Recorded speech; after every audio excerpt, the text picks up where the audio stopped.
Okay. Hey everyone, your locally sourced and certified Breath of the Wild hater here, with my live review of Tears of the Kingdom. If you're curious why I think Breath of the Wild is the worst game I've ever played, check out the playlist linked here for my 7+ hours of analysis. You'll see a lot of the citations and game design theory concepts discussed here delved into in those videos. So what do I mean by live review? Basically that we'll be following along with my first playthrough, getting my first impressions and live reactions, and expanding upon and explaining those thoughts and feelings. Naturally, this is also going to include me going over a lot of what I see while I play, from large issues to small annoyances.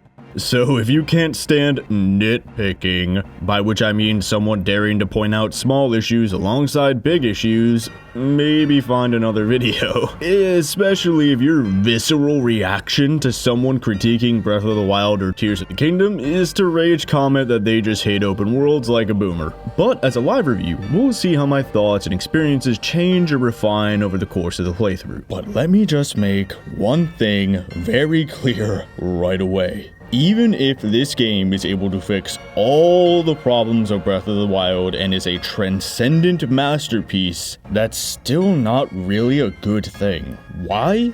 Because the developers admitted that Breath of the Wild wasn't finished. So it only shows that Nintendo sold us a half-baked tech demo we had to beta test for $60 when they could have given us something better if they wanted. It would be like a baker selling us a bowl of flour and sugar, then 6 years later selling us the whole cake. No. You should have admitted the game wouldn't have been done or scaled back or something. And also, this is my first ever, first impression style video, so, excuse any faux pas or the like. Also, like and subscribe, etc, etc. But with that out of the way, let's jump right in. Oh, it's starting. Pretty dramatic, though.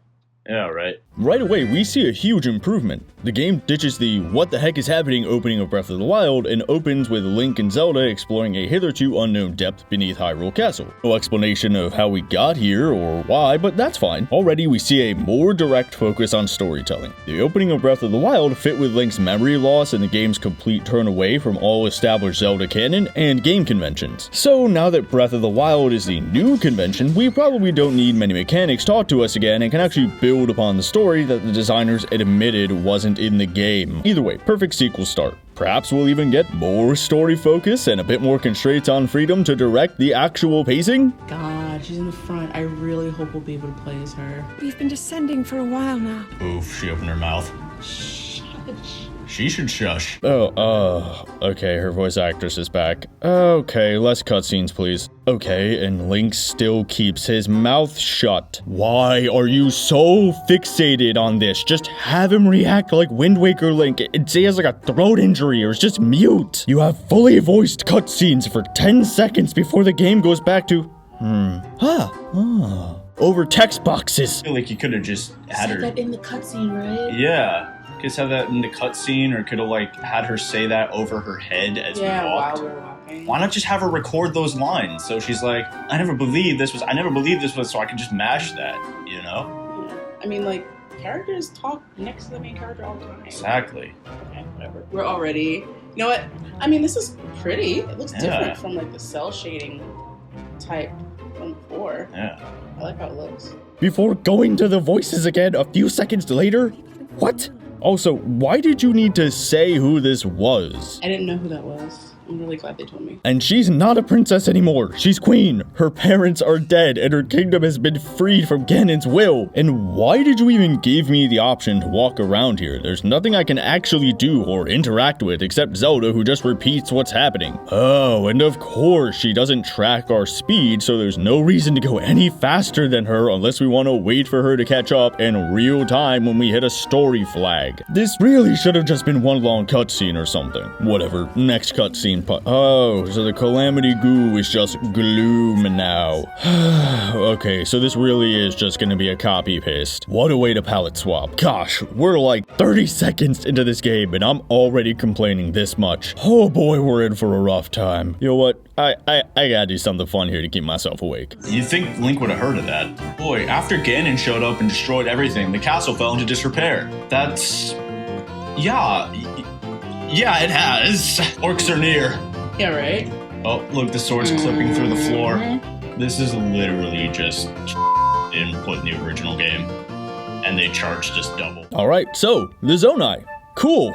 We're learning about them. I complained about this. Thank you. You're reaching the floor, Tears of the Kingdom. You don't get points for selling us a blank book and then one with words next year, but whatever. Let's see what all this is. So, we hear the Zonai fought a demon king, and there are carvings of bokoblins and moblins. Is it supposed to be a mystery who this is? Like, Zelda, come on, you know Ganon gets reborn, take a stab at it. And then we hear that the furry bait Zonai mated with human Hylians, already illegal, but whatever, Breath of the Wild being weird again with Mipha wanting to bang Link when she knew him as a kid. And how come we never hear about Zelda was studying the Zonai? Was it after Breath of the Wild she started doing that, or before the Calamity? I don't know, maybe we'll hear more about it later, but no, wait, hold on, go back. Wait, if the Zonai came from the sky and begat the royal line of Hyrule, wait, did you just retcon Skyward Sword out of existence? I thought the royal line started when Skyloft fell and all that. Wait, I know you said forget everything about Zelda in your description, Breath of the Wild, but really? Okay, Tears of the Kingdom, fine. All canon is now out the window. Okay, forget the timeline. Forget everything. Nothing is real. Gotcha, dude. I still, after all this time, kinda hoped you didn't really mean that and I was just being pedantic and you just put the timeline back in after Breath of the Wild, but I see where we are now. 1 step forward and 2 steps back, Tears of the Kingdom, just like Breath of the Wild. I don't know, maybe I'm not paying enough attention, or this will all be explained later, but again, first impressions matter, and this is my first impression. No one should be able to complain this much about the first 5 minutes of anything. Oh well. I fought Ganon to the death, and you're asking if a couple of bats hurt me? Bruh. You saw me. Okay. You already used it like twice. Why are you describing this? I really don't need to explain more carefully worse than anyone's mind. Thank you! This is not like some new thing in the game, nor to anyone in the world, and you already used it twice in this game. Why are you explaining it to Link? I like the music though. Yeah, right. I like how it's gotten louder now that we're getting deeper. Zelda, move. Oh, it's creepy. Oh yeah, they're adding a little bit of piano to it now. Hear that? Yeah, and it's like all minor and discordant. Yeah. No. Thank you! Like, there's nothing I can do. Did I miss any treasure back there? Like, isn't this the beginning of the game? Oh, convenient. Yeah, right? Like, all this time.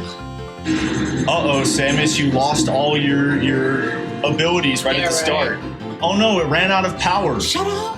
Alright, now the mummy from the trailer. Obviously Ganon. You showed him in said trailers. Who else would this be anyways? Red hair, Gerudo sigil, huge power. Oh wait, you just retconned Skyward Sword, so this is Nanog, the Destroyer. Totally new. Still, don't know how obviously Ganon was doing anything if he's sealed up here. Oh no, maybe it'll be explained. Oh, it was a projection of his power. But really makes the previous game seem pointless if he's not banished at all and is fine down here. Hyrule is f***ed, guys. Ganon can't be stopped no matter what we do. Give up and go move in with Princess Peach. Nah, dead ass. Thank you for saying that. Like, that's not dramatic. It happened a trillion times in Breath of the Wild. Why are you doing that? Okay, seriously, thank you. Yes, someone said it. That's a genuine, real plus. Is this game gonna learn from Breath of the Wild's mistakes? Notice where it screwed up. Actually improve. Oh, there goes Zelda again. Oh. God, she's in the front. I really hope we'll be able to play as her. Yep. Okay, bye. See you at the end of the game. How much you want to bet there won't even be like other sections where we play as her? You know? Yeah, because some people like in The Witcher when you get to play as Ciri. Yeah, exactly. I bet you $100 right now that won't happen. She's gonna sit there in a dress and swan about and go, "Oh, Link, save me!" And we're gonna be like, "No, I'm sick of it." Oh, of course we wake up in another Shrine of Resurrection. Okay, back to formula. Wow, I cannot believe I've had so much to complain about in the first few minutes. That's pretty cool looking. Oh, now he's naked for some reason. Whatever. Up we go. Where are his clothes? Why did his underwear survive? His hair has grown, indicating time has passed, but does Link at all say to this new random voice in his head, "Who are you? Where am I? What happened? Where's Zelda? Is she okay? Was that Ganon?" Or anything. Or does he go, and then T-pose while people scream, "He's so expressive, that one Age of Calamity cutscene, whoa!" I think we all know what the answer is gonna be. He doesn't even go, I fired arrows made of the goddess's light at a 14-story tall pig demon. Nothing surprises me anymore. Whatever. Let's hear some complaints about the plateau too while I compose myself. Hey, you're awake. You're finally awake. Yeah. Why is that aligned left?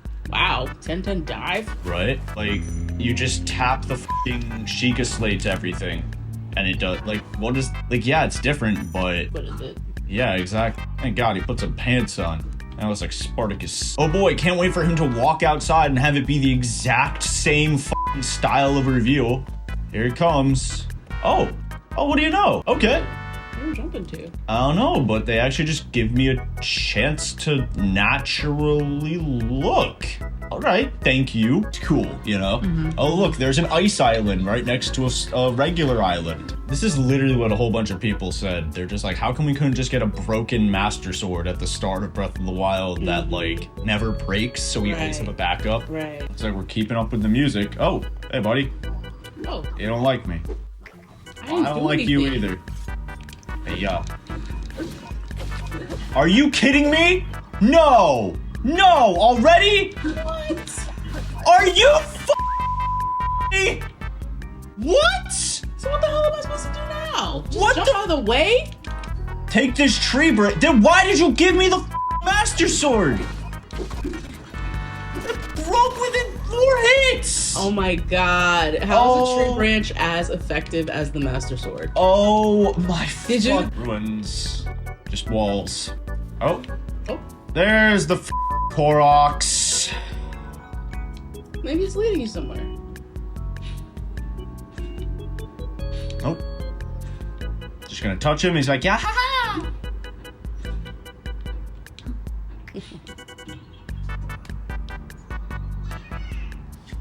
What did I say? That is so disappointing. I think this is the exact same text. Yeah, if I wasn't going through this game for these videos, I would have learned from 2017's me's mistake and gotten my money back right here. This Great Plateau Airborne is leagues below the original Great Plateau. I've made my thoughts on that one pretty clear. It's amazing, but this right here is just going through the motions. Go to the big thing we get directed to by the robots Link doesn't freak out at since the last robots he saw tried to kill him. See the Ghost King, who's not hiding he's a Ghost King this time. Go to 4 shrines, get a Spirit Orb, Light Ball TM. Like, not only does the pacing crash to a halt with a force that should decapitate everyone with their own seatbelts, but mechanically too, why do we even need this? Because Breath of the Wild had a plateau? The plateau isn't new anymore, so having this exploration tutorial just feels like you're going through the motions again. You can just flash up a hit X to attack if you need to, like Breath of the Wild did, and just have a tutorial for the new mechanics. Like, you do get the new Fuse and Magnesis 2.0, but my god, these have their own problems here. Like, I get this is the tutorial for them, but I don't trust that Tears of the Kingdom will get better if you did the tutorial so well last time and here it sucks. In the Magnesis 2 shrine, yes, that's its new name to be, screw you, the game literally shows you exactly what to do with the railing puzzle. Then outside, whenever you need it to progress in the big circle that is this plateau, the helper robots that are specifically here to guide people, despite the soldier robots thinking literally anything that moves is an enemy, someone somewhere got a wrong memo, will just tell you what to do. And if they don't, it doesn't take a genius to see logs, a sail, and a lake to know what to do, since Breath of the Wild had rafts too. Like, sure, you could go to a few places out of order, and I did say over and over that indirect control is one of the most important things for a game to have. But the Great Plateau worked so well because the control was natural, based only on the player's ability, mentally or physically. Could you think of a way to get into the snow area sooner than others? Was combat easy? or hard? Do you prefer it ranged or close? All those factors meant that people created their own flow channel with meaningful choices based only on themselves. But here, the indirect control is done just terribly. It's a weird limbo between the freedom of the Great Plateau and just telling us where to go. Even visually, we can't orient ourselves. On the plateau, the shrines were obvious, with shiny matte black and glowing orange to stand out against the pastels of the overworld, with elements of tan on the bottom to help them at least be somewhat tied into the land. There was plenty of higher elevation for you to explore from, so you would see them, and the fact that combat was hard made surveying the land a necessity, making it even more likely that you'd spot them. We were naturally drawn to the shrines we were told about, and we could reach them in multiple ways in the same kind of way that the creative environment usage was necessary to survive the combat. But in Tears of the Kingdom, the second we finished one shrine, the one that was pointed out to us, we're basically shown where the other, way less visually distinct shrine is and follow it in a straight line until we hit an obstacle that we did before in the shrine, or just do exactly what we're told to by the robots, making this go from indirect control to just busy work. Like, the only thing I said was good about the shrines so far, them being easy to see, Tears of the Kingdom screws up. I mean, the fact that they use the exact same sound effect as the Sheikah Slate getting its new map upgrades for when the Ghost King 2 gives Lynx his powers on the new arm-mounted Sheikah Slate. It's just so lazy, like everything else so far. Like, seriously, why is there not a drop shadow on this text when it's white on white? Or like the shrine swirls looking so much like Korok smoke with how painfully bloom heavy this game can be. Jesus, the snow area is genuinely hard to see in. Okay, so just need to say, you might see some stuttering in some of the footage. I think this is a problem on my end with my capture software and all that, and the same is true of some of the bloom. This is bad if it's not just me, but I can't really say for certain. So, yeah, sorry if the stuttering is annoying for you. Trust me, it's much more annoying for me. Or how the Koroks are just saying, "What? You can see me?" Yes, I collected your literal shit last time and went to your forest to get the wet Pringle sword. Not to mention the fuse mechanic, where instead of just giving us decent weapons, we have to go through an extremely ill-designed interface and make every single fire arrow or connect random items to just make better ones. Literally, why is it my job to make Tears of the Kingdom's better items? I don't know. To be honest, I don't really have that much to say on the Fuse and Magnesis 2.0 overall so far, because I feel like these could be a good basis for a physics system. I mean, I like this puzzle clock, and having to make a ladder out of tree trunks since they weren't laying around and you weren't told ever to do that. Oh god! But those were the exceptions. I mean, like using panels to cross a gap, pick up objects like this is Half-Life. Having a physics engine isn't special, people. We did that before in Breath of the Wild, so is this really some crazy thing? Seriously, I could go on about just this section too, but let's move on. So, crash a bird. Oh, yeah! There we go. That's where the Triforce should be! Forget what you know about Zelda. There is no Triforce. It's that thing now. Oh, she's disappearing. What? So much personality. He ate a rock. Get told to go back to another shrine instead of the goddess just helping her chosen hero who doesn't need to be trained or prove himself again. See Zelda, who takes my useless ass broken sword. Thank you. No idea what any of that was. Nor does Link go, "Oh my god, Zelda, there you are. Are you okay?" Link, Save me. Link, you must find me. What? Did she just literally say you must find me? Yes. You can talk to me. Tell me where you are. And leap down from what may as well have been a completely separate game from the opening cutscene. Oh, things look different, I guess, but so much for the prosperous kingdom I saved in Breath of the Wild. Now it's ruined again because sequel— Oh, is that Bokoblin gathering items? Okay. This is literally something I said needed to happen. The monsters are living in this world. Oh, and we see materials left for people to rebuild with. Maybe be worried the Bokoblins are gonna take them, but still, this is good. And is that a Hinox with a crown leading a group of Bokoblins with a porter? Yes, that is what I'm talking about. A power structure, logical use of assets to sell a story, and this is a town with walls and actual guards.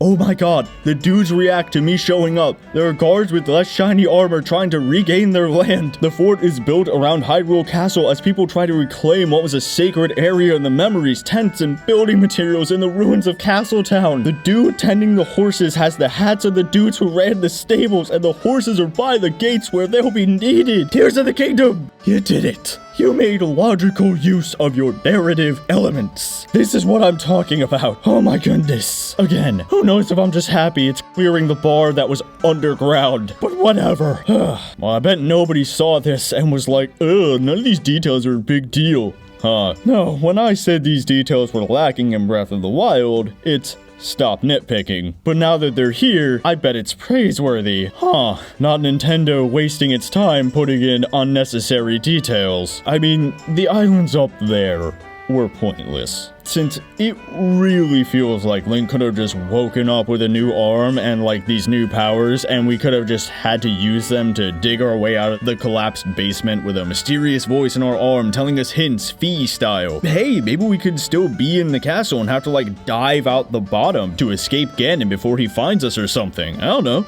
But hey, you know what? At least the intro to this game is ending on a high note. Though, you know, Link is back on the ground, so it's not really a high note anymore.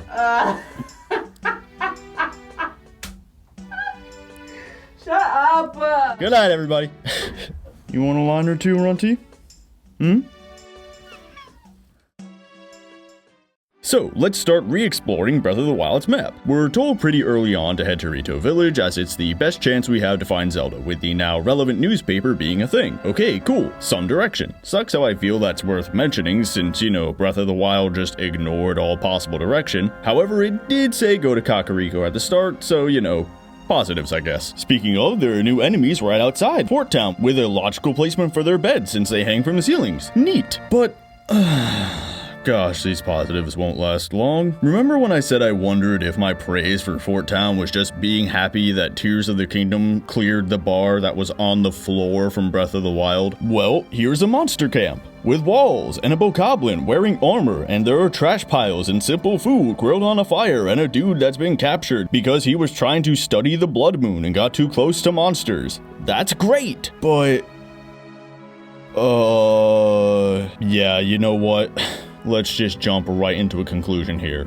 I cannot praise this world, or at least so far. I can't, in good faith, say, good job, Nintendo! You were able to make a completely bog-standard open world with a couple of USP gimmicks. Proud of you. Like, no. After 6 years of development, releasing your unfinished beta build to unfathomable financial success, and 6 more years of tweaking that entire first game to build off of it, at best, Nintendo achieved the lofty goal of another open world game. Sure, there were some neat things, like having this whole underground area where I have to manage my limited light bulbs, where I met my first Yigadu, which made sense since the opening was covered with Ganon goo.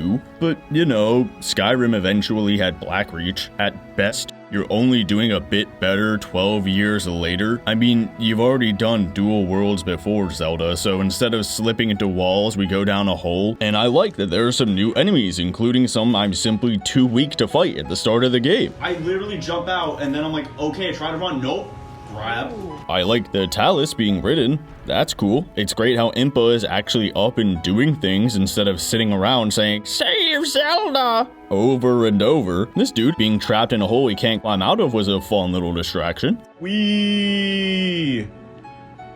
It's alright, we got it, we got it. We got it. Oops.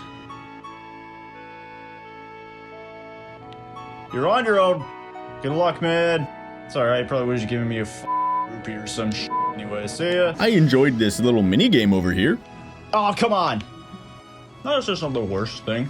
I appreciate the newspaper actually mattering and having its own 3D model now, since it's a good way to have players naturally learn about the world, but so you have some enemies and some of them are hard. Well, that's nice that there's a place that was too strong and I gotta get the heck out of there. I don't mind that.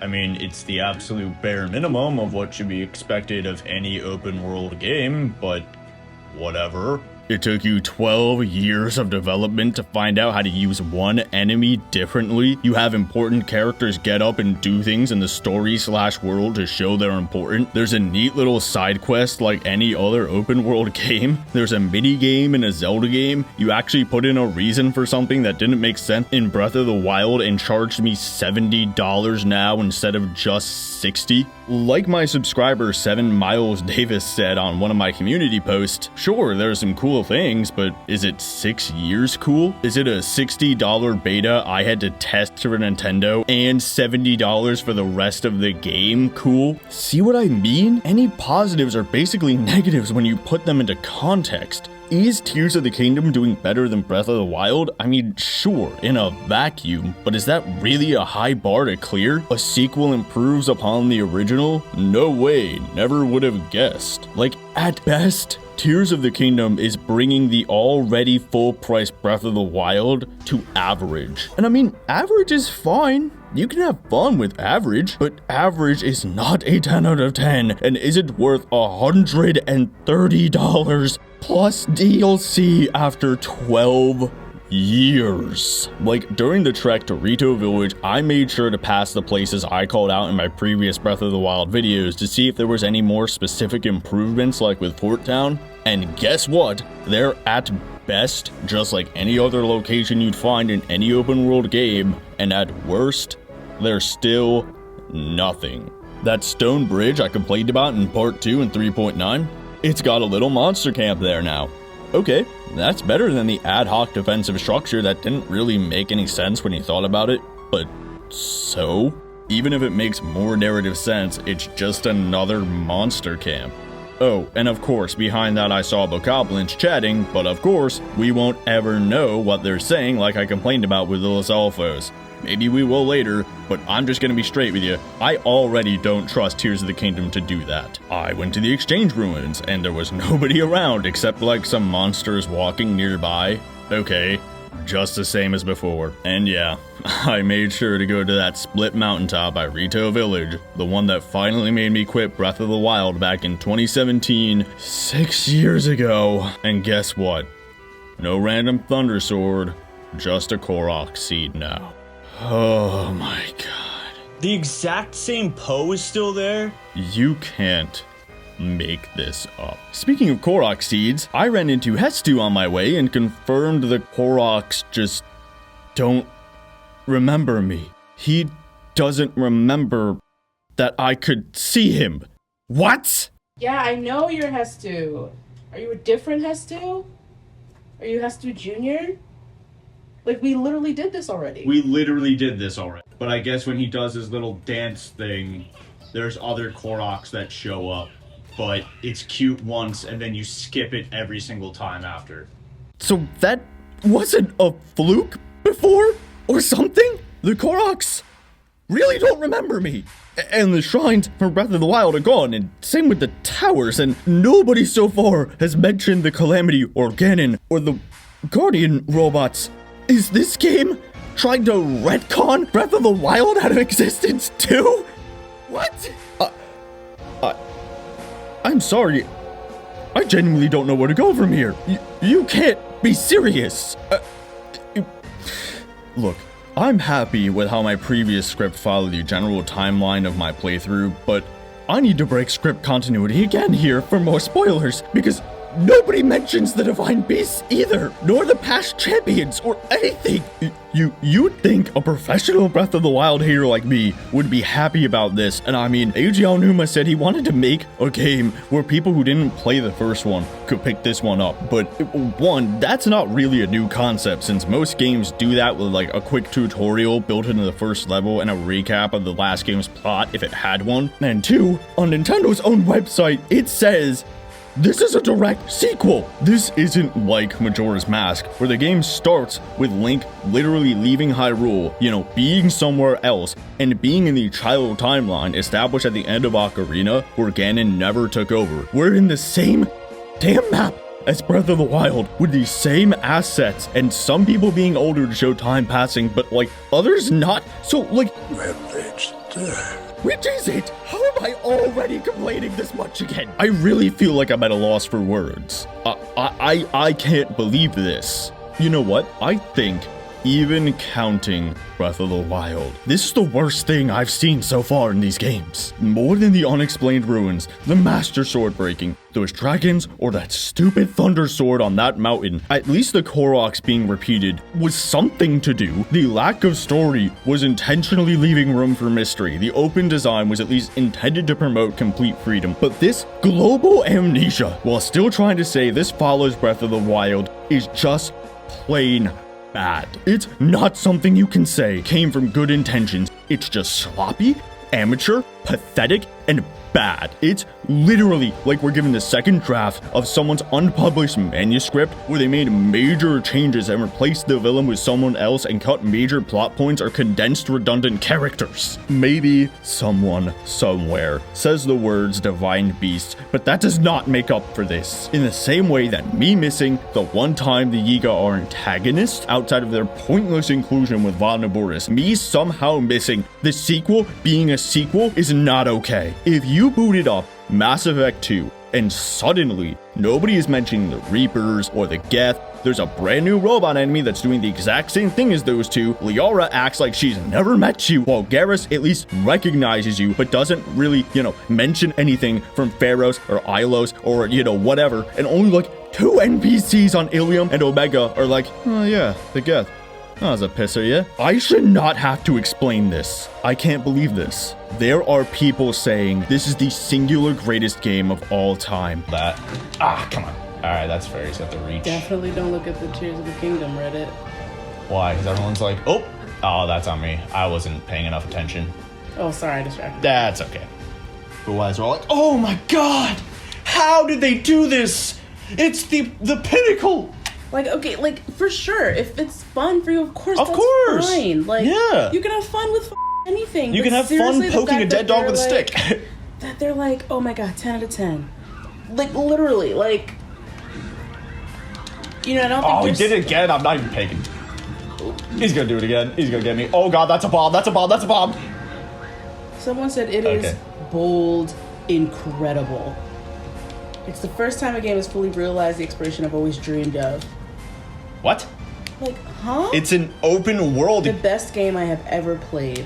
This might be the best game of all time. I dream about it. I play it all free waking hours. Then at work, I spend most of the time on this subreddit. At work? I don't get it. That's what I'm telling you. Like, people are from an alternate universe where this game flopped, No way. There's no way. What? There's no way. Yeah. I hope. Oh my god. No, these people are 100% serious. I don't think I'm speaking lightly when I say that humanity is forever changed. What? Calm down. What? Calm down. Okay? Calm down. Yeah, do you see now why I keep playing this? Because I'm like, people really are... I'm sorry, but it's genuine insanity to hear that. Because it really... way more challenging and complex. I remember I Breath heard... of the Wild. It's not new. Exactly, but it's new. It says one major praise is how each tier of the map has its respective resources. Sky Islands get you Zonai charges. The Depths gives you Zonai. Is that not like in almost every... That's literally in every single freaking open world game. Breath of the Wild had that. Like, The Witcher had that. Oblivion had that. Hearts, you gotta go to the swamps and shit. Exactly. Yes, this is basically how I reacted in 2017. At least I know I'm not alone now, right? Well, we're getting nowhere fast. Let's continue on the trek to Rito Village. For me, it's worse, because before you would go to places where Link could conceivably have had a memory. And it was a little bit of an exploration thing to keep those things in mind and be like, I can kind of piece together, okay, there's a giant mountain, that's snow covered. Let's think about where there are giant covered snow mountains and look around that area for the memory. They have these giant Nazca lines. Of course, there's just another shrine. Yeah. Oh yeah, the rusty broadsword. But at this point, don't you have a bunch of that's probably better than that? Yeah. So why even bother? It wasn't really a goal with Link to do anything. Right? Like he obviously came back from like an issue. Like, why don't they have like a little party? I mean, obviously this is completely opinion. You know, but it's like, I feel like after all this stuff, like, you keep saying all this shit, and it's like, yo, like, you haven't been around, you don't really know what's going on. Yeah, exactly. Why don't they have like a few people go with him or something like that? Isn't that why you had champions before? Yeah, right? 5 a.m. Dawn. Now that's the right time to wake up. Are you coming on to me? I don't think this bridge here is OSHA compliant. Excuse me, sir. Thank God you can still stun lock every freaking enemy. Okay, we finally made it to Rito Village. And the world-ending tempest, the horrible blizzard leading to a famine in the city, is just some winter flurries. The way this game was hyping up this storm, I thought we'd get here and need to have something beyond a pair of generally warm pants that the player would probably have by now. You know, like the tundra in Breath of the Wild that is literally a few stone throws from Rito Village. Seriously, how is a blizzard a big deal here? Like, I get those can be a problem anywhere that has winter, but it seems like everyone is saying that this storm is like putting the village in mortal danger and is genuinely out of the ordinary. There's no wind, no super freezing temperatures. It literally just looks like it's winter in this town. You know, the one where you literally get warm clothing. Like, how are y'all not prepared for this? Okay, sure, I appreciate how the bridge is out, but like, if the Rito can fly, then how would this really be obstructing any transportation into the city, since you'd figure the Rito would know how to fly everything in? I mean, they literally have a couple of launch pads. Now, I appreciate that the kids have to run the town, since the adults are out all gathering food, and you know, you see some Rito on the path that I took towards the town that are like, OMG, I need food for Rito Town. But you know, that's pretty normal for open world games to, you know, have NPCs who change their position and barks as you progress through the game. So like, is this better than the non-issue of Va Meadow? Sure, but it's barely coming up to the level of any basic open world game, so you know, this isn't really praiseworthy. Wow. So instead of giving the voice acting little 10-second cutscene to the guy who was in the previous game, you give it to some random kid who none of us have ever seen before? Really? Like, why did you have him record 5 seconds of dialogue just to have him go, So I can do it, Dad! Yeah, right. I'd like to hear that he's a little rebellious-ish. But like, there's no way you don't have the money to do more voices! This is literally what happened with the Divine Beast. There was something over the Rito Village. They were like, oh, we can't get close to it because like the wind's too powerful or something. Yeah, like it was, oh, we can't get close to it because there's some f***ing lasers that were shooting at us. So here we are again, something over Rito Village that you can't get to. Wait, so in the previous game, there was a flying robot and none of you thought, oh my god, it's the ancient flying ship from our legend? Woof. Nobody brought this up? Woof. You know. Oh, furry bait. Yup. Pink. Like, I don't have a problem with it, but, is she a girl? Right. Is she a lady, Rito? I'd cosplay as her. Yeah. Girl bird. Yeah. Even as a shorter beat. Exactly. Yeah. Everything's all soft. Yeah. Also love how there is no mention of Rivali, the Divine Beast, where it went, or you know how in Breath of the Wild there was no mention of this Stormwind arc that apparently needs to be prayed to because it saved you in a past calamity, but you know now we're gonna have it in Tears of the Kingdom. Whatever, let's go walk up a mountain. See, this is where the tundra was in the previous game, where it was like you couldn't even go here with regular cold resistance. You had to have like, yeah, you know. I remember. Yeah, but now it's okay, so it's literally not as cold as it was before. So in order to get to the flying thing up there above Rito Village, we have to go into the tundra for a few steps, and rather than going over there, we go over here. You didn't help? This is in your territory. You didn't help build that? I'm falling asleep. I do not blame you. Flag has frozen in the air while the tree branches are wiggling instead. Whoa! Look at that, the tree, look. God, you can still stun lock every single enemy. Right. Yeah, I would, this inventory choice though, that would me up so bad. I do appreciate though, it looked like, he He ordered his bokoblins to form up a shield wall. How did you get so big? What you been eating, bro? How did you get some of that? Vitamin B12. Okay. Yes or no? I gotta get it back. Help me out, Link. Okay, one is let's continue with this thing. Exactly. The other one is no, I want to go find more treasure or some shit. Yeah. There's no personality there. Nothing. It's literally just yes or no. Yeah. So we get to the top of this mountain and help Tulin, who the wiki says was in Breath of the Wild, but I sure as heck don't remember him, but you know, whatever. We get it. Oh my god, he's a rambunctious little boy. Can you say anything else about this? No, that's the entire character. It's rambunctious little boy.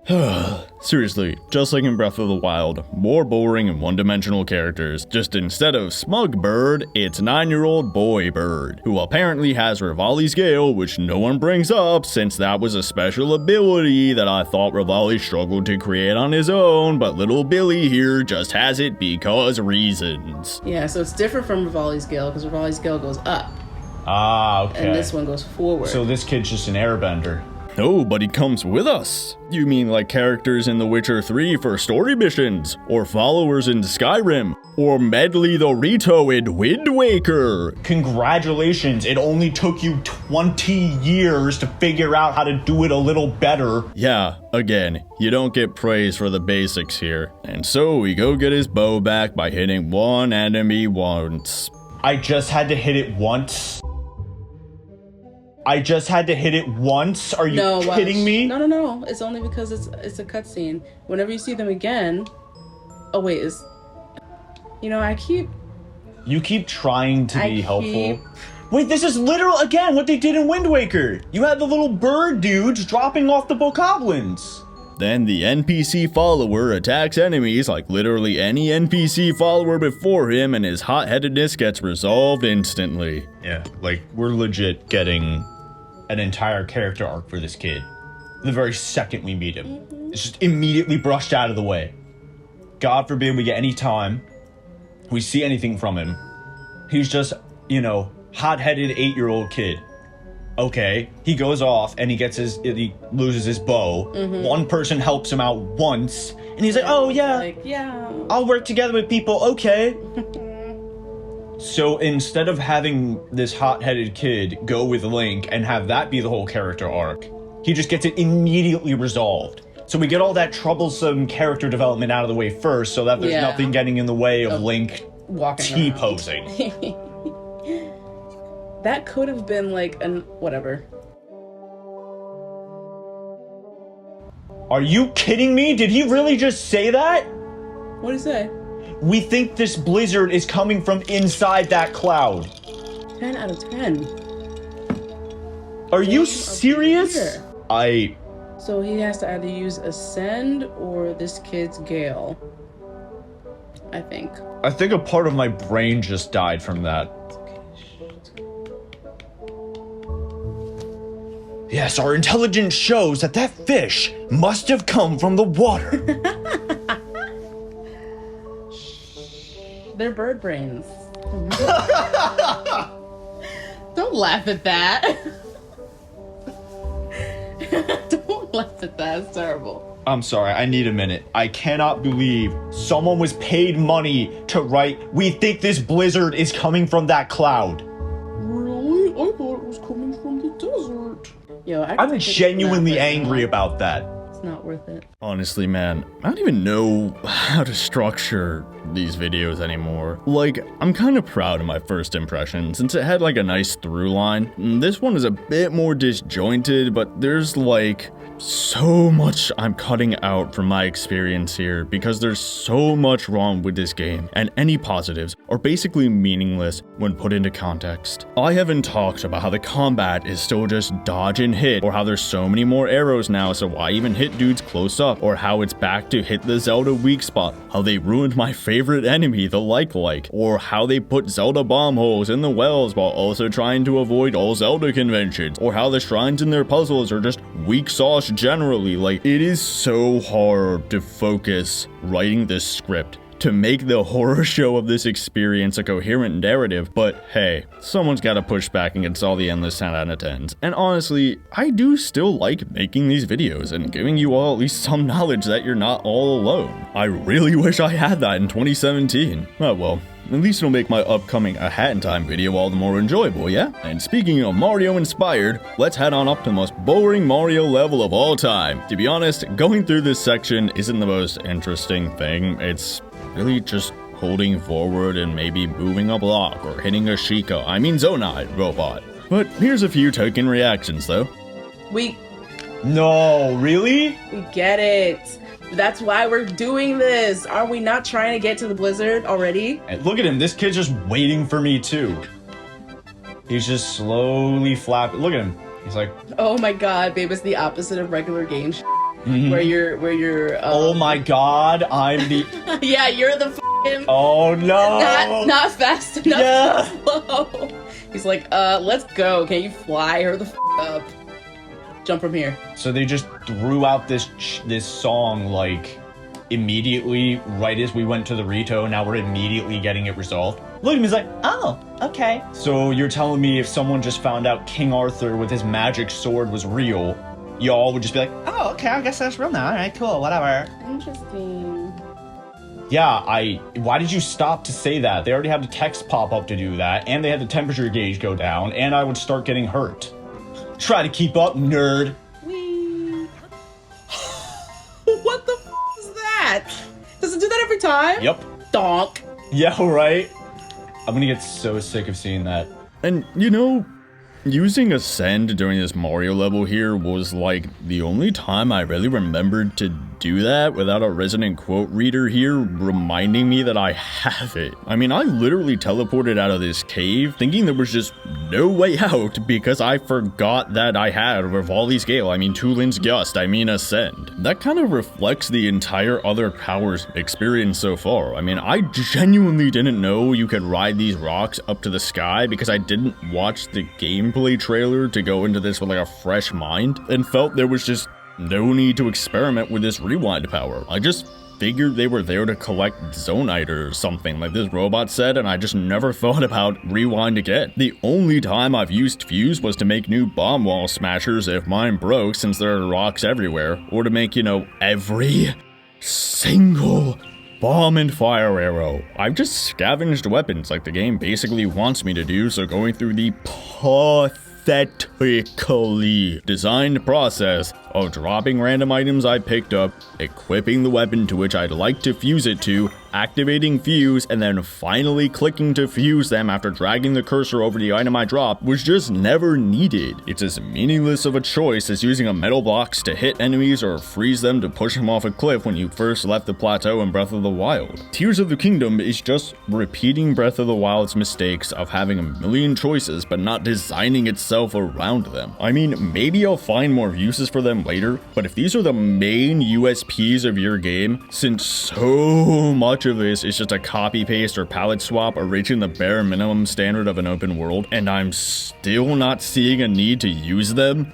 Sure, I've used the Magnesis 2 thing once or twice, but honestly never more than I would have used like the Cryosis ability if I saw water. I moved blocks to cross a gap or glue the two pieces of Impa's balloon together. Like I said, it's no different than picking up items in Half-Life. I'm a quarter of the way through your main game's plot and I still haven't found a need to use the main USPs beyond helping some weirdo prop up a sign for the trillionth time when he's supposed to be working for a construction company. But we all know the main USP of Zelda was its dungeons. And I remember hearing during the build-up to this game that Tears of the Kingdom brings Zelda dungeons back.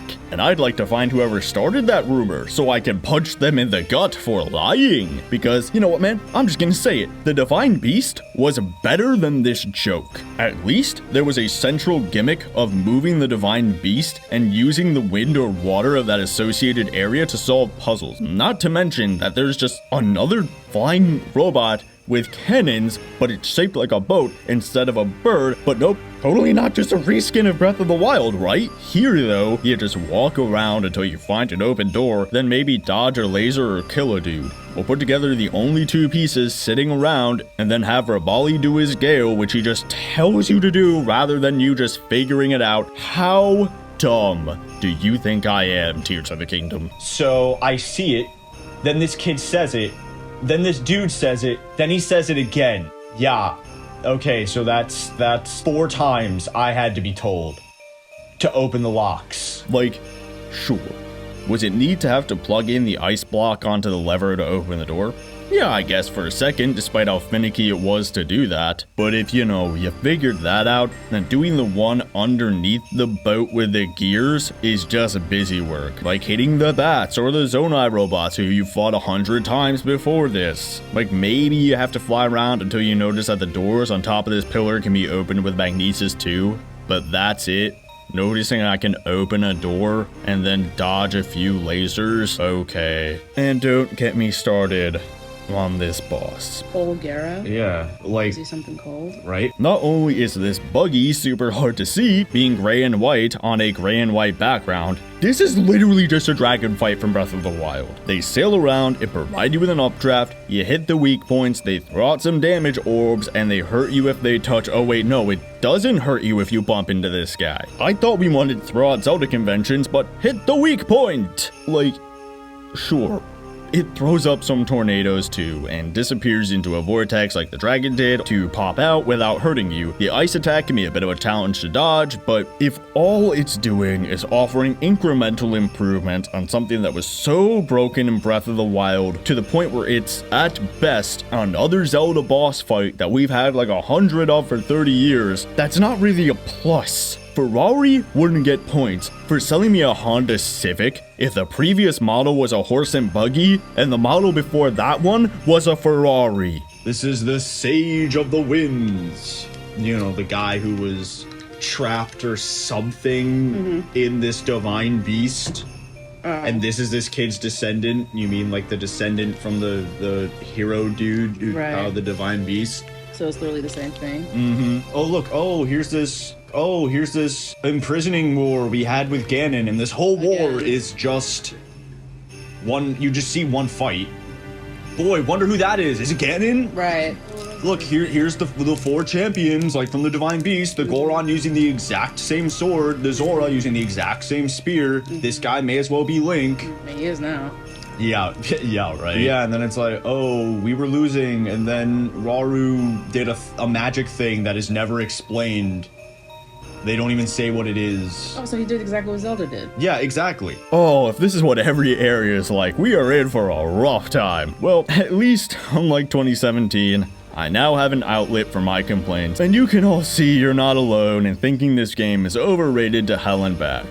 I swear, this game is a dimensional nexus where those of us who cannot comprehend the 10 out of 10s are from the universe where Breath of the Wild flopped hard, but we got glitched into the Breath of the Wild 11 out of 10 universe for some reason. I don't know. Maybe Tears of the Kingdom does get better. Maybe you'll find more fun stuff. Maybe the next dungeons are the real dungeons, or it's just me who didn't find a need for the main gimmicks. Or maybe it'll be like when I said that after beating Breath of the Wild and only found that Thunder Sword. But you'd figure you'd want to make the first quarter of your game fun so people play the rest. You'd figure you'd want to make the base strategies, playstyles, and overall challenges of your game centered around the new mechanics, because otherwise, what was the point? The bare minimum, oh, the snow goes away. And then it goes back to looking like it did in Breath of the Wild, which was supposed to be a ruined world. But yeah, it looks normal now, which is fine, I guess. Yeah. So is it literally just the same thing? You're just freeing all the villages? Yeah. So that you guys can... What was the point of it in Breath of the Wild even? Oh yeah, wasn't it the video where you didn't even have to do all that and you could still go fight Ganon? You can still go fight Ganon. The only thing was that, like, you get the Divine Beast and they do a magic laser thing that takes off half of Ganon's health. Right. It's like, okay. And then you still... Man, do you see why I'm like, I don't even want to sit here and watch this, like... It's a joke, man. And it's like, I appreciate then, like, a little later, like, okay, look, here are other characters coming in who couldn't make it into the town before. Oh, look, now they're bringing in the food that couldn't come in before. Don't know why it couldn't come in before, but okay, fine. Yeah, a blizzard would just look like snow when you're literally right next to a tundra. It's literally like telling and not showing. That's exactly like it would have been what cool if like they had a bridge or something, or I know, but something where it was like, yo, like if we can't walk across this bridge with how this wind is going. I mean, you're gonna lose all your food. You know what I'm saying? There literally was a bridge that was broken into the town. So there you go. So like they could have just showed and said like, yeah, man, like we need to get this food in there. You know, so, like if they had them all on the other side, then we could have just seen that. And like I appreciate that this bridge was out, you know, so that made things a little bit harder. And when you go across, these people are like, oh, we need to rebuild the bridge. And like, hey, you should go find that dude who has a construction company. He can help with this bridge. Okay, that's good. It's like, exactly. It's just the bare minimum of them putting these guys in this area. And it's like, okay, it's different now. And it's like, that's good, but every other game did that before you. Like, so it's just better because Breath of the Wild didn't have it. Exactly. Like I can't. It's not good on its own because we've seen that so many times before in other games. Yeah. Like again, like with The Witcher, right, where you see all the people kind of stacking up outside of Novigrad. Yeah, outside of Novigrad, because as you see, like throughout the game, as the war gets worse and worse, see more and more refugees. Nobody has to say, you know what I'm saying? Like, oh, there's a lot of refugees because the war's getting like, no, you can just see it happen. Exactly. That's and the people are there like, hey, let us in. Yeah, like you see that. Like, so we supposed to give this game like a 10 out of 10 because, you know, oh, something that was blocking food from coming in is gone, so now the food gets to go through. Like, okay, that's expected. Obviously, exactly. It's gonna happen. Again, it's the bare minimum stuff. So it's like, even though I want to say like, okay, let's end on a high note, it's just a. It's a high note for this. It's a high note for Breath of the Wild, but a high note for Breath of the Wild is just coming back up from underground. Coming back up to standard, which I mean, like. The game's coming down from the lofty heights and... Be quiet. Okay. Good night, everybody. They're out there enjoying their life. We're in here torturing ourselves. You are. I'm making fun of you. Oh. Sun's gonna be here tomorrow. Zelda won't. So, where were we? Oh yeah, leaving Rito City. Okay. Yeah, you said that in the last cutscene, but... Okay, why not have Tulin actually come with me? I can do it, Dad! God, right out of the gate and we're off on a rant. At least before, the dudes were dead, so maybe they couldn't leave the Divine Beast, but they're not now, so... Besides, Tulin said he was gonna come with me and fight, but nope, never mind, I guess. Why were we just denied followers who could give dialogue, and reaction, and special quests, and we could learn about them, like in Mass Effect or Fallout New Vegas? If those guys could plan around having pet NPCs at different times a decade ago, then surely Big Money Nintendo can do it now. Is it just because this is less work? Did they somehow still not finish this game after 12 years? I mean, it's not like they worried about showing this kid in combat before, so whatever, this video is going to be long enough. But I do have to mention those Zonai pillars I complained about in my Breath of the Wild videos. They're still here, still don't have any interesting details, and still seem to be nothing despite the Zonai being center stage now. Good job! So, skipping over the world traversal stuff, that doesn't affect the plot, that's the next video, blah blah blah. Okay, bit of this in. Pelipper, who refuses to accept that I know what a great fairy is and tells me about them anyways, is looking for Zelda, and Mario here knows something about it. So instead of them just walking up this hill to the Great Fairy, I have to fix their wagon for them with Ultra Hand. Because as my boy DJ said, almost every time, the solution is Ultra Hand. You know, like Half-Life. Also, how the hell does anyone who used wagons back in like medieval times not know how to fix a wheel? It is the most common problem for wagons. Do any amount of research. Oh my god. Whatever. We get up to the fairy, who also doesn't seem to remember me, that says Zelda doesn't look like herself. Well, so much for that plot twist of Sheikah being Zelda. Nope, just keep it clear that when we see her, we shouldn't get attached, or that if she's doing something bad, it won't be her, so it's fine. There's no tension from us witnessing something being off. It just instantly resolved. That legit just made this story worse. Thanks a lot for the spoiler. Okay, whatever. Skipping.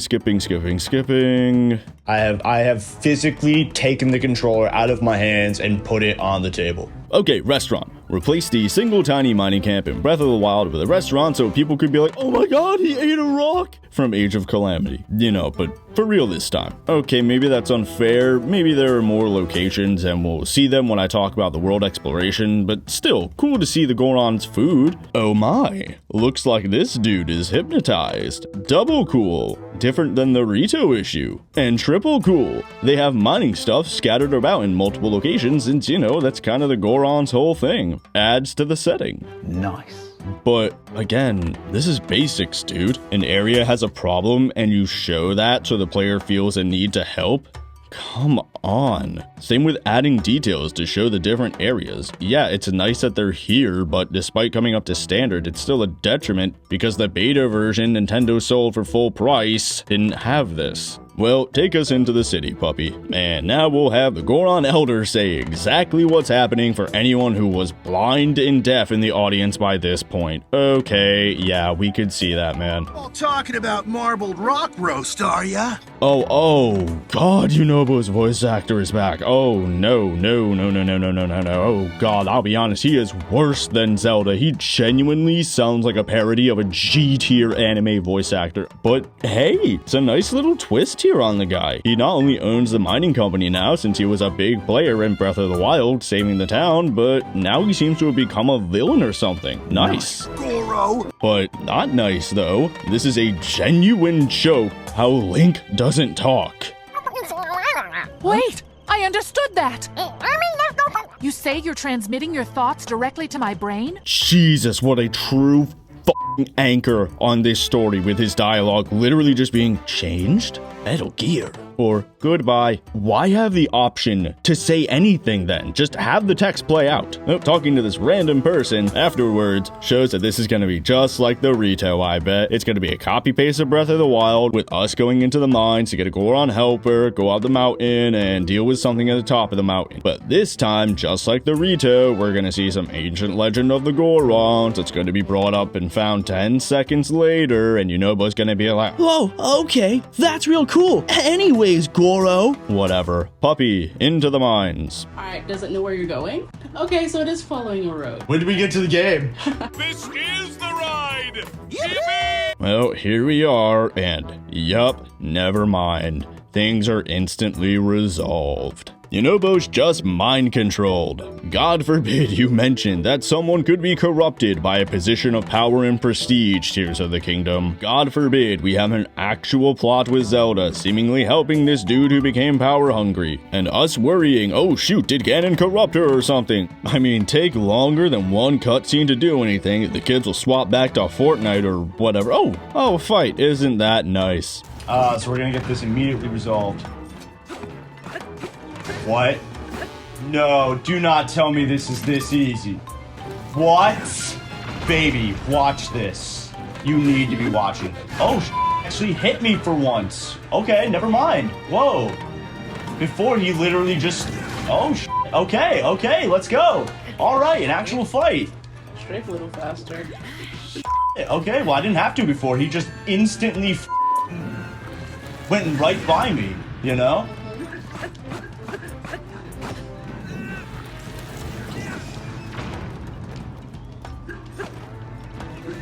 There we go. Alright, it's over. Jesus Christ, game of the year, people! Oh look, we never see her face. We never hear her talk. I wonder if it's not Zelda or something. G-tier anime! Then how did you aim at me before? God, and I love how during all of this, Link never says, OMG, Zelda. Nope. That would help sell the possible plot twist of her seeming evil if Link was like, yo, what on God's green earth are you doing? And she's like, I don't know, you ever think maybe Ganon has a point? Or something, I don't know. I mean, you could literally replace Link here with a brick that swings a sword, and it would change literally nothing about this game. And what is with this game's obsession with fading to black? It's just lazy. Show Link following Yunobo. Why? Who squirts out a little rock monster and says, I'm gonna call you Slurgo? Who pumps out a little stone vagina poop and says, I'm gonna name you Off Rack? Because that's what they're gonna be wearing their whole life. You give them a name like that, Off Rack. Shut up. So like, do I just get like a posse? That would be pretty dope. Like I go through this game with like my 4 ghost buddies walking around like a goddamn necromancer. That would just be like Skyrim again, where you had Lydia and freaking Chatterbox. I love how they have the Zonai propellers here. When shouldn't this be Zonai stuff from a trillion freaking years ago that was used in the Sky Islands and in the shrines? But they just have it here with these carts because, well, that's what the player already did. Well, head on up to the mountain, and to like the worst Mario level, here's the worst on-rail shooter ever. Okay, sure, launching an oboe into these dudes can be a nice little distraction, like catching the rupees in Wind Waker's Great Sea, but dude, you can design a whole set of encounters here to make this more than a distraction, and to make it, you know, a game. Resident Evil 4 did that with the minecart section, but nope, just some gentle, relaxing non-encounters to massage the rodent brain into thinking we are the hero because we pushed a button. Okay, maybe that's a bit harsh, but I am genuinely starting to think that since everything gets resolved instantly and there's no real adversity except a few hard enemies that I guess encourage us to avoid them. I mean, the only thing I actually had to do was get out of this cart once to fight a couple of bokoblins and move a brick. Come the f*** on. But I guess this finally led me to a shrine with the steering wheel for the Zonai stuff, and okay, yeah, I can see how this might be fun. I could see myself doing this in the open world and ramrod an enemy camp with a fire-breathing monster truck, and then I'd, what, do it again? At another copy-pasted enemy camp? It'd just be some mindless action detached from the actual game. Just hovering over a bog-standard open world like getting a clip through walls and invincibility cheat in any other game when cheats were actually a thing and not like a glitch exploit. Honestly, it reminds me of the Flash games we played in 2002 that basically amounted to messing with the physics someone just learned how to program, with no point beyond just getting more money to buy more things to mess with the physics more elaborately. You know, but then we all got bored with them when we realized there was no point, and nobody remembers those things except for a cute few nostalgic like, oh yeah, that was a thing. I wonder if those were ever made by multi-billion-dollar studios with teams of professionals and sold for full price. I mean, yeah, they were fun, but not anything more than the mindless chaos that eventually peters out. Like, you know, GTA free roam with unlimited rocket launcher ammo. But even if, for some reason, this never gets old somehow, the Zonai stuff here would be like the awesome icing over a piece of cardboard. Just kinda makes the icing seem less appetizing, huh? Not a 10 out of 10. You'd think any professional game developer would realize this is the most fun thing, and either A, rebuild the entire game around the most fun thing, or B, cut the fun thing out and put it in its own game with its own challenges and structures built around it. You know, like Banjo-Kazooie Nuts and Bolts? I mean, say what you want about that game, but it did build itself around that. And after sitting through a long play, yeah, boy, this does look familiar. Honestly, if anything, Banjo-Kazooie looks way more user-friendly than the annoying wiggling, fiddling, and turning with Ultra Hand here. You gotta attach power to certain parts, you gotta keep your vehicle balanced, think about fuel and speed, mess with it during gameplay if something is off. I mean, sure, Ultra Hand's different since you can use random tree trunks, and I can't really say if Banjo-Kazooie is better or worse, because, you know, long play, so I didn't actually play Nuts and Bolts. But if someone told me that Tears of the Kingdom Zonai cars were made from this idea, I'd totally believe you. Maybe this here is better since more objects in the world can be mushed together, but then again, why use more than Zonai fans and wheels for movement and then use blocks to build a frame? There's no need to do much more beyond balancing or moving. Maybe there's more stuff later, but again, kill one bokoblin with a tactical nuclear strike and you killed them all. Heck, even Kingdom Hearts with its gummy ship at least had separate spaceflight minigames totally designed around it, and the story is actually supporting that. Whatever, maybe it gets better. Let's keep moving. I mean, we're still not even at the dungeon yet, oh my god. Straight lines, though, somehow. Wait. What? The mini-map. Okay, we still need to just go back and talk to him, even after cutscene. Oh my god. It's like, I know where to go. I literally was there. The path, it's a straight freaking path. Where else? All right, I'll stop and talk and fade to black. God forbid it be seamless. Oh, jeez. It's no use. I can't remember anything that happened after that. This literally sounds like a joke take. Nah, it feels like, I mean, yeah, it does. It feels like that's what they wanted to go for. I feel like they're just trying to keep all that classic, like, not so great, you know, like, past Japanese. Yeah, I can tell it's rising from the Death Mountain crater. How descriptive. You saw the divine beast, buddy. It was about as big as those things. Oh, look what just magically appeared. Oh, sweet. That was not there before. No, it wasn't. I wonder if you need that to fight him. Do you need that to fight him? I wonder. I'm being so sarcastic and annoying. I should chill out. No, the game deserves it. Look, he's waiting. He's being kind enough to give us a second. I mean, yo, it's called having some dignity. Yeah. Or, I mean, integrity. I love it. This is just, they just put it here. Oh, and there's a few others back there for no reason. They literally just put this here, just spawned it in because I couldn't find a fucking reason. Did you just throw him at him like 5 times? 5? That's generous. No!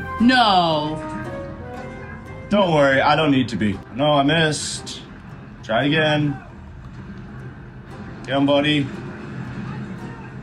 I'm pretty sure that rock just hit me and it did no damage. There's no way. This has to be, you know what this is? This is one of those story there we go, bosses. got it. Nah, there's no way. This is one of those story bosses where you're like, oh shit, oh fuck. And then, and it was too easy, and then in like the next 3 scenes, an actual hard one's gonna come out, and you're gonna be like, oh. Boy, it's so cute how kind you're trying to be to this game. Listen, man. It's so cute how much credit you're trying to say. No, maybe it'll do this. Like, you sat through Breath of the Wild. No, it won't, babe. Stop trying to Libra it up and be balanced. And no, the game is just that pathetic. Later. That's just really shocking. Like, that feels like a joke.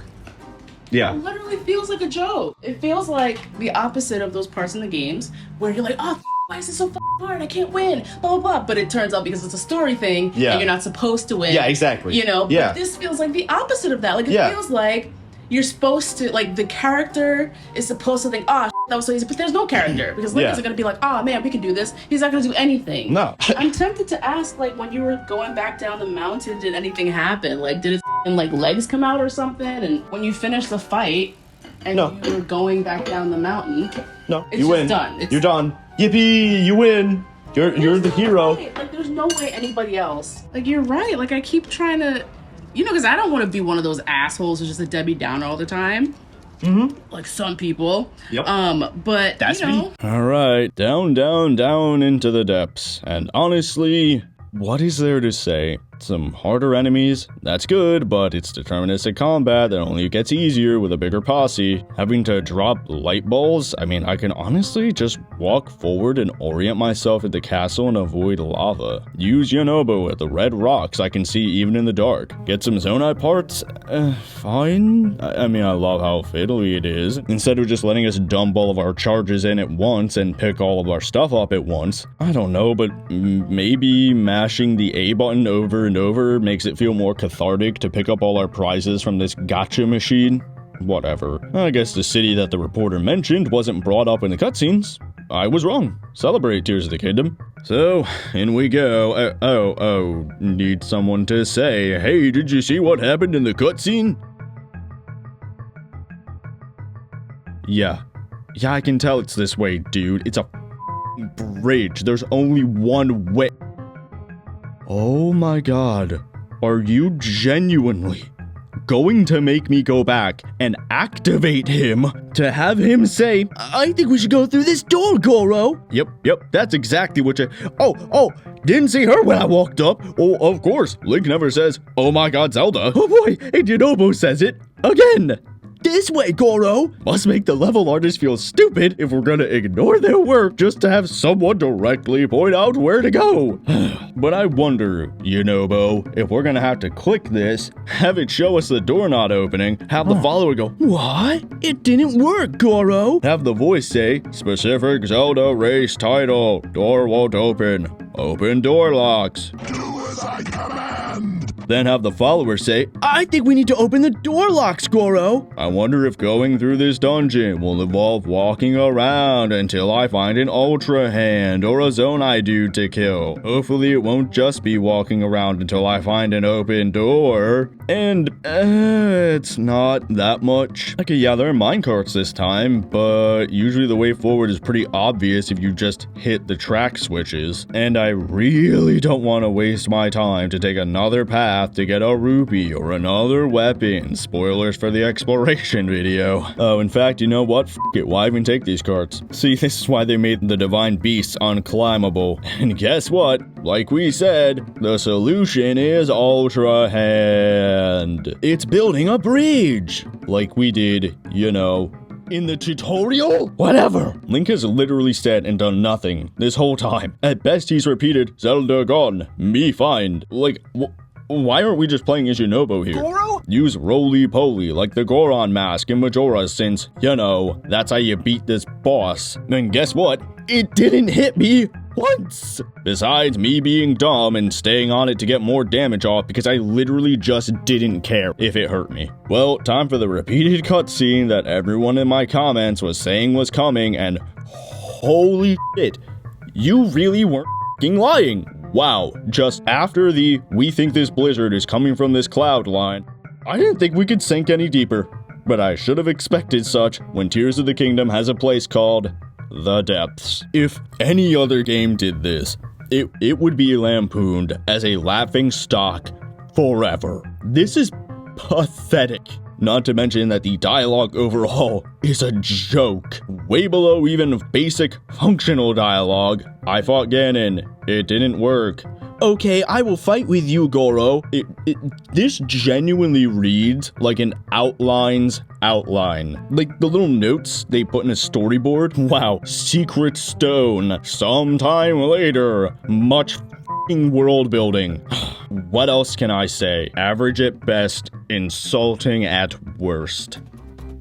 No, dude, take your time walking into the shop. It's all good. Just pad out your runtime. So, are we not gonna say where's Zelda? Wasn't that like the whole point? Oh, okay, we're just like, oh, she wasn't there. All right, whatever. Why can't Link have more character? Like, that's not weird, bro. It's really not weird. Like, again, like it would be in Half-Life 2, it was a running joke because they had gotten to the point in video games in like 2002 or whenever Half-Life 2 came out that you could have voiced protagonists. So it was a running joke that because in like 1997 they didn't do it, you know, now it's like everyone's talking at him and there's a fully in-depth story. And he's everyone's like, all right, Gordon, we need you to go into another military base and fight off the aliens. Say nothing if you agree. That's what I thought. Like, they play that up. They're not doing, and they say he talks in this. But like, we have all of this 3D modeling now. We can't even at least have him be like, you know, like. You mean like they did with Wind Waker? Yes, that's exactly what I mean. What do you mean we? I'm gonna leave and you're gonna stand there and say, Goro! Every time I talk to you. May as well do the Lizard Lake since they said Zelda was there or something. That's story adjacent. Alright, the cave is probably between the two and... screw it, may as well see what this fire is. Oh, it's that monster patrol crew. They're actually out doing their job. That's nice. Perfect example of how a bit of context and story can make up for deterministic combat against the same enemies and pointless cyclical weapon replacements. And then again, the combat can also be difficult in the chaos of a group, so, you know, that's something. But, to be honest, the context here is also kind of disconnected from what's going on in the region, since you'd figure that Goron City would need to suspend its mining operations if there was a monster group that had to be removed, but, you know, whatever. Well, at least it finally made me go through the pure busy work of gluing bokoblin bones to my steel sword to make it keep up with the damage scaling. Again, dominant strategy, but whatever.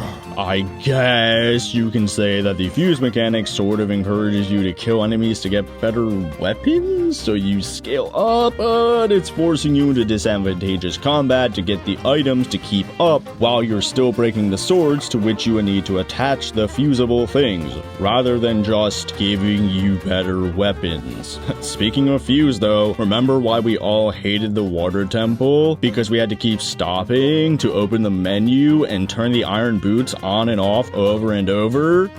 Anyways, back to Tears of the Kingdom from the things I talked about with break of the weapon. See? Told you, Pit Shuster 401. I'd steal that from your comment. Wonder if they're trying to get me to go underground to get that treasure and start some sort of side quest to uncover what's up with Zelda. Oh, I just smash a bomb wall and get a hat? Team Fortress 2? Okay. Look, I found the hat, Goro. Whoa, holy crap, someone actually said the words Divine Beast. Only took you half the game to realize you're a sequel. Whatever. At least we can cover up Spirit Yonobo's face now. Muzzle his voice. But unlike the monsters, these memories are definitely story. So, to the tower, because why fuss with building a Zonai jet when I can just go up to here and glide to where I need to? Oh, and of course, Blood Moon. Who gives a Oh, hey, it's stopped. Hey, screw it, why not have it do that every single time after the first cutscene? Oh, right, and before this memory, they showed Zelda was in the past. Took them like 4 minutes to make that clear, but you know, now we hear that they're confirming it. My secret power would be to pick out any individual flaw and make it like a trillion times bigger. So like, I could make someone sit the size of that Postulio from Invader Zim. Yo, did Zelda literally just wait for 10,000 years? What was it like lying in that hole for 1,000 years? I was enjoying it until you guys showed up. Jesus Christ, eat your heart out, Sephiroth. Well, at least this was something. The first semi-engaging dilemma and conflict I've seen beyond Fight the Bads. Does Zelda give up who she is and hope Link will somehow find her knowing she's a dragon or not? So, that's cool. Yo, Link deadass kinda looks like a robot with that helmet. I mean, he is just a brick going through the game.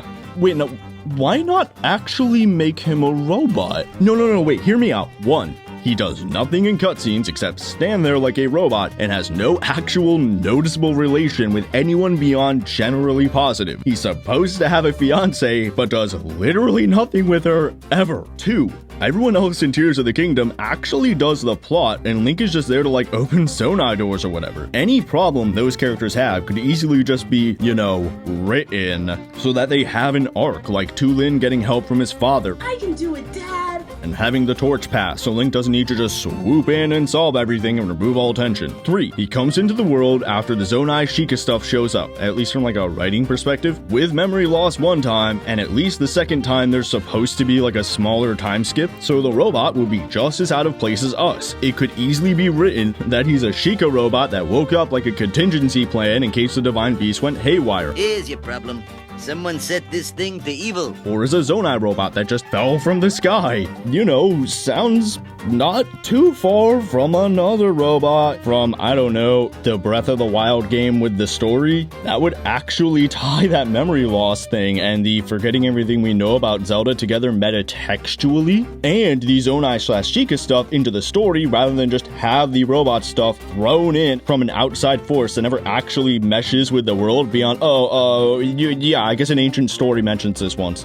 4. Link has access to ancient Zonai and Sheikah technology that no one else does, allowing him to engage with the ancient stuff. You know, like building Zonai planes and shit. Yet there's no real connection with Link beyond a random thing thrust upon them like a random arm or Sheikah slate when that could just be a part of him. Tell me that doesn't fit. Screw it, you know what? I'm keeping this helmet on the whole time. I fucking bet you it will make so much more sense. Or at least prove me right when I say he could be replaced with a blank 3D model that just says yes, no, Zelda gone, or I did quest thing. And it would change nothing. Couldn't do that with Geralt. And speaking of Zonai powers, fine. Straw men, I mean pedants. Oh my gosh, just make your own fun and do Nintendo's job for them. I'll use a car to go to Zora Land. This is pointless and no different from using a horse. Oh well, gonna go check something off the path. Oh, it despawned. Okay. back to having Puppy walk for me while I literally put the controller down because spoilers for the world video. Why engage with fighting a Hinox or helping a weirdo Hudson cult man when I'll just lose resources or get stuff I'd find quicker around the missions? Guess if someone's on the road, I'll talk to them to see if they give me a story. Oh yeah, G-tier anime writing. Man, remember when I sort of praised the Zora's Domain walk-up in my Breath of the Wild videos? Well, this is much worse. Again, obligatory, this is a copy-paste of the previous game. If any other game did this, you'd be hated for life, etc, etc. I mean, you'd think these landslides would fit more in with Breath of the Wild's supposed torrential downpour that was really just, you know, like a light rainy day. But nope, now they're here because reasons. Anyways, sure, your movement is restricted by some of this goo, defused Ganon goo with gloom, but you can still just easily get around things. And there are fewer enemies this time. Plus, you know, you can start every fight with spamming the much harder to select abilities than in Breath of the Wild and instantly start at an advantage. Yeah, enemies deal more damage now, but I don't think this combat is really gonna get any harder or make me have to come out of my dominant strategy as I get 2 more Spirit Bros. I mean, at least the powers in Breath of the Wild had a limited number and a cooldown outside of 10 seconds. Now I can just sit back and spam rollout and let my dudes fight for me. No tension. Much relaxing. And what is with this game being Mario inspired? Because this is literally just Super Mario Sunshine. But you know, at least the goo there actually hurt you. Again, back to the GameCube like with Follower Medley. Then again, I'm really not against going back to the GameCube and PS2 era. Oh, yay! Another person specifically mentioned the last game beyond I know you, Link, you are the good. Okay, in we go to one pretty-ass city, even if Monster Hunter World's Coral Highlands makes Tears of the Kingdom here look like a f***ing joke. Just like last time, up to the top of this mountain here, but now to see my best friend, Sidon. But hey, his fiance seems open to it, no judgment.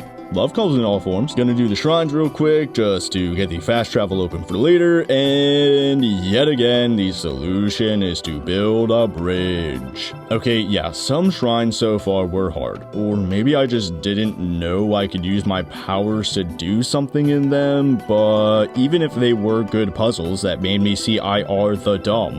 When they're put alongside this the good ones seem bad comparatively, because Tears of the Kingdom, you apparently know how to stump me, but just chose not to here. Or do I just move them into a staircase or something?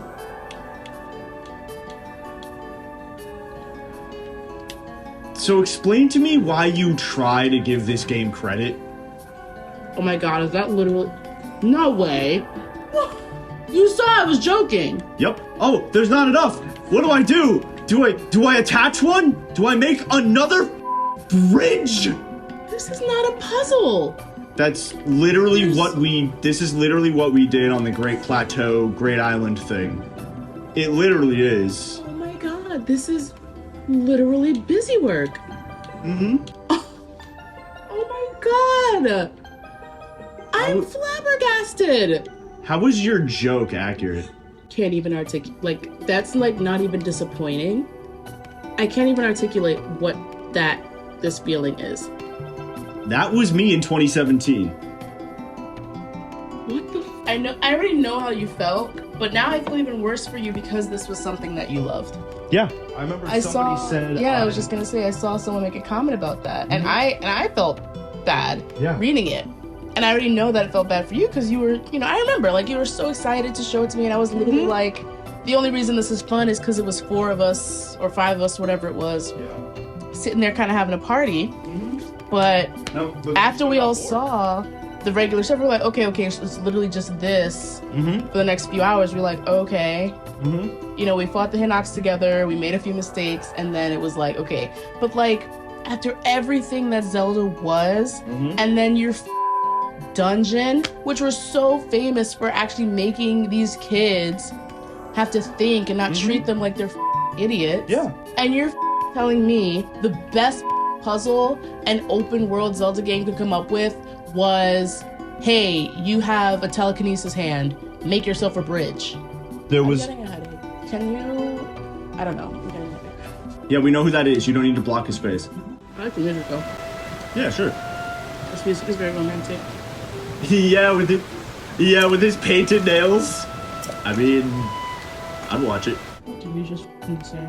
I didn't see. I literally... Dude, turn around! There is literally a giant pile of it, and you can look up and see that it's coming from one of those islands! Anything else? Watch. Wait for it. Oh yeah, remember how I said I f***ed up when I started thinking? No way. And I tried to like overcorrect and like get it to aim? Oh, I just had to get on it and wait! Oh, that's the problem. I was thinking! I assume you were asleep. Shut up. But walked over here. And he's like, oh, I can't read the prophecy, whatever, because it's broken. What are we gonna do? That's not the missing piece. I'm like, bet it's gonna be right here around That's not the missing piece right there. There it is! That's not the missing piece right there. I'll just clean it off with the water because that's what they had me do when I first walked into the city, so I already know exactly what to do with this. That's the problem. I was thinking. And you know, the answer is don't think, really hits when you start thinking about it. For example, I thought it was kind of clever having to piece together the riddle and realize that the skyfish was an island shaped like a fish and not like a fish in a pond, but the dudes right here just tell you that. And the fact that the whole marketing of this game was Skyloft, but not Skyloft, so where else would this be? Also, it's literally right next to where we are, so just look on the map.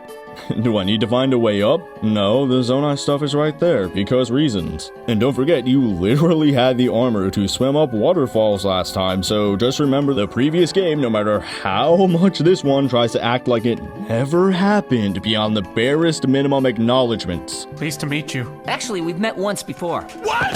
The riddle says, among the floating stones, there will be a droplet. So, do I need to find a droplet, or do I simply spin in place until the giant blue glowing stones are obvious? Well, at least the boss battle against the ruined like here was okay. You know, it's ranged, and you have Zidon's power now, so you know the goo slows you down and gives you like a bit of a tutorial on how to use that power without seeming too much like a tutorial. Honestly, I don't really mind that much, except for like how they ruined my boy. And I'm going to take it out on this nothing of a relationship because this is the first time we're seeing these two interact, so I don't care. Like, is this trying to imply that like Saddam was in some sort of depression? Maybe he was just stressed and tired from purifying the water and having his land in supposedly dire straits? He didn't even seem to have any depressed dialogue. I mean, maybe he's rightfully worried because his fiancée doesn't seem like a warrior and a monster just shows up, so maybe he just prefer that she stay where it's safe?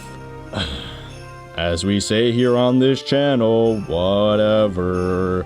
Let's go down to go up. The path for you. Dive in, Link. Except, seriously, why do we need to go underground?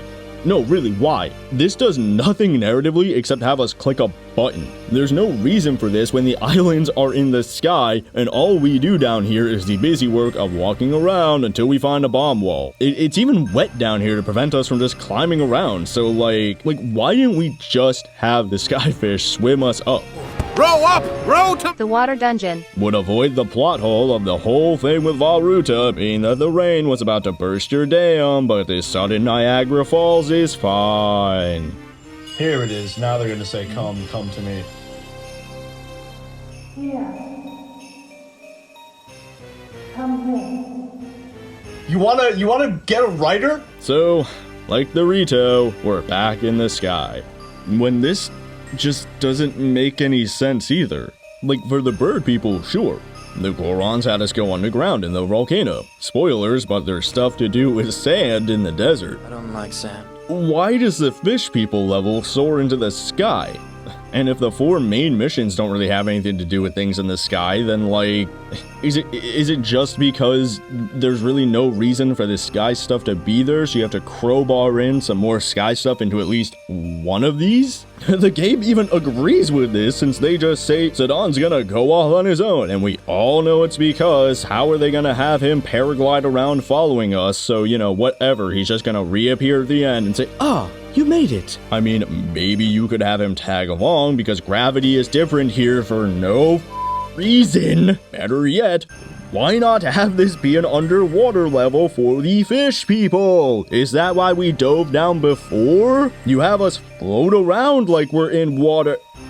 Oh my god. I just realized while typing that line, did they seriously mean for this to be a water level? And 12 years later, they still haven't finished this game? I know we all hate water levels, but if Ocarina, Majora, etc. did it, then maybe try your hand at it again. I don't know. Whatever.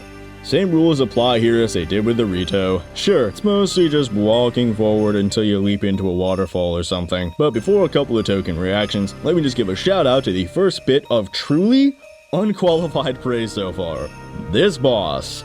My boy. This dude is without a doubt one of the best things I've seen in these games so far. Honestly, right alongside the Great Plateau. You have to take him apart as you fight him, use your powers in a creative and unique way. I mean, I've personally never seen anything like this before in a game. He hides his face from you too, so you can't just immediately hit him there. I mean, like, I never figured out what to do with this flying form here, but you know, still, okay, maybe not totally unqualified, but like, this is how the entire game should have been designed. Every encounter should have used these USP gimmicks to blend combat or traversal. Real, genuine gold star here, Tears of the Kingdom. Okay, to the reactions. This is literally just polygons. Oh my god. What? No, no, no, no! Did it fall? We're taking this bitch to Vegas. Oh, that's too much. Oh god, no, no, no. Oh, yeah, we made it. We good. So much for the go fastiest bird ever. Oh man. Yep, see, he's just gonna be here at the end. What'd I tell you? Okay, into the great wellspring of Hyrule. Even though in Porter's notes, it said these islands appeared as if they didn't rise from the ground, so this can't be Hyrule's wellspring if it wasn't here, unless it's a source of rain? Whatever, the solution is don't think. Let the game tell you what to do 4 times and massage the rodent brain. I thought Breath of the Wild plateaued on its flow channel to make every area ready to be the second area you may find, but this is just absurd. So, like much of Tears of the Kingdom, the puzzles here often devolve into connect whatever 2 pieces are around because the solution is, that's right, Ultra Hand. Like I said about Breath of the Wild, if you run through your powers, you'll usually see the solutions. I mean, sure, there are a couple of places where that's not the case. Just look around until you see goo covering this waterfall, or use a block or water shield to get past these flames. But then other times you realize that thinking was the issue. Wait a minute, that shrine from before was just out there in the world so that when we see the platforms up top here, we aren't suddenly hit with a new thing? Tears of the Kingdom really is just slapdash together? No context or reason, just throw that down there because, whatever.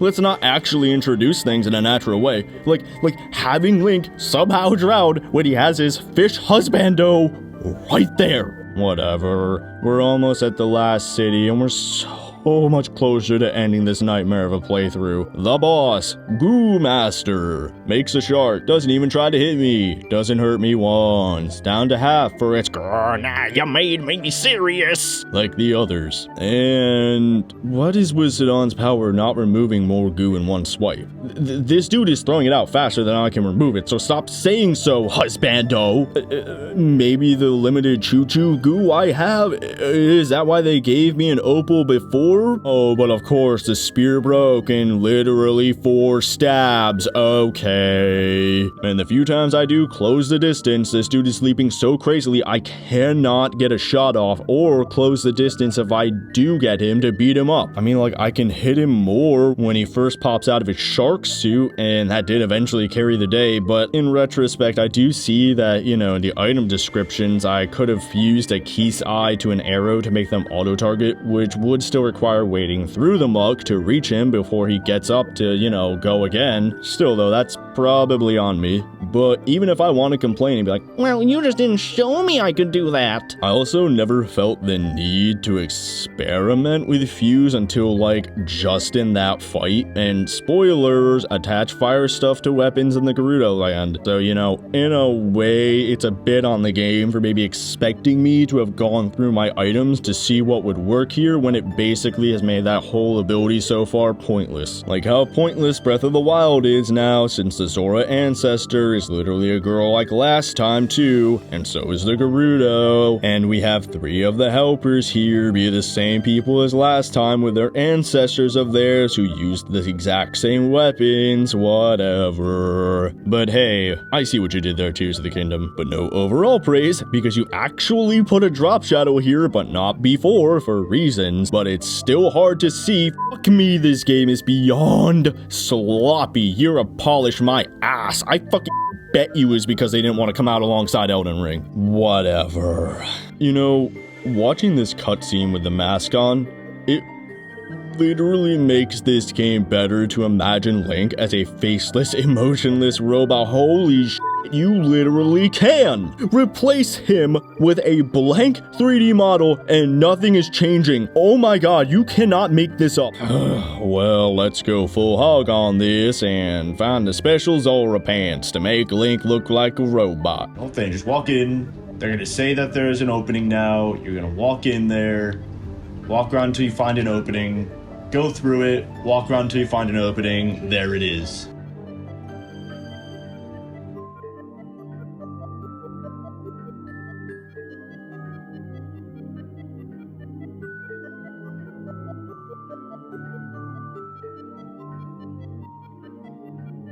Oh, okay, it's just pants. Never mind. We're so close to done, but there are a few things we should stop by along the way to Gerudo Town. Kakariko had a part to play last time, so, you know, let's see what's up there. Oh, big ruins suddenly. Okay, cool. And the plaque says we need to get the powers of light, fire, and etc. to do things here, and this dude says you can't come in unless Zelda says so. Okay, so forget it. Guess I better go collect my last spirit dude and save Zelda. Oh well. At least Paya's gotten a bit more of a spine now. Shows some growth. Unlike Katla here, who hasn't aged a day, but Bora did. How long did this time jump? Was there even one? Oh, maybe it says in the character profiles. Oh, they just say, her chief. She nice. But no, this totally deserves more praise than The Witcher. So epic. This is the worst game I've ever played. Holy shit. I can't believe I'm saying this, but at least Breath of the Wild's horrific choices had some reasoning behind them. This is worse. It's just bad. It's just inconsistent. Oh my god. Congrats, Tears of the Kingdom. You actually made me see Breath of the Wild in some kind of positive light. Holy whatever. Hiding one memory in the woods. It's something, but what else can you do? I don't know. I think of hiding under a rock or whatever, but I think my brain has fallen into the don't think mentality to save itself from insanity. Well, so much for the Yiga clan. has anyone even mentioned them yet? Oh, so the Gerudo are his army again? Hold on, that better actually be gone into, but then again, this was a while ago, I don't know. Hyrule will bow down before me. Oh, but I know that voice is not deep enough for Big Daddy Ganon here. Oh my god, no. Oh, well, it's cool he can control Moldugas. I like that. It fits the Desert Man theme, you know? See some more of his powers. Don't you dare. Don't you dare just use a magic man magic and instantly fix everything. Don't you fucking dare destroy all the goddamn tension. Wow, Zelda's is bigger. You jelly? Nope, just no tension of Ganon being powerful, of having an entire horde of monsters. No, this dude's just gonna fucking beat the shit out of him. Wow, I don't care anymore. I don't give a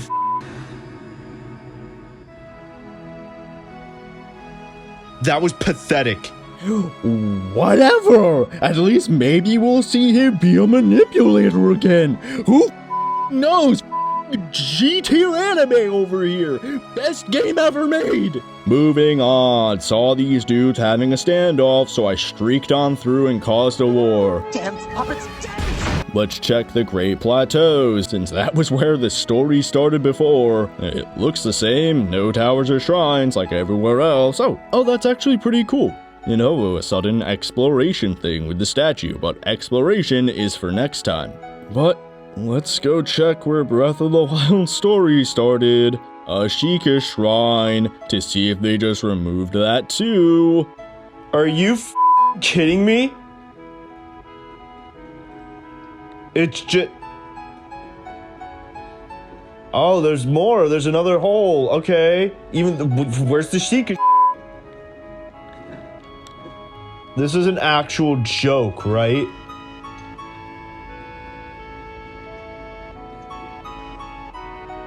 Boy, can't wait for a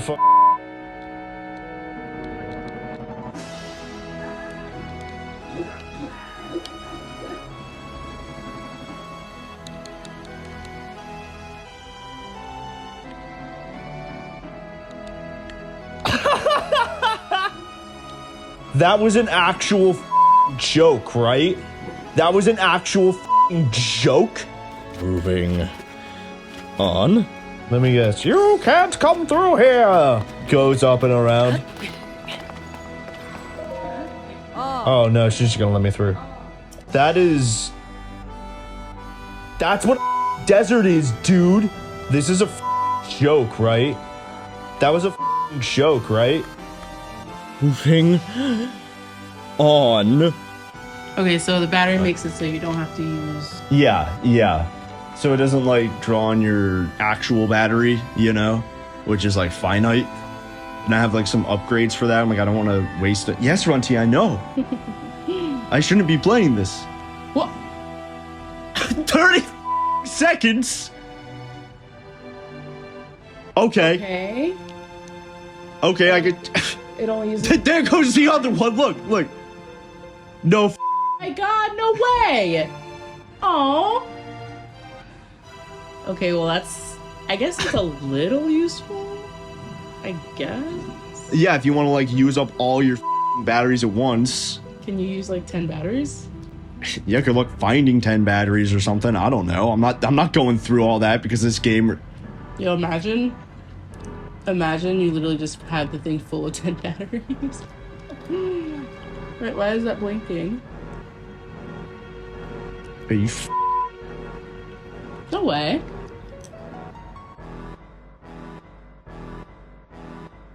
No, what? What? Whatever. It's a replay of Gerudo Land. It's what's making the sandstorm that was all around the city. Okay.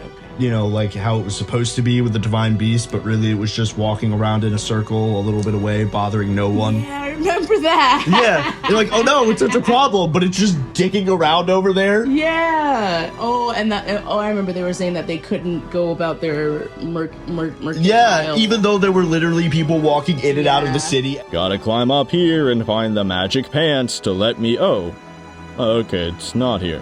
Well, maybe I'll just not think and sail over the sandstorm. Of course that worked. Oh, I actually had to find my way through. Well, no map and can't really see, so okay, that's kinda neat. I like that. Sandstorm, baby. Oh, that's not Gerudo Town. Re-dead. Oh, I mean, Gibdo. Can't say dead. There's Gerudo Town. Or what's left of Gerudo Town? Why didn't anyone mention this back at the bazaar? Whatever, they're doing Ocarina again, but hey, that worked. It's Creep Dude. I got you, buddy. Me and you, let's make it out of here. Huh, you know, this is not the worst way to hear about the way forward. Oh, shoot, and you got Riju's journal here, too. That's also not the worst way to hear about a way forward, either.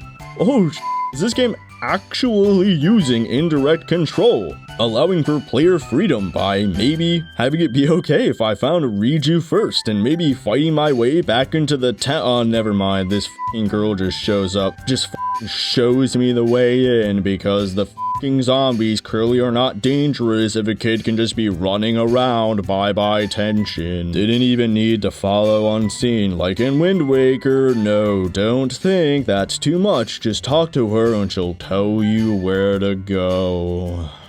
God, I'm tired. Well, at least it makes sense here that Booleara remembers me. And hey, in this cave, they have laundry strung up and remember to put in a fan. Oh, shit, and the cannons, yes! Why weren't these used in Breath of the Wild? Nice details, though. But still don't get why the Gerudo have this totally useless language thing here, which they never speak in. There's like male, female, and hello, goodbye. Like I said about going back to the PS2 era, remember when... Oh my god, 22 years ago.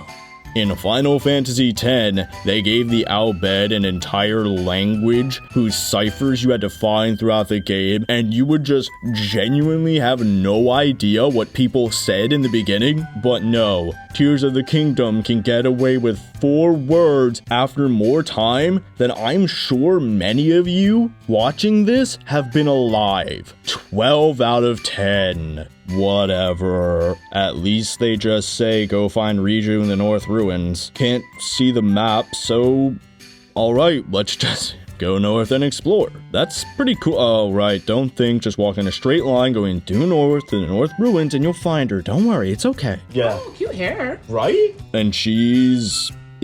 Is she older? Can we please just get a year count? Whatever, who cares? Don't think. Why did you have Tulin there if literally everyone else is the same? How fucking convenient that the not dead zombies are weak to the Gerudo's special element. How does she walk on sand in those heels? Okay, shoes? Bitch, excuse me. Why do you get so fashion forward? Whatever, who cares? Don't think. Okay, but seriously, I do like how you have to use some elemental attack on the not deads. That's something, at least. And honestly, overall, I do like how the plot has less of a ticking clock and more of a where is Zelda and what's going on with her general question to allow for more freedom with a more decentralized narrative so problems can be distributed around to account for player freedom. Hooray! This game is literally coming up to the base idea of an open world, or at least fixing the problems that were sold to us for $60 for an additional $70. Can you imagine that warp over there, but like the sand starts messing with me, so I show up like the fly, Jeff Goldblum. Alright, time to just teleport into a war zone. They're very slowly coming towards us. Oh, they're doing a little horde/tower defense mode. Alright, changing things up. The enemies being active and threatening the location. Yeah, the like did, but I feel this is a bit more tense since you see Booleara be here like, oh we are so screwed. Basic writing. Yippee. And of course, they wrote away the tension, instantly spoilers. Because these guys did stand no chance. So much for them being a threat if Riju can now just delete them when they're spawners. That was pathetically easy. That felt like a baby version of what any game has been doing to change up enemies attacking for a decade, man. Serendipitously, I literally replayed BioShock Infinite a week before recording this footage, and for those of you who don't know, spoilers I guess, it ended with a tower defense mode where you had tension and multiple enemy types and weapons and vigors and the songbird helping. Tears of the Kingdom is, again, average at best. Not to say you can't have fun with average, but still. Not seeing Zelda's face though, wonder if that's not her. Would be cool to have Tears of the Kingdom acknowledge this was a diversion for the actual attack on Gerudo Town. And you know, we go back and find everyone dead and Riju throwing off the crown, feeling more and more like she doesn't deserve it even after mastering her powers after, you know, like 10 seconds. But still, though that sounds a bit too much like Breath of the Wild Zelda's character potential. But hey, maybe that can be a thing where, you know, the ghost of Urbosa is like, hey my progeny, just letting you know I helped Zelda with this, you'll be okay. Wait, could I have just done that from the jump instead of having to climb up? I thought y'all were under attack. Thank goodness that they're just willing to wait to launch the attack. Yep, there it is. Come to me. Where I am. That was a joke, right?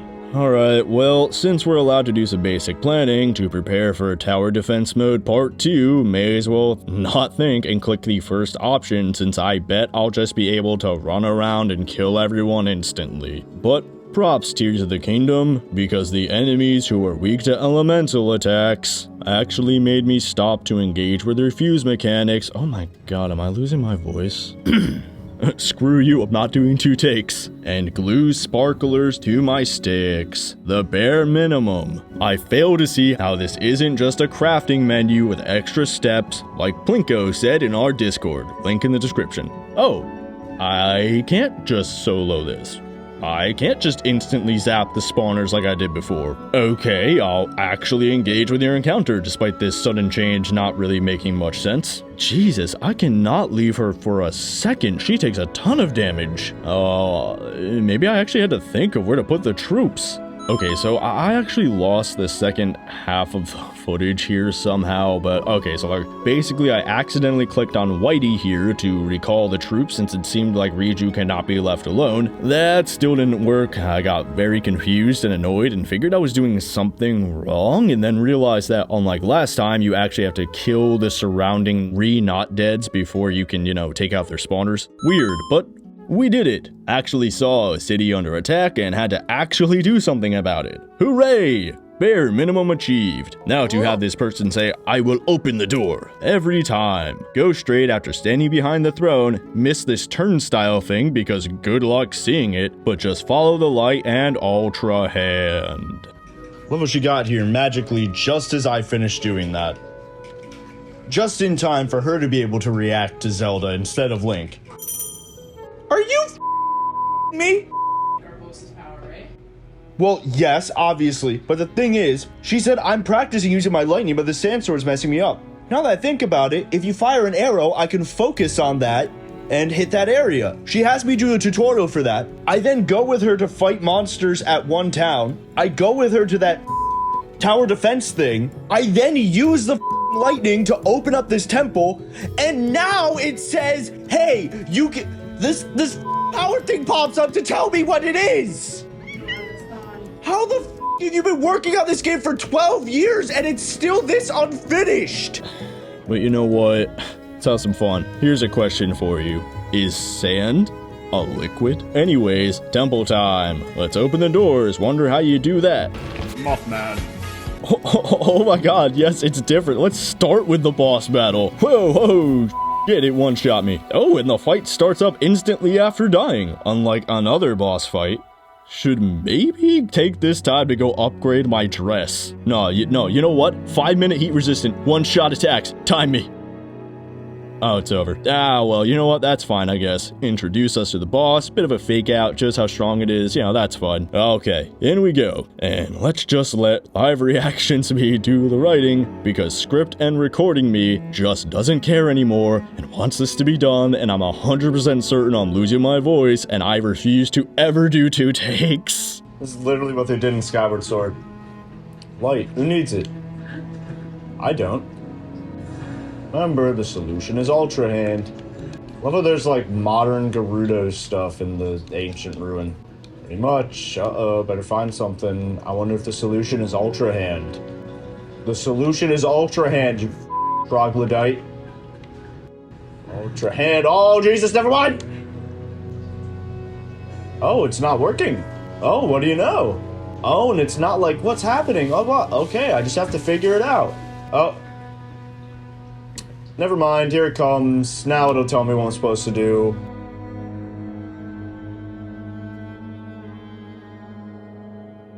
Oh my god, no way. No way. It just didn't work because Riju didn't do the cutscene before me. Daughter of the Gerudo. Is that the exact same voice actress for the last champion? Oh, just like last time, you just gotta be moving power around. How the f am I supposed to see that? No, it's not. The solution is Ultra Hand. Yeah, it's been doing that.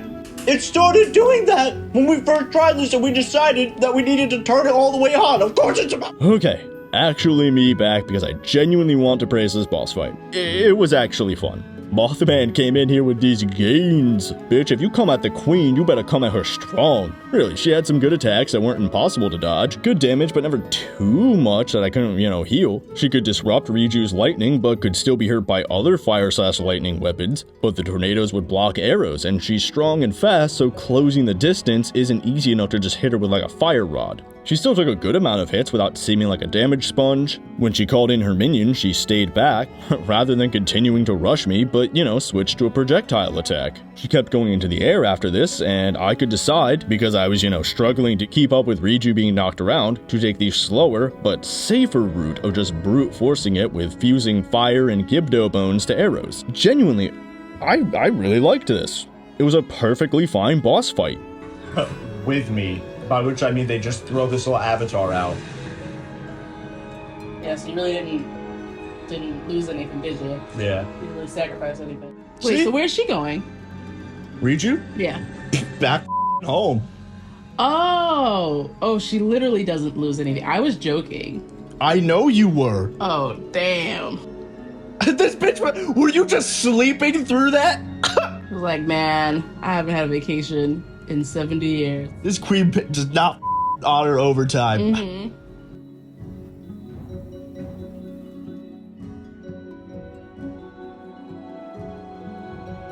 No, that doesn't help at all. Whatever. To be honest though, I think this section was the best so far. Had an actual problem, and you had to do a little something different with it. You had a good boss fight, Then again, it's just average. Yeah, it seemed like it was fine. It was fine. Ugh. All right. Well, hey, at least we're ending on a high note, right? Yeah. So. Actual shocking stuff. Looked like it required something of you. Yeah. Thank God. Okay, now for just the rest of this open world and the end of this story. Everyone else loves Tears of the Kingdom. Not me. Everyone who counts loves Tears of the Kingdom. Oh boy. Here we go. We're going to be on a more meandering path, following my counterclockwise way, exploring through the world from Gerudo Town and back with all the stuff I find along the way before finishing up the main plot. Sometimes stopping to summarize things generally as I go. Also, I'll check in on locations I spoke about in my Breath of the Wild videos, hit interesting details I heard of previously in my playthrough, and stopping at as many locations as possible to see as much as possible. We might be breezing through some stuff here, but that's because we got a lot to see. A whole map, some might say. And the first thing I wanted to go see was Luraine Village. I heard it was attacked by pirates while in Gerudo Land. Okay, like the Gerudo, something is actually affecting the town and having to be pushed back like I recommended in my Breath of the Wild analysis part 3.9. And we'll get to see some actual people being bad and learn more through a story and maybe see someone like Tetra. Who the f*** am I kidding? It's just gonna be the same enemy standing around doing nothing. But hey, maybe I'm wrong. We'll see. Even though we won't see Gerudo Town being rebuilt, it's just fine now. Okay, well, on my way to Lorraine is one of the Lomai mazes, so hey, may as well check it out. And hey, another dude I met who doesn't remember me. Neat. Definitely gotta go up to this board cube after this maze, which was already solved. Are you kidding me? Whatever. Okay. Okay, the maze is not over. Maze part 2. Board cube has a point. Alright, let's see. Yeah, I wonder if the north side of this cube is the one with the landing pad. Well, let's just go use the go fastiest bird to save on stamina or whatever. Please don't tell me this is sail around until you find an open door. Oh my god. Could I have just gone to the top and... Third maze is the charm, and I guess it is. This underground one was the closest to an actual maze since I can't see and needed to drop light balls to help me keep track of where I've been. You know, if I don't use Riju as a makeshift flashlight. Oh, sweet, it ends with my favorite dude too. Love the new cube form and love you moving your face around, buddy. Suits ya. Oh, your grinder thing that you drop was fuse material? Can you tell I never used fuse when I first found him because I had no idea what this thing was. And you know what? Let's explore low rule while I'm here. Don't think I can really give you any props though for making a dual world, Nintendo. It's kind of your whole thing. Oh look, mushrooms like Blackreach. Okay, yeah, mushrooms in caves are like a thing, but it's still kind of funny. And why am I not surprised that I feel just as little motivation to do anything down here as up top? Why fight dudes and risk dying or losing weapons for... what, Zonite for useless Zonai vehicles or a rupee or something? Especially down here, that gloom effect means that my max health gets cut every time I get hit. Exploring is tedious and slow. Having to drop light balls or having the glow effect only light up around me doesn't help in exploring a big underground world since I can't tell if I'm just uselessly marching towards a dead end. Okay, sure. I mean, I could just go turn on all the lights because, dude, this is a freaking cave. Duh. But this cave is a whole open world map, and if I had to turn on the ability to explore it, well then that's just busy work now, isn't it? That would be like if every time at night in Hyrule it became pitch black and you couldn't do or see anything. Yeah, that makes narrative and logical sense, but not from a game design perspective since the player can't just see. Before, when we had to go into the depths for Goron Lane, Tears of the Kingdom understood you had to be able to see your objective. Just goes to show Nintendo knows what to do at least, but then decided not to do that for the depths overall. Here, you don't even have giant drops illuminated like the lava. Did that make the navigation with light balls functionally pointless? Yeah, but that's why you then design obstacles around that and give the player abilities to engage with the darkness, or heck, make the optional treasure worth exploring for rather than just making instant drops no one can see coming to force you to use the light balls. Even still, if that objective or treasure has no way to be seen, you may as well be blind mining in Minecraft. Okay, whatever, there's at least one thing that doesn't look like a monster camp. That looks like something. Whoa, what? Huh? Where? What? Who? Again? Oh, shoot. He actually hurt me this time. Oh, boy. Do I even have any food? Huh. I was not expecting that. So, is this hell? All the enemies I kill get set down here? Is that how the blood moon works? Bringing them back up? Whatever, get his jaw. Too bad this will break, so, you know, I don't feel accomplished getting this. Let's see the actual treasure. I have no idea who this is. Okay, I didn't actually bother to check what this was in the item descriptions, and looking back, I can see you can use these to make more batteries? But I only remembered hearing about this on the Great Plateau from optional dialogue with the robots, so goes to show how much that actually mattered throughout the game. Like I said, I can pilot the Zonai plane I spent 2 minutes fiddling with for a whole 2 minutes instead of 1 before it despawns because this game is screw you, stop having fun, the game. even if this does mean I can pilot it for like 20 minutes, am I really not gonna get off it within those 20 minutes at some point? Still would despawn regardless. Seriously, I cannot believe they legit did that. Okay, maybe it won't, or I could find a way to keep it in my pocket, but honestly, man, I just don't care at this point. Whatever, let's move on. I'll talk more about the depths a bit later. We got other places to hit outside of the Goron Desert. Thank goodness that when I come back, it'll be easy to check the few landmarks that the Satori horse just pointed out for me instead of letting the map design speak for itself. And I'm really not hopeful for those or any landmarks being anything. Okay, let me already have to be straight up because I am already hitting a wall right out of Gerudo land. I did say I was going to do as much as I could along the way, but that's as much as I, a professional Breath of the Wild and so far Tears of the Kingdom hater, could do. Like,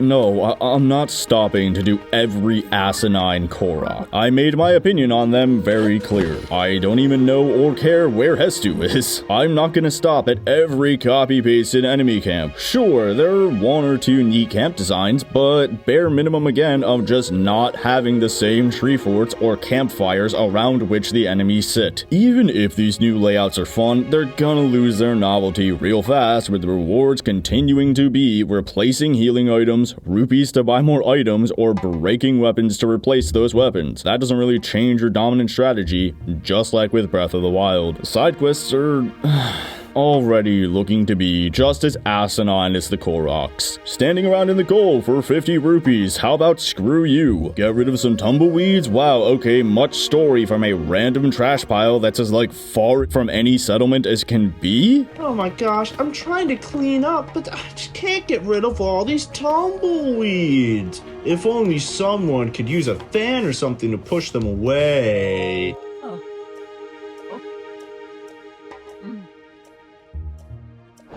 Are you kidding me? I can't believe I somehow got that. Get me a horse so I can say thank you. And you can move a rock 10 feet or a spirit orb, I mean light ball. Do a horse race like Ocarina had. Might be fun, but it's not really for me, and it's been done to just show how Tears of the Kingdom is average at best. One dude is dehydrated. Well, like, there's water, like, barely anything away. No way you didn't hear that, but whatever, just bring him a fruit. I mean, these side quests are so often nearly instantly resolved. Like, okay, stepping back to the stuff I skipped over in the last video just after the Rito and on my way to the inn with Mario, I saw this quest here. What is it? It's go get mushrooms from characters doing the exact same thing as last time, but Control F truffles for mushrooms, with a random shrine that's inside the cave for reasons. Further down, there was a ultra hand to get treasure, but the dudes who saw it first just say, oh, it's fine, keep it. Oh, was that still too complex? Here, have the whole treasure story dumped on you, lol. Isn't it so quirky and funny how they give you all the information despite the dude saying stop? And guess what? Then someone instantly pointed out where that treasure is right after that exchange. I say I know shield surfing and they will still explain it to me. How dumb do you think I am, Tears of the Kingdom? This is literally just Candy Crush the open world. This really feels like it's just designed to be instant dopamine hits from instant solutions to asinine problems to make us feel like we're accomplishing something. And I mean, with how overworked we all are nowadays, those games have their place, but like, Tears of the Kingdom was not marketed like this. And is that really what you want to reduce mainline Zelda to? Come on! I mean, rarely do you have to think much beyond Ultra Hand to solve an issue. It's literally just move a plank. That was Half-Life, people! Look at the choices and side quests in Fallout New Vegas. Do I need to say much more beyond that?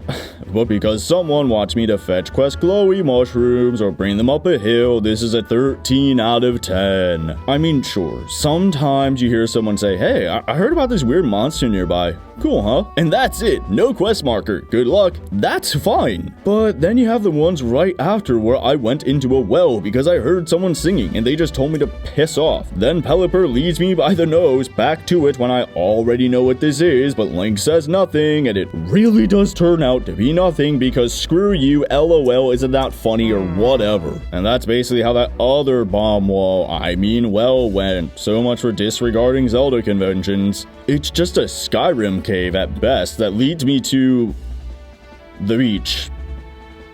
Okay, whatever. Also, LOL, monster camps near inns again. Whatever, I'll still try to do the big side quests in the major towns since I would assume that the most work would go into them. They're the ones players would be most likely to see as we all gravitate towards the towns eventually, and Tears of the Kingdom can use more assets to sell the story. We'll see how the quests improve, but I'm not hopeful because hey, a pirate ship, but oh no, it's just monsters sitting on it even though they can barely make a raised platform. But now they know how to make full ocean-faring vessels? Lorraine really will just be monsters on a random ship, won't it? Still, I'm happy to see the monster patrol crew again. I kinda wanna tell Buckethead here to go home, but it's nice to see random people have to step up and try to kick the monsters out of their homes. Oh my god, they just said build a bridge. Jesus. Sucks that they can't get hurt or, die during this fight, and it could be interesting to have to pay attention to them in the scrum. It would make me feel bad too, and you'd figure that would help sell the themes of like a ruined world, but whatever. Next on the path, Zonai Dragon Park. And just like the pillars I mentioned before, the Zonai ruins are the same. Maybe one or two with a pile of Zonai parts in them? Like, I already made my opinions on that Zonai stuff clear. Yeah, the Zonai were in the past, so maybe it makes sense narratively that the ruins aren't changed here. Still though, just like saying, well, there's a very easy to miss cop-out to explain why Link says and does nothing, doesn't mean he's not boring. Having the ruins of the Zonai that are the main focus of the story not do anything is also boring. Okay, yeah, you have Zonai researchers around to try and tie them into the world now, but from what I've seen, they're really not contributing much beyond just explaining what to do in these ruins. I mean, maybe they will later, but hey, the toppling of the biggest goddess statue actually had an impact and the goddess talks to you. Oh, Farosh is a girl. You're a girl dragon! Oh well, get to the tower to get the map, and I thought it was annoying at first to not have this be a skippable cutscene, but I guess the flight up every time does let you see the land and places to go. Whatever, but the real question is, are any of these towers actually working? It seems like most of them are broken or can't even be gotten into. Again, obligatory copy-paste, where did the Sheikah towers go? In this game, it's just a slapdash, gimme Breath of the Wild money again affair. Like, I'm happy there's stuff to do getting into them, and some of the roadblocks are a bit neat, like the one where you don't have to actually get mushrooms, but you have to go underneath and send in. I mean, here it really does make no sense how there's random sticks wedged into the door. How did the person who put them there get out? But that kind of showcases the whole issue here. These are just arbitrary roadblocks. In Breath of the Wild, oh my god, I'm using Breath of the Wild as a positive comparison. What the hell is life anymore? Before, the towers were often in places where the obstacles made sense. You had one that was in the muck, or one right under a monster camp, or the one in the muck and a monster camp, or the one surrounded by guardians in the town ruins with guardians. Here it's just like most of the towers are either broken or can't be gotten into just to stop the player. It's so unnatural. Whatever. Hey, another place to dive down when I thought Sidon had to make the whirlpool before. Whatever, let's check it out. Of course, it's just another shrine. No, I just don't care enough to do this. Whatever, on to the memory. I feel like Wallaru could have, listened to Zelda and said, oh shoot, yeah, let's try getting Ganon in his sleep instead of just assuming the timelines are different. Who knows, gonna find out later, but I shouldn't have to keep saying that and give this game the benefit of the doubt when I'm already mostly done with the story and traversed a huge section of the map throughout completing that story. Continuing on to Lorraine. Come on, pick up the pace. Somebody should probably free the Great Fairy, but I do not care enough yet. Maybe I'll need to later, but yeah, like I said, combat hasn't gotten any harder. And honestly, I just avoided almost all of it because why waste my time and resources to do the same thing over and over? It's the exact same thing as Breath of the Wild again. As long as I actually focus and just keep spamming my powers, we're plateauing on a dominant strategy. Sure, it can be fun to wreck the enemies so hard with my ghost posse, love me a game with party mechanics, but that's eventually going to peter out. Even narratively, the blood moon makes them come back, so like, it's pretty useless to kill these monsters. Oh well, finally made it to Lorraine Village, and yep, it's just monsters. Awesome. Great, no actual human pirates, no Tetra you can reason with, no seeing people turn to evil because of a bad situation, or more Ganon allies beyond faceless ninjas, since their badness is undercut by LOL they love bananas, because kids can't handle things just being bad, right? Not like Robot Boy here would even say, why are you helping the evil dude? But I mean, it would be something. Just cause a robot wants to kill humans, that makes him a radical. And, you know, I did say monsters taking over town should be done, and I'm glad it's happening once, okay, twice if you count the Gerudo, and, you know, if you want to count the other main story beats where the town just had a general issue, then fine, cool. But you're still only catching up to The Witcher 3 8 years ago, what? Where they had like 50 of these push out the bandits or monsters to rescue the town. And that's still 2 years before Breath of the Wild came out alongside Horizon Zero Dawn, which also had this multiple times. So again, it's just average at best. Whatever, kill the monsters, get a spirit orb halfway because the bokoblins are kind enough to let me pray. They respect my religion, and struggle to find the last dude who got blown off the boat. And hey, it's not like things instantly go back like Gerudo Town. It will take time to rebuild, that's awesome. Oh, it's just Tarrey Town again, screw you. Oh my god, I walk around to get wood and rice, and then he says thanks, and fade to black to swap out a house model, and someone stands in there and says, boy, I sure do love my new house, before making me go get 10 crabs for them. Okay, maybe this side quest won't do that, I haven't even started it, but honestly, I don't care enough at this point to go cut grass. Why did they take away Link's ability to run and cut grass from Twilight Princess, and hope to find enough rice or warp around and buy it from vendors? Even if this would be a great story and unlock the best side quest in the game, it's not really as praiseworthy since they're finishing their beta for an extra $70. I'm not doing this busy work ass crap when we literally have a building mechanic now. Whatever. The shrine in the town is like Survival Island, but significantly smaller, so you know what, let's just try going there. Okay, up to a pointless sky island on the way. That is just a Korok, one of the construct dudes again, starting to get bored with them becoming busy work, even if they have one new mode or something. And of course, just another shrine. You know what, let's just get this memory real quick. Come look! Come look! Yes, it's hilarious. I mean, genuinely hilarious. You will see this and you will understand. You will understand this game is a joke.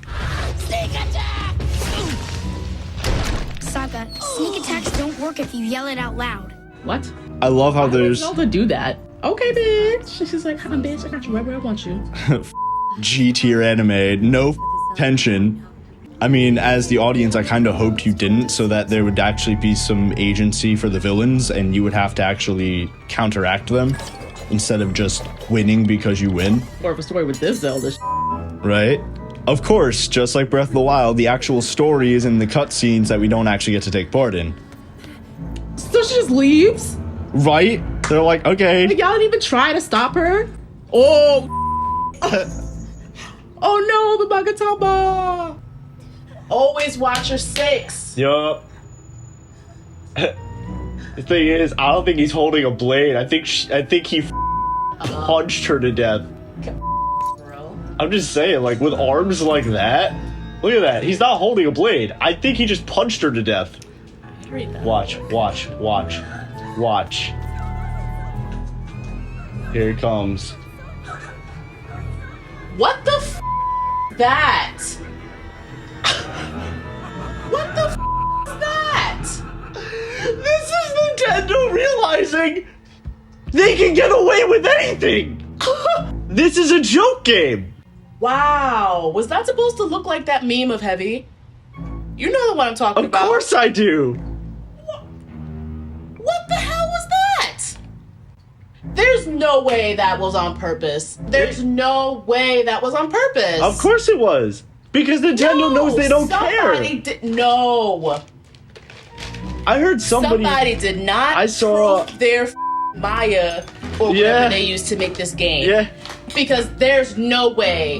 What, did you see Like, you saw it was so pointy. One time I saw someone comment and they said, they think that they made this game to be internet points, like furry bait and doing all this crazy stupid for stuff the memes or whatever? for the memes and certain things. For the videos. Yeah, because to make you can do all the glitches or whatever. Yeah, exactly. And so then they get free marketing. So maybe they put that in to be stupid, so people for the memes. For memes, so people would talk about it. Exactly like that heavy meme. It wouldn't surprise me if that's what it is. Look it up. Look it up.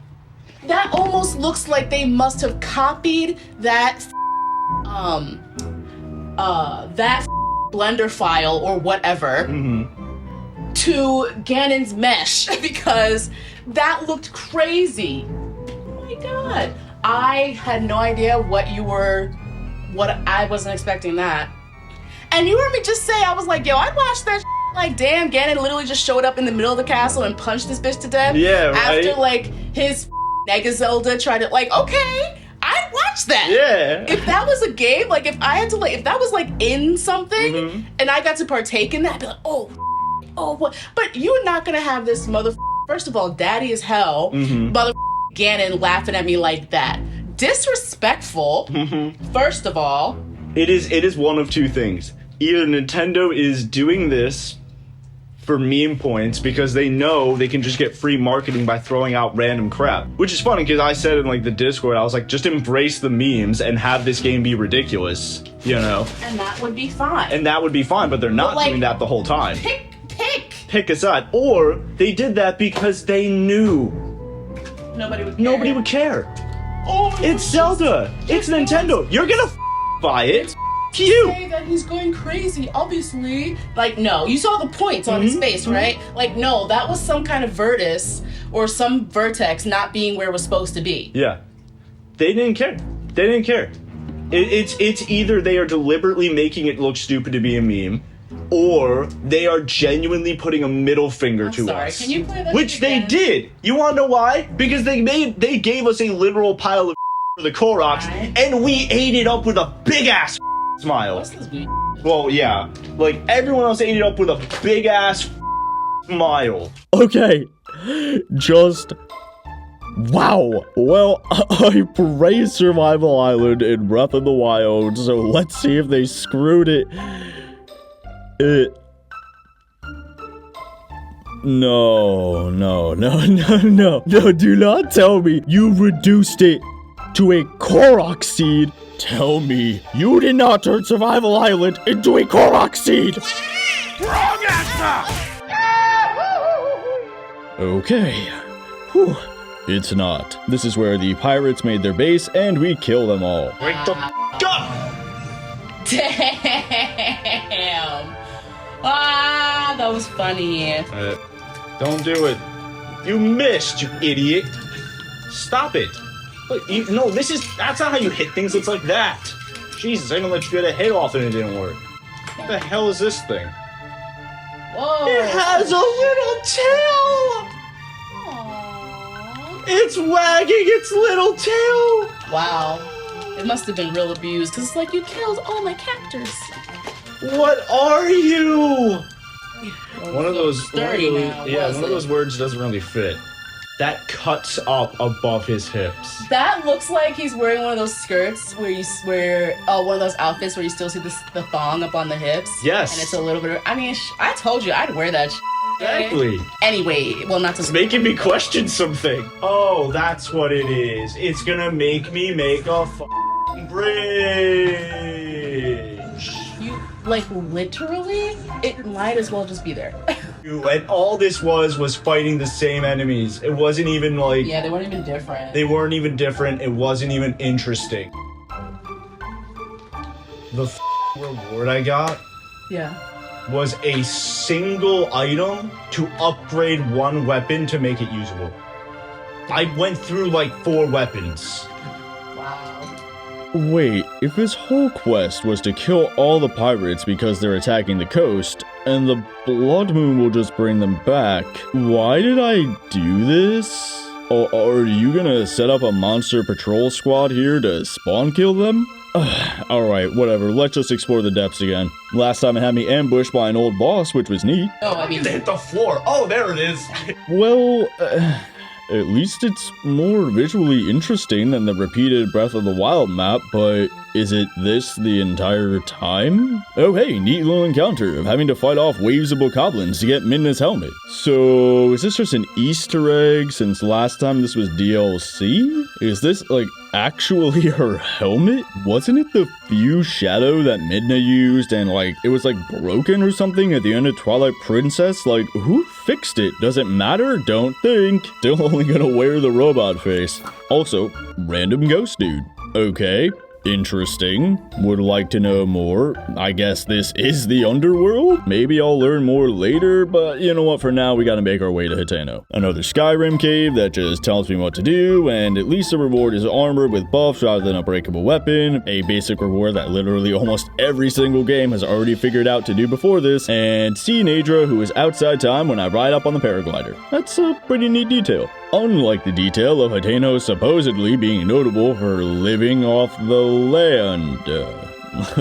Literally every village in the past lived off the land, dude. Do any amount of research, Tears of the Kingdom.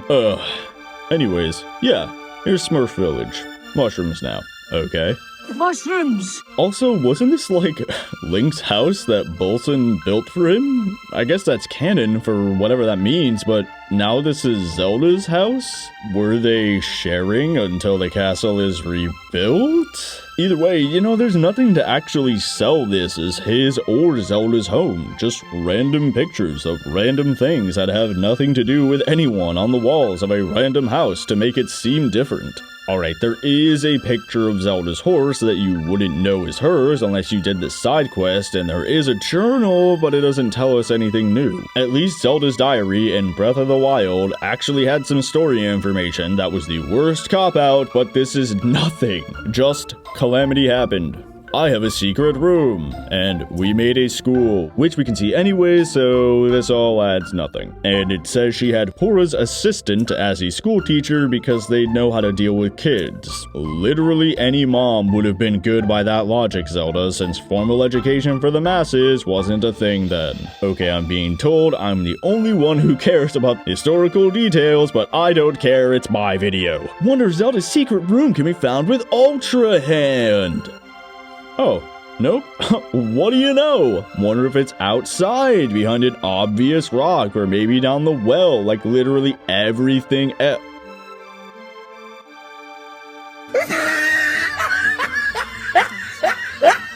Alright, I should probably go explore the actual town. First thing, we see a crowd outside this store. One ticket left. Gee, wonder who's gonna get to enter. And okay, a colorful weirdo. Cool, still only pretty normal for a Zelda game. And hey, there's some conflict between the mayor and her. Double cool, something is happening. Nice. Triple cool, gotta decide who we want to be mayor. I mean, we only just got here and barely know any of them, not really giving me a chance to make a choice, but hey, it's something. And Mushroom Lady has me give out mushrooms. Okay, screw that busy work, get more than one character trait, lady.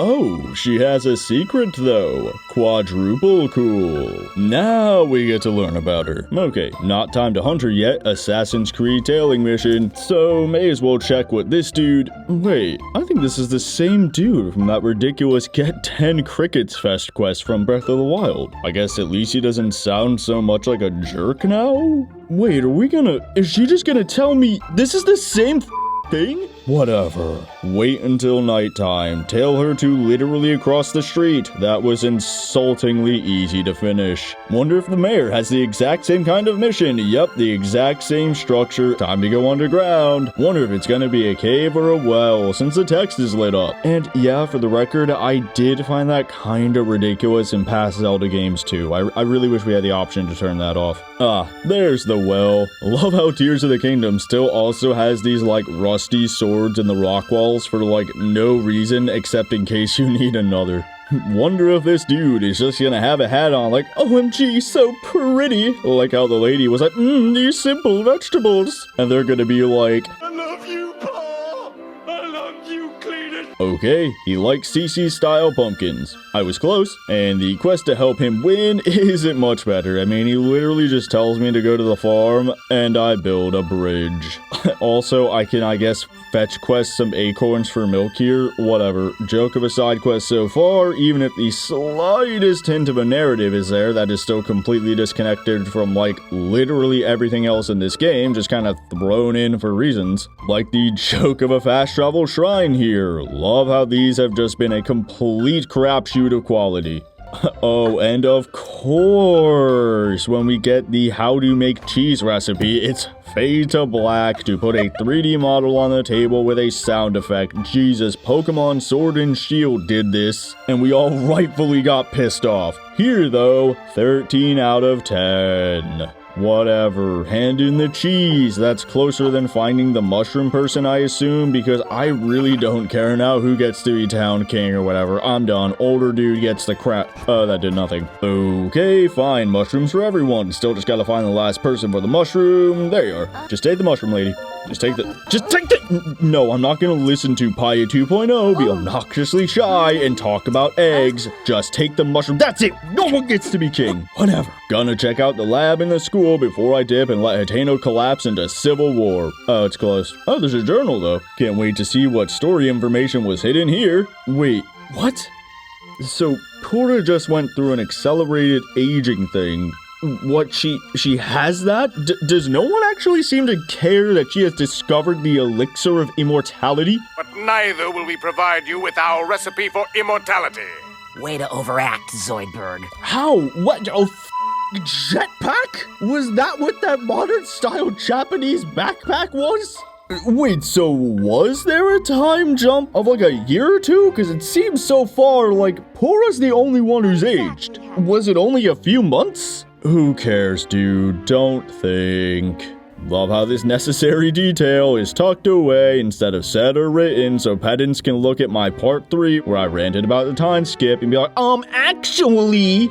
Oh, and just like projecting ideas of formal state-run education for the masses onto the past, we see kids demanding picture proof of the ancient legends. Just gonna get Robbie to give me the keys to the lab so I can show these overstimulated youngins a picture of the end of the world or whatever. I don't know. Oh yeah, I collected some pose. I can see what this guy is all about here. And it's just another vendor. Okay, what a genuine waste of potential. Oh wait, so they want to return pose to the afterlife? Okay, the depths is in hell. Colgera and those spirits were just there for reasons? Whatever, just give me the key, Robbie. Okay. Link forgot about the camera that was on his Sheikah slate? No. So hold up. Let me get this right, Tears of the Kingdom. Zelda says the calamity happened in a journal. You admit that. But Robbie confirms Link doesn't remember the functions of a Sheikah slate that I guess will never get mentioned. But we're not allowed to get mad about this because there's a big fat Zelda logo on the front, which means that in this instance, Nintendo is just some poor little indie developer. God bless them, aren't they trying? But, you know, when they claim Let's Plays on YouTube, they're greedy and enormous corporate monsters drunk on their own outdated reputation. Gotcha. Well, Robbie is done with me crapping on this game and decide he'd rather be literally anywhere else than with negative Nancy me and leaps down into not hell. Okay, nope, get back here, buddy. You're gonna explain why you're not demanding Pura de-age you. Actually, you know what? Never mind. I'd rather rant about how we're told 3 times about bright bloom seeds right after being given a puzzle for actual babies in the shrine above this hole. You have got to be kidding me. No, it is not literally going to make me do shaped peg, shaped hole. No way. Oh my god. There it is. My jaw is on the... And I still had to make a bridge. Oh my god. This is it.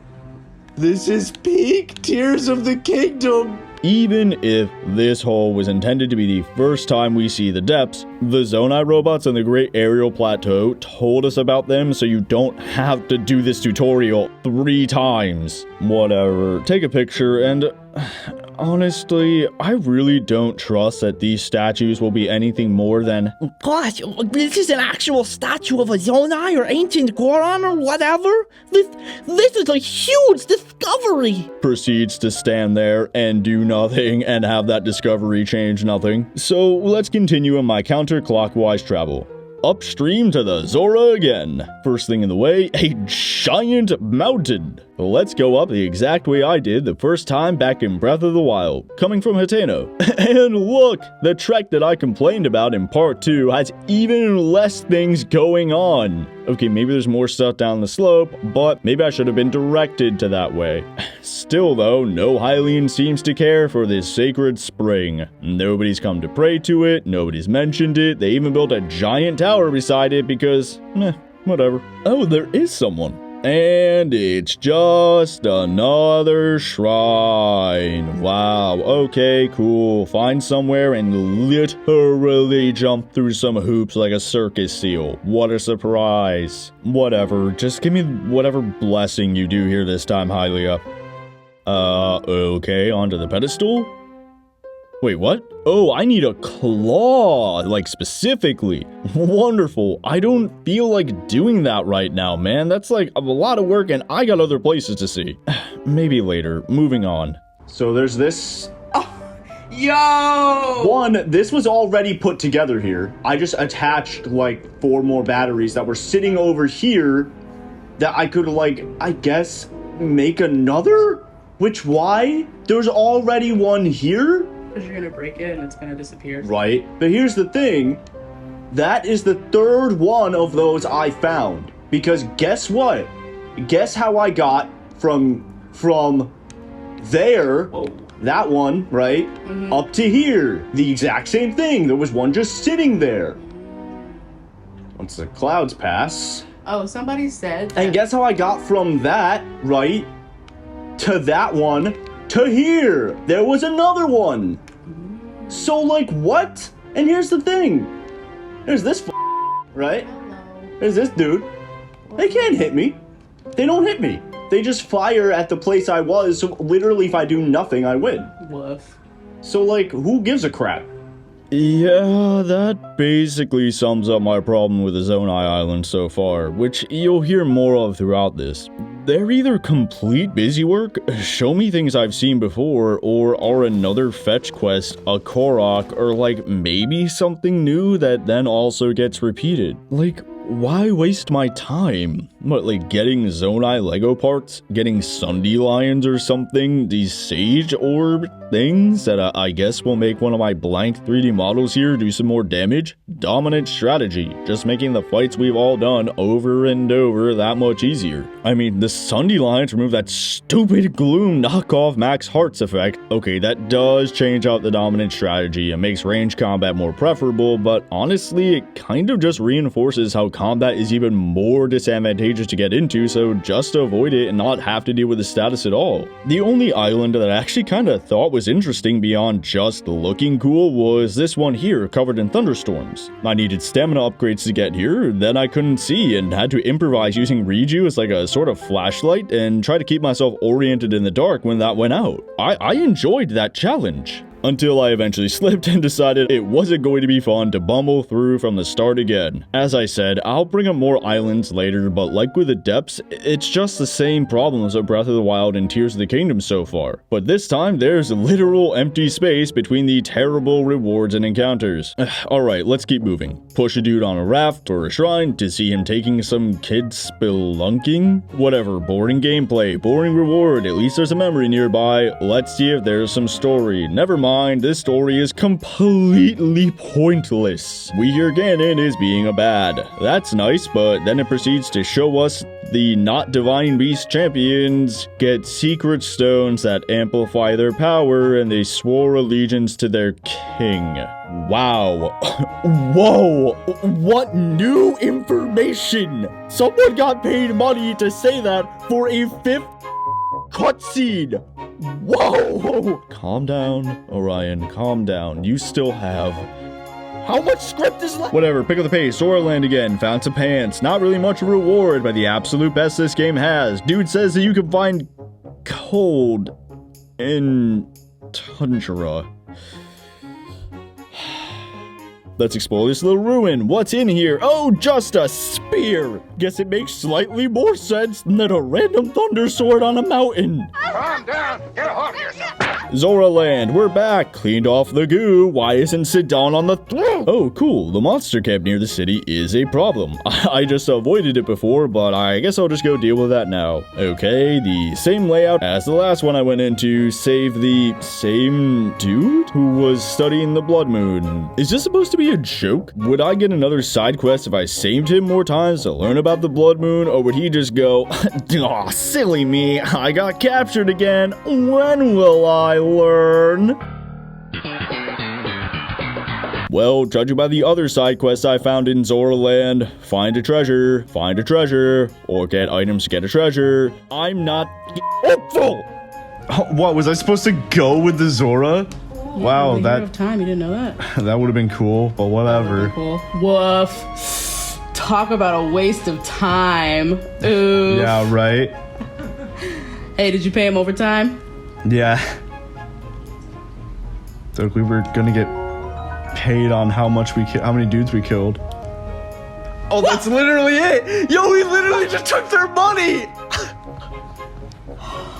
Yo, I'm so My sorry. baby is milk money. Oh my god, damn. He's like, yo, I don't have a roof, man. Yeah. Seriously, there's like, where do these Zora live?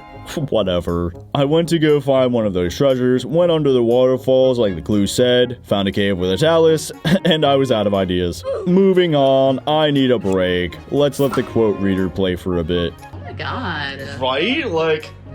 No, dead ass from the front? Looks like a warrior chick. Right? Conveniently all together. Yes, because they fell off the island together, obviously. And they were all on top of each other, so when they fell, they scattered only a little bit. But that's why they're all there. Jump around, jump around, jump around. Jump around. Oh wait, I forgot the button. Yo, that thing got... Yay! I keep forgetting the button, god damn it. I keep forgetting the button. I'm scared. Your weapon broke. Oh, right, and I have to do this. Oh, because it doesn't auto-select. Okay, and it's Y, right? Yeah. Oh, there's a dude here. Oh, there's multiple dudes. Yo, let's go. Oh, reinforcements. Yo, why'd they turn around, though? They're just like, never mind, this. Oh. Bye. Oh, see ya, bitch. Holy sh**. You know I don't know how to play this sh**, right? Oh, no! How dare you! Oh, no! Oh, my God, babe. Oh, no! Keep going. Oh, no! Come on. Oh, my God. No. Ring out. Oh, yo. Serve that motherfucker. Oh, no, oh, God. Oh, no, oh, God. Come on. Come on. What? There's no way I am actually doing this. There's no fucking way. Yo, the ragdoll. Oh my god. Wait, where are the other ones? Oh, there's one. Oh no! Okay, he would have got you if you didn't have the... It's alright, you got a fairy. But yeah, you might want to heal. You just eat it? Just A? Yeah. Doesn't matter what I do? There you go, you're full. Oh. What What? You touched our boy? What? You really did that! To be fair, the last dude would have gotten you if I didn't have the fairy. But the fact that you really did that! Holy sh**. That was fun. But if this was any other game, I would have got my wrecked. Especially since there was a couple of white dudes there who were the strongest. Yeah, black and white are the strongest. What? Oh, yeah, I showed up out of nowhere. Yeah. Could you imagine, like, you're just there like, okay, guys, we've reached the enemy camp. Let's do a little reconnaissance. And some, like, 4'3" parachutes in his femboy dress, wielding the biggest off axe, right? And it's like, and just gets in there and starts whipping them like bitches off the sides with his 4 spirit yeah, blows. thing. And you're just like, you're just there with your bat wing duct taped to your broken spear, and you're like, oh my god, why am I here? I didn't even notice that. That looks so stupid. Right? Any story about this castle? Any cool, like, puzzle of going through the whole thing? Or is it just another shrine? I think we all know the answer to that. Okay, I'm back to talk about Tarreytown. You know, I've teased in my Breath of the Wild videos that Tarreytown was the single worst side quest I've ever seen, so let's see how it is in Tears of the Kingdom. TLDR on that, it's the first basic example of the mapping mechanics onto missions chapter of advanced game mechanics, which literally isn't even anything, by the way. It's just there to demonstrate what a win state is, and Breath of the Wild stretched that out to the size of a whole map. So here they're digging up Zonai stuff? Okay, I thought it fell from the sky, but whatever. And they're testing it out with, like, competitive sandseal riders? You know, I can see that logic. Okay, so, like, the construction company is trying to get a handle on building things when they don't have magnesis too. Alright, that's actually pretty cool. I like that, it makes sense. You'd figure they'd at least have Robbie here instead of him doing depth stuff, since, you know, this is tech and he knows about the Sheikah tech, but I guess the Sheikah stuff was retcon, so whatever. Oh my god, Jesus, why do they overpraise Link for doing anything? Like, honestly, it really just makes me feel like they keep trying to massage the rodent brain with constant praise to make us feel we are the hero for pushing a button. Oh, I just drive in a circle?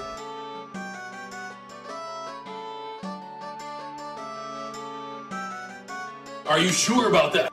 Like, okay, having the driving mechanics tutorial near a main plot point makes sense, but having it multiple times throughout the map to accommodate player freedom is not good design. It just shows you refused to use indirect control to keep track of your players and gave them deterministic busy work spread throughout the map, causing the entire game to plateau on its flow channel. Breath of the Wild all over again. So what have you got for me, Tarreytown proper? Well, seems your special main side quest just today is woman who was bullied into having her daughter's name picked for her has had that child and they're old enough to go live somewhere else. I guess you're confirming this time skip had to have been like at least 6 years, but that doesn't track everywhere else, so screw you, player.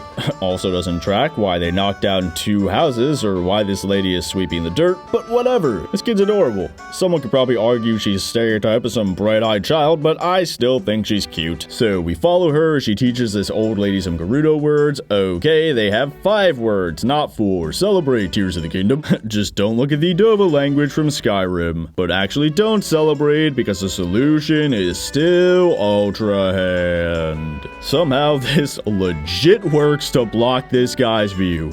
Awesome. This game feels like it was written by this kid.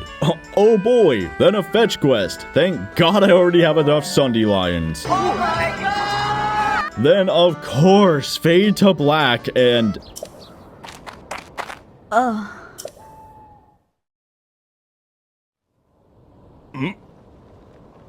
That was like the most pathetic thing I've seen from this game so far. They just played a running sound effect off camera. Smash cut to this woman standing there with no expression or animation. Then fade to black again to show them all in one shot. Standing there with just the most basic idle loops. Nintendo has a market cap of $50 billion. It would take you 30 years to count to a billion if you counted one number every single second, non-stop, no sleep, no breaks, for 30 years. And that was what they just put in Tears of the Kingdom. This is Nintendo literally realizing they can get away with anything. For the love of God, please stop praising this game. Am I so out of touch? No, it's the children who are wrong. Moving on, so much ground to cover, a whole map you might say. Let's head to Akkala-Eldin before circling north around Death Mountain and back into Goron Land. came across a combat shrine. And I love these survival island mini bits here in a vacuum. It was definitely one of the best parts of Breath of the Wild, and a great idea to have these scattered about to keep the player on their toes. These are exactly what the test of strength should have been, but remember, it's fine when Nintendo charges us again for a more complete game. I mean, at least I learned what these doggies are in here, don't you know? But like... Then you have a literal tutorial shrine right next to this one. But then there's also just Jenga, or just hitting a target. Like I said, this is a mixed bag at best. Rewards are pointless after a while. Bad ones make the good ones seem worse because it shows laziness. Like, I don't know what else to say about these, man. I mean, I could complain about something else, like how this chick here is worried that monsters are anchored off the coast, but doesn't seem to care about the monsters up the road or the Yiga, but... Oh, I guess I did just complain about that. But yeah, the Yiga. Finally see them doing something. Too bad they die instantly. Still, glad to see them having one of the fashion dudes hostage. Could have worded that better. To have him make their uniforms. That's nice. Still seems like missing the antagonist being the antagonist like I complained about before, since I haven't been in a plot at all yet. Speaking of things I complained about in Breath of the Wild, the giant maze off the coast that so enticed me when I first played it back in 2017. Like, I just don't care to go through the exact same thing I did with the other maze for like maybe some armor. The third part wasn't that fun. Like, we're only like, what, 1/3-ish through this circle, and I'm already feeling the same way about above ground as with the depths. Like, sure, before I got some armor, the last maze was nice, and in Skull Lake I dived down to find a Stall Nox, which, you know, made sense for the location, and got the Bigoron sword. On brand for this to break. But like, I've been doing fine with my armor and weapons so far, so like, why really bother going through the humdrum? And while we're at it, the same thing with the horses, which I touched upon in my other videos too. Puppy's been fine. Why would I need another? I like that this horse dude talks to me in my sleep. That's neat, and having the ability to bring your horse back is neat as well, but why would I go get another one? So it goes a little bit faster? I don't know, I still gotta keep stopping to climb, so it seems like that wouldn't make things that much more efficient for, you know, the time investment. Anyways, gut check rock. Climb up, it's a Rupia to Korok. Like, at least the last time there was something here. Circle around from there, see Leviathan bones for Breath of the Wild. Same thing but Ultra Hand instead of pictures, because this girl wants to see both eyes. That's not how fossilization works, but whatever. Of course, it's right next to the skull, just as I thought. Again, no real story, as she says, whoa! And even if there is one later, this did not entice me to look further. Typhlo Ruins. Once you have one sage power, it's pretty obvious what to do. No real story beyond, whoa, a Zonai thing! Rewards are gems, and isn't that supposed to be the Sword of the Six Sages? Whatever, forget everything you know about Zelda. Oh, there's something else. Another plaque. Another story. What? Come on, what do you think this is? Not Tears of the Kingdom? Of course it's nothing. If you completed literally any of the dungeons in this monolith under this ruin is literally pointless. Let's see if there's anything in the opposite direction of up. Nope. Just a shrine fetch quest. Of course, this new shrine idea is just a fetch quest. Some apples, a Zonai gotcha, and...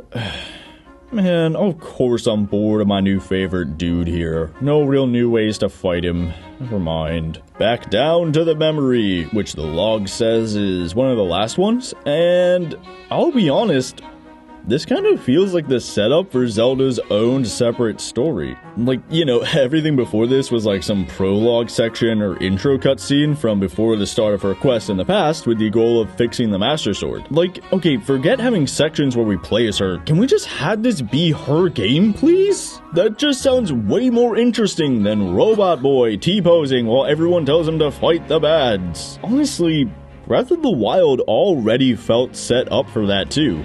Spoilers for that final Breath of the Wild video if I ever get around to making it in 3059, but that would be the #1 thing I do to fix Breath of the Wild. Make it Chic the video game, in the world where Ganon won. Doesn't have to be Ocarina, but that would be cool.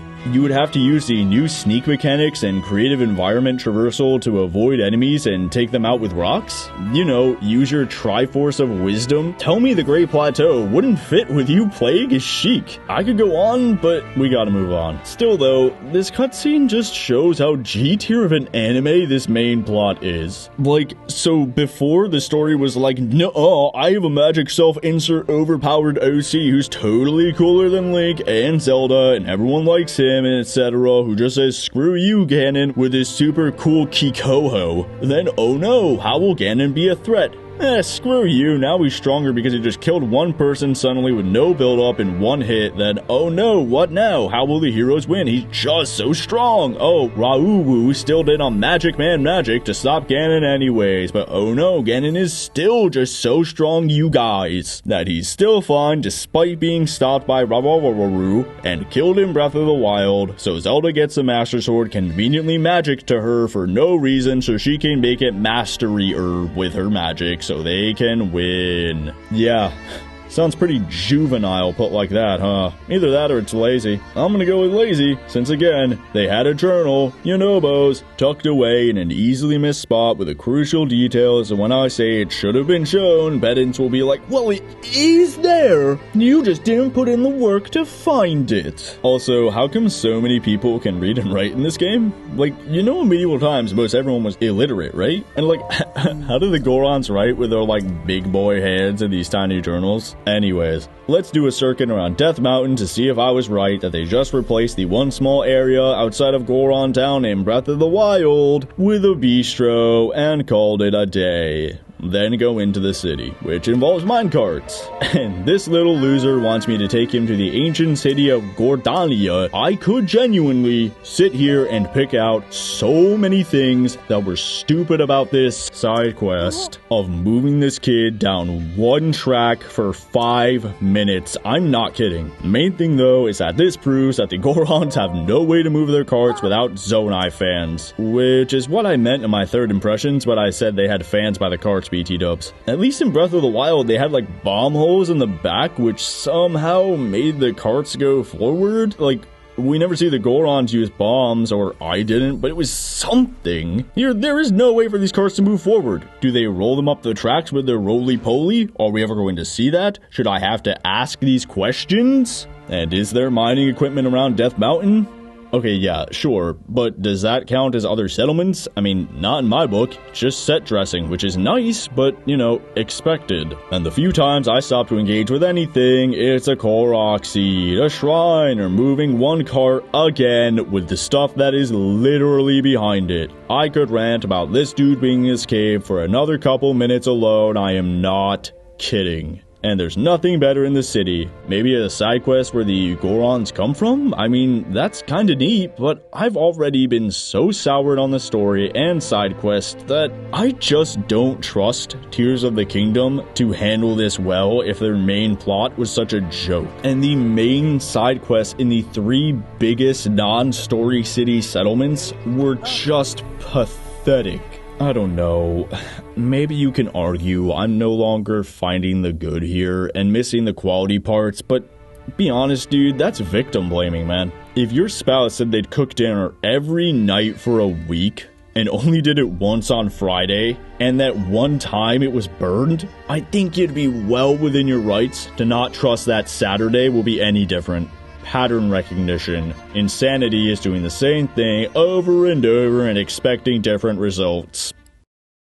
Anyways, let's continue playing and getting the same reactions from me. So in terms of change since saving the city, there's nothing really. I mean, it's better than Breath of the Wild, where literally nothing was wrong before or after, and I mean, sure, Zora Land has no goo, and Goron Land has people say, yay, we mine now, but like, that's the bare minimum. I mean, sure, you can argue that's what Skyrim did when you swapped Stormcloaks for Imperials or vice versa. Ulfric is a Thalmor-funded traitor, by the way. But that still locked off quest lines and was part of a whole overarching main quest that, you know, at least tried to have some moral complexity instead of just fight tapads. I mean, heck, Majora's Mask did the same thing after you cured the lands of evil. Are we really gonna praise Tears of the Kingdom for doing what a Nintendo 64 game could do? I mean, I have to be right. I called it with Yonobo. What do you mean we? I'm gonna leave and you're gonna stand there and say, GORO! Every time I talk to you. Plus, I went and got all the rock roast for this dude. Now, you know, it's just around the corner from him when I delivered it. And the game deleted all but the one I needed for this specific side quest and then told me to go get the rest again. So I can tell when I'm not wanted here, GORO. Moving right along. Can't get into the Korok Forest. Okay, fair enough. Locking off what might be a story beat. Another Sky Island. Literally jumping through hoops. Another inn, this one's snowy and cozy. Pelipper is here looking for Zelda still. I already know she's in the past, and it's clear Zelda here is Nega Zelda, so why are we still doing this? But I guess we see Nega Zelda being bad? Whatever, ride in a straight line till you spot the Protag horse. Enslave it again as it roams free among its brethren with the Moose God's guidance. Jump onto it after crouching, and just have enough stamina to mash the Soothe button. Red Dead 1, 13 years ago, actually had you have to chase the horse down if you couldn't crouch up, lasso it, then actually try to stay on bareback with the camera even being in a different position than normal. Wow, here I only needed like one stamina upgrade, maybe 2. Like I've said over and over, for Breath of the Wild, everything is either level 1 or 2 on the flow channel. Also, I bet I could give it a max spawn before I get back. Yup, there it is. But absolutely no one replaces Puppy. At least I also get the royal saddle and bridle to give Puppy the clothes she deserves. Wait, they do nothing? Really? No upping her stamina or carrying capacity or, you know, whatever? Not like this was in every game with a puppy. Whatever. We're back to Oblivion horse armor. Except, failed to mention the giant fire-breathing dragon in the way of the horse. Okay, ice-breathing, but, you know, you get my point. Hey, I said I wanted a dragon fight in Breath of the Wild, and hey-ho, I got one. Actually, 3 I saw so far. And overall, honestly, I like these Gleeoks. They're in different combat arenas and have different abilities that affect you differently. Fireman is up on the pillar, Iceman has ice that expands to block your arrows, and Thunderman throws up a lightning storm so you know you can't use metal weapons. They were actually pretty tough. Alright, let's go fight a dragon. Let's see what happens. Hey, Dragon Man! You! God, that's not doing a lot of damage. Oh, yeah. He fought back? Yeah, he actually killed me in one hit. Yeah, where he had a ranged attack where he's shooting lasers from 3 different heads, and he's using his wings to keep me from getting close. What do you know? An actual strategy. Oh. Don't notice me. I'm not here. Oh boy. Oh yeah.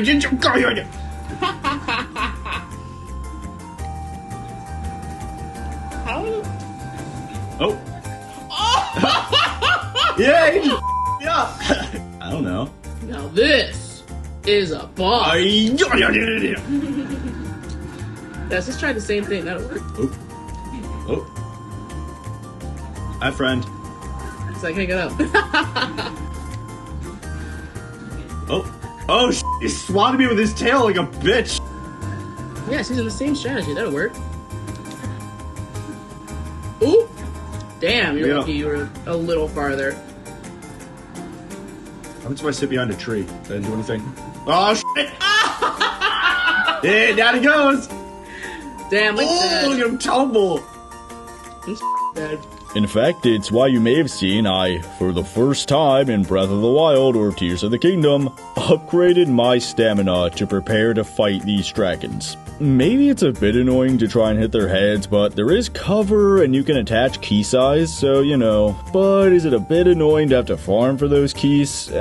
Probably, but it makes the fight feel a bit more impactful since you have to, you know, stop and prepare instead of Leroy Jenkinsing it. Even still, I feel that doesn't make the combat too deterministic since they can still do something for those arrows, like the ice dude blocking you like I said, or you know, just doing a butt ton of damage if you don't have the right armor to prepare. And the final stage stage for them, like blowing up the ground, so you have to paraglide up, or, you know, using the rewind on the ice was nice. Bit hard here, bit cheap there, maybe easy if you have a billion eyes, or the rubber armor or something, maybe you have to prepare by getting the eyes and stuff, nice environmental usage, nice final stage change up, nice differences between them. I mean, maybe there are other issues I'm not seeing, but honestly, I think these are fine. You know, like a couple of details in this next cutscene. I love seeing Ramamu's ears shake when he gets mad, and how Zelda actually used the Pura Pad to teleport them out of combat. Wait, how does that work in context? It made sense if the Sheikah Slate was, you know, the same tech as the shrines, but here the pad just exists, but also works with the Zonai shrines in the same way? Why? Okay, now that I'm thinking about it, even less stuff makes sense here. Like, what arrogance did Rabbit Roo have? Like, he didn't kill everyone like Ganon's gonna now that he has the Magic Man rock that just instantly makes him the most powerful? And so Ganon just had to get one of those. Really makes these not champions seem kinda sucky if they could die to a single punch to the back. Also, the Moldugas were around before Ganon did this, which I guess shows he created the monsters here, so like, why did they puff into Ganon smoke in Breath of the Wild? Why didn't they die like regular animals? Whatever, we still have, oh my god, the rest of the tundra, Birdland, down to Gerudo, and I'm just really not caring anymore, man. So far, like, halfway around this whole map, not including the amount I trekked through while doing the main story, I found, like, what? One thing through this whole exploration-focused part that seemed okay? The Gleeoks? Like, after this memory, I went to another Sky Island, just a shrine fetch quest. I went into a cave, another shrine. Combat one, but I'm getting tired of hoping I'll find one of them instead of a crappy puzzle. A Korok under, you know, I guess an ancient Rito ruin with another weapon. I found a map that says treasure be there. Went to get it because it just happened to be near a fast travel point. Oh, it's more armor, the only actual reward so far, but at this point, I just don't care about that either. And this isn't the first treasure I've heard about, but you know, if I could do the whole game without ever needing to do these treasure hunts of going to where the game says to for better gear, then like, what was the point of it? I don't know, man. Fast forward because the rest of the tundra is the same. More Koroks, more shrines, more Sky Islands with the same stuff. Oh right, the shooting range. Oh, it's also literally jumping through hoops. Screw this, Birdland. Again, just looks like Breath of the Wild now, which was supposed to be a ruined world. Any quests? Find a shrine? Never mind. Talk to a main character. Oh, it has the same structure as the other towns. Find missing treasure that will probably just be armor or a shrine. Fetch quest materials for a weapon that will break. I just don't care anymore, man. Maybe you, hypothetical Tears of the Kingdom lovers, somehow still watching this. Seriously, thank you to anyone still watching. I love you. Did care. Honestly, that's awesome. But like, I think I've made it plain how and why this game just did nothing to make me care about its world, its story, characters, side quests, locations, combat, puzzles, or anything. The Sky Islands are just Zonai dive spots or another bring back the gem or fight the big boy. It's a Korok, it's a shrine, it's a fetch quest with no character depth or twists or turns. It's breakable weapons or consumables or pointless Zonai tech or pieces of armor that may be something at some point, but even still, one reward from this game is maybe worth repeating the same challenges for, but even then doesn't change my dominant strategy or just make me more buffed. Screw Birdland, moving on. If only to say I tried to give this world every chance it could. Okay, what's at the top of this mountain? Hudson Man again. Wow, okay. Just down the slope? Korok, cool. Shrine below it. Another f***ing tutorial shrine? Dude, we had the plateau. What was it for then? Okay, mountain base, Pelipper again at the end. Goats ran off because Zelda and... Are you f***ing kidding me? Again?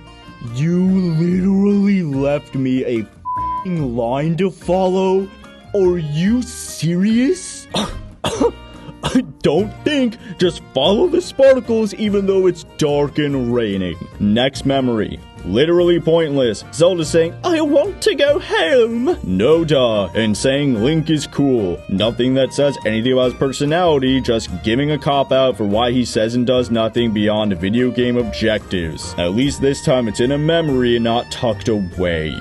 Oh my god, did she really just say, what a picture Zelda paints of this robot boy? You know, speaking of robot boy, I forgot to mention point 5 of why Link should be a robot. Thanks Poppy Inc. from our Discord for reminding me of this. Open invite down below in the description. The concept art and initial planning for Breath of the Wild had like setting it in like modern times, or at least, you know, with more like robot tech stuff. And in one concept design, Link had like a guitar and a motorcycle. And in another, tell me this don't look like Robot Link. Whatever, let's just go get the final memory before finishing up in the Gerudo Highlands or Gerudo Land proper. That was the best part of the last video, so, you know, maybe this world will end on a high note before finishing the story. Okay, they're kind of repeating the Ocarina cutscene, but from inside the throne room? Alright, but does Zelda really not notice how Reginald said Ganondorf?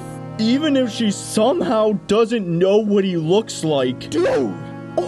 Oh my god! Did they just say that Zelda doesn't quite know why Ganondorf feels like an issue or why his name sounds off, but this self-insert OC somehow, for no reason that's explained, knows better? That's it. Screw this world.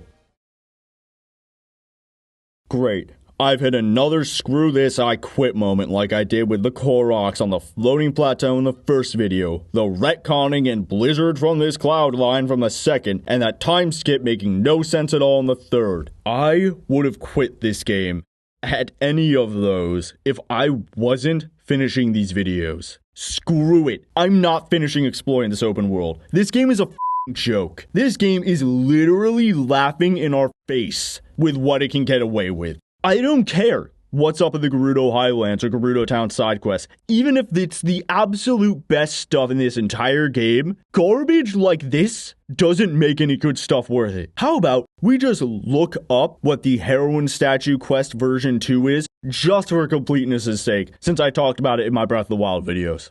Are you kidding me? You just walk around and you get them and you carry them back to her? Some dumbass kid is like, gotta find my little stuffed toy, and they give you some gemstones? Like, are you kidding me?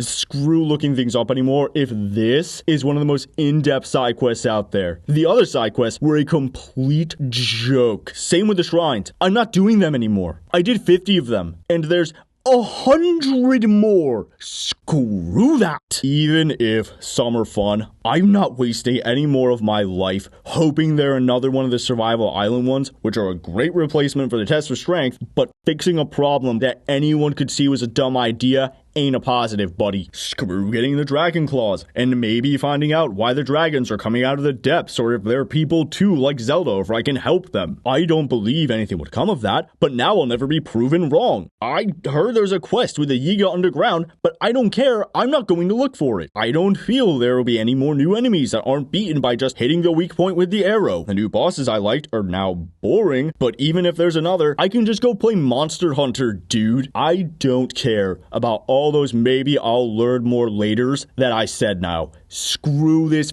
world.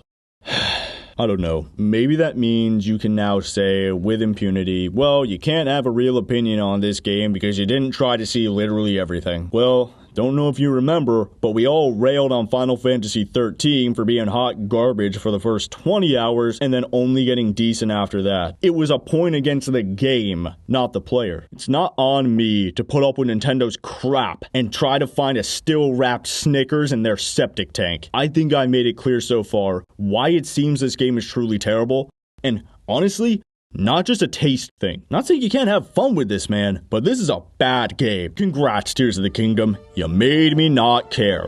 I'm moving on and just completing the main quest. That being said, at least Zelda Dragon pops up and shows us where there's another memory, so, you know, I guess we can just grab that super quick. Oh, And look who's there on the way with a Master Sword in her head. You just grab that real quick too. Too bad it's a repeat of Breath of the Wild with stamina instead of hearts. Can I get it without more shrines? If not, I don't care. Alright, screw this. I'm doing the game without the Master Sword. Time to see if it's even necessary. Who cares? I don't. What's the memory say? Alright, Zelda is gonna become the dragon that, you know, I just saw, so this cutscene was kind of pointless. Alright, I guess it could convey the emotion of the moment if the voice actor was capable of emoting. Wait, what? Mineru is in the Pora pad when... How did that, why did she agree to that? Like, what does that have to do with, why haven't I heard or seen of her? Like, what? Zelda, why are you telling him anything? He can't hear you, he's not there. Okay, I guess that's all the explanation we get for those dragons' tears. Yeah, that's the only reaction you have? You just watch this woman sacrifice herself to give you a chance on something.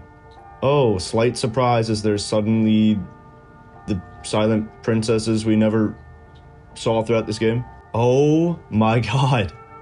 You really had no reaction to that. But you saw that, her deciding, I'm going to literally turn myself into a mindless animal in order to give you a fighting chance, because she believes in you that much. Weight of the world on you.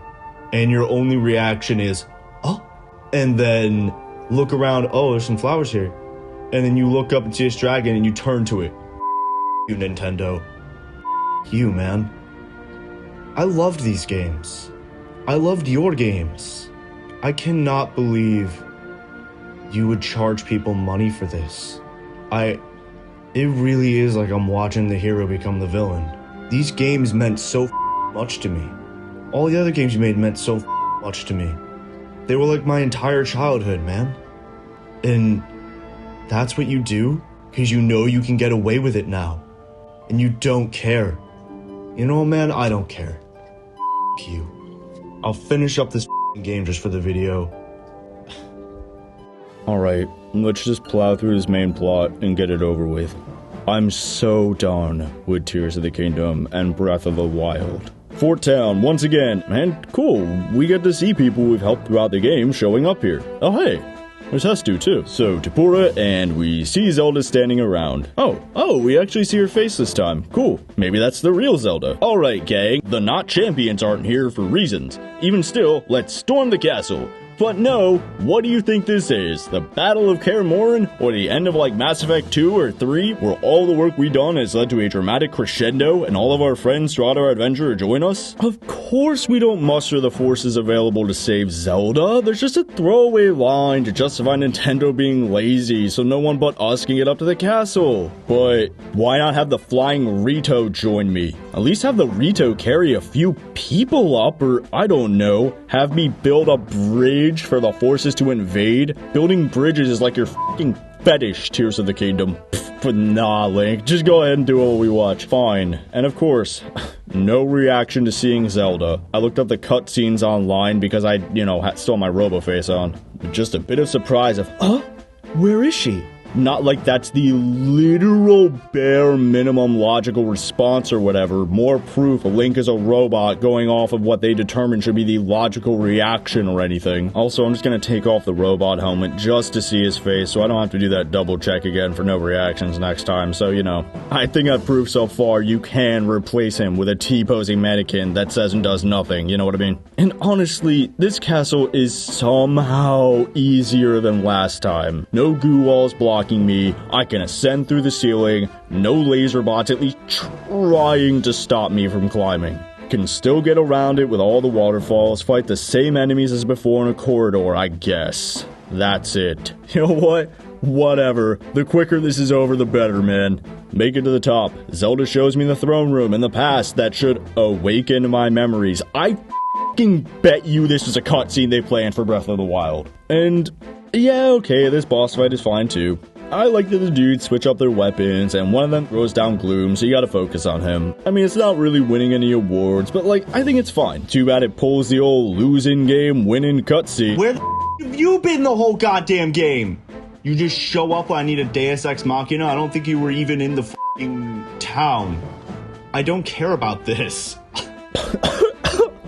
I thought y'all couldn't get up here, but now you can. Whatever. Wish I cared, but none of you came with me on my journey, so I'm really only seeing you for the second time in this game. We could have had Riju and Sedan swapping royalty tips with him being more experienced and her still questioning herself. Or, you know, Tulin helping Yunobo be more confident and Yunobo realizing, oh, wow, a kid is more confident than me, Goro? And Tulin realizing that working with others doesn't just mean admitting weakness, but adding your strengths. But no, that would be work. Like how they showed us the memory cutscene in case we didn't find it before, instead of directing players to those story beats. But even still, like, so what, Ganon? You'd summon monsters and be a bad? No way. God, this entire story really is just a seesaw. There's just no tension. We don't get anything about Ganon or Bugs Bunny here being warriors or kings beyond them saying, I am a king. We don't see the not champions or modern not champions growing as people or beyond maybe like what, one cutscene where they get their whole arc instantly resolved, nor do we see them actually plan or figure out how to win. No, like I said, it's still just OMG Raruo Rabaru so strong. How will Ganon even be a threat? Oh, just let him have one of the stones instantly, then OMG Ganon is so strong. What are we gonna do to have the heroes win? I don't know, make him weak again, and then he's just so strong still anyways. That's tension, right? Yeah, if you're 8. And honestly, that would be fine. You know, if you're fine giving your kids garbage. But Tears of the Kingdom wasn't sold as just for kids. It wasn't sold as baby's first Elder Scrolls with baby's first tower defense mode. For a 14 out of 10, best game ever made, praised by people my age and older who aren't paid off by Nintendo for 10 out of 10 reviews, come the duck on. But whatever.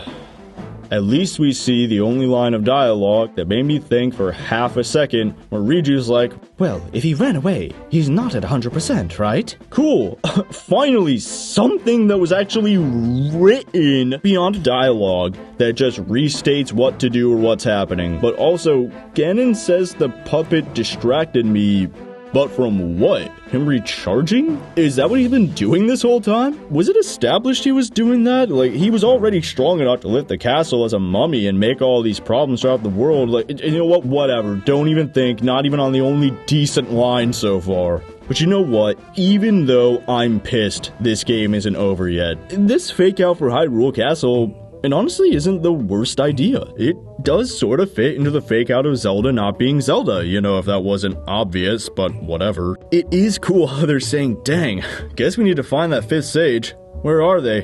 LMAO, I don't know, go find them. Probably check ancient places? I mean, I'd figure it's Kakariko since they had big ruins and something about needing sages, and I hope so because I just want this to be done, but in a vacuum, that's not a bad thing. Okay, anyways, please, yes, it is Kakariko. Oh my god, thank you, sweet Jesus in heaven. Yeah, fade to black to despawn the rope so I can ascend up. Oh, thank goodness, I already have the camera too. And hey, you know what? I don't hate how the characters logically put together what to do here. I mean, it shows how useless Link is since he says and does nothing beyond, you know, going to get the picture, and I feel like it is also kind of obvious what the Dragonland, the Zonai we're talking about to the southeast is, to the player, and if it wasn't, it does take away the ability for the player to find out, so it's glorified telling the player where to go, but still. Not the worst exchange if this was a show. Also, I like that the dude who was a PhD, as we understand it in a fantasy setting, is part of the research team since, you know, he was studying agent stuff in Breath of the Wild. But moving on, I just want this to be done. Just like how I wanted the Zonai ruins to have a point. They finally do! Nice. Took you too long for them to actually matter in the story though. The ancient Nords stuff became pretty important pretty early in Skyrim, and a story about how the ancient Nords fought dragons. Oh no, come on man, I need to find the shirt. Don't make me do work, just let this be over. Oh, never mind, there it is. And he tells me what the forest serpent is on the plaque here. Don't have to think. Classic Tears of the Kingdom. Oh sweet, and the rest of the clothes are just along the way next to bright lights so I can't miss them. Thank God I was coming dangerously close to waking up. There we go. All done. Alright, send me into the last dungeon. Oh my God, you did not. The one time I praise the Sky Islands because I had to think and struggled to get through because of the thunderstorm. Just had that taken away. Okay, whatever. Wait a minute. I don't think Link's mouth even moved. Wait, let me just check another time. Wow, it really doesn't move. Almost like he's supposed to have a speaker instead of a mouth or something since he's a robot. Like Red is cool and Sleepy Shadow said in my comments. Conspiracy theory, Link is already a robot. Hit me up, Zelda lore theorists. And of course, it's just so much less interesting or challenging to go through these Thunder Islands now. But for completeness' sake, let's have a final live reaction gambit going through the final worst Mario levels. The final area. And we're still doing the in the tutorial. Don't you dare fall. Let me guess. Gotta build a minecart with a fan. Yup. Build something with a fan. Ah, thank you for showing me exactly what I need to do in case I was a little confused. Uh-oh. Gotta be careful though, that one's made of metal. Can't use that one. Ah, I'll just build my own. It just tells you exactly what to f***ing do. Oh no, they're likes. What am I gonna do? Wonder if I'll just avoid them.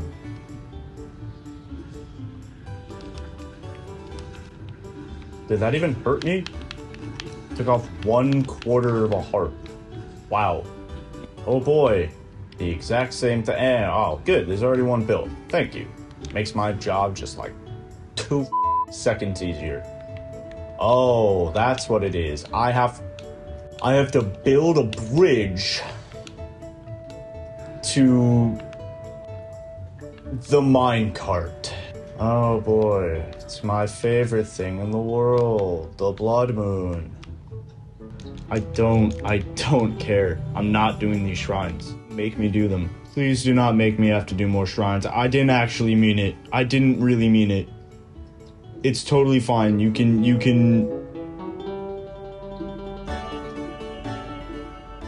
Oh, thank you, sweet merciful. Can you tell me exactly where to go? Thank you, I appreciate it. Makes my life a little bit easier. Are you really? Okay, we just put it on a bird and wait. Gotcha. Oh, go fastiest bird, it's you and me. Is this supposed to be some sort of an obstacle course? So it literally was just right in front of us. Why did you have me do that? Why did you have me walk 10 steps for another cutscene? Yeah, I'm down as hell to finish this game too. Okay, pick it up. Walk forward 10 feet. Have it tell me what to do. That's actually still kind of annoying because I can tell we're in a construct factory and there are 4 empty slots to move over Tears of the Kingdom. Let me end this playthrough. Apart from this factory, clearly not being OSHA compliant. You sicken me. You know what? At least it forces me to engage with its design, as boring as it is. And at least the Legend of Ultra Hand here makes sense since, you know, this is a Zonai factory, so Ultra Hand is required here. But, like, the solutions are attach some wheels, turn a hook and attach some fans, attach some rockets, attach some wheels again. Like, this is clearly the last dungeon, and the best we're doing is still attach fans to things so they move along rails. 15 out of 10. It boggles the mind. I mean, okay, the one here where I had to attach a wheel to a chain and the door confused me for a bit, but apart from that, this was a joke, man.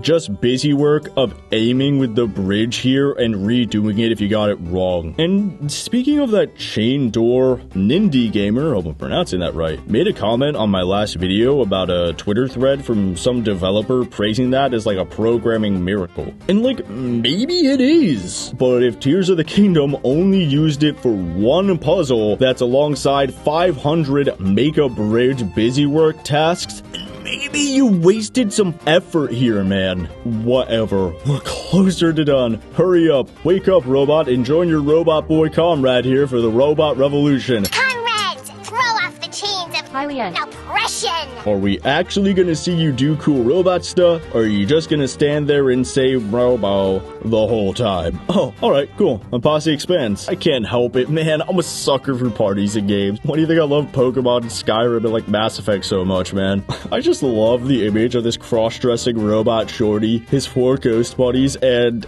a mech suit.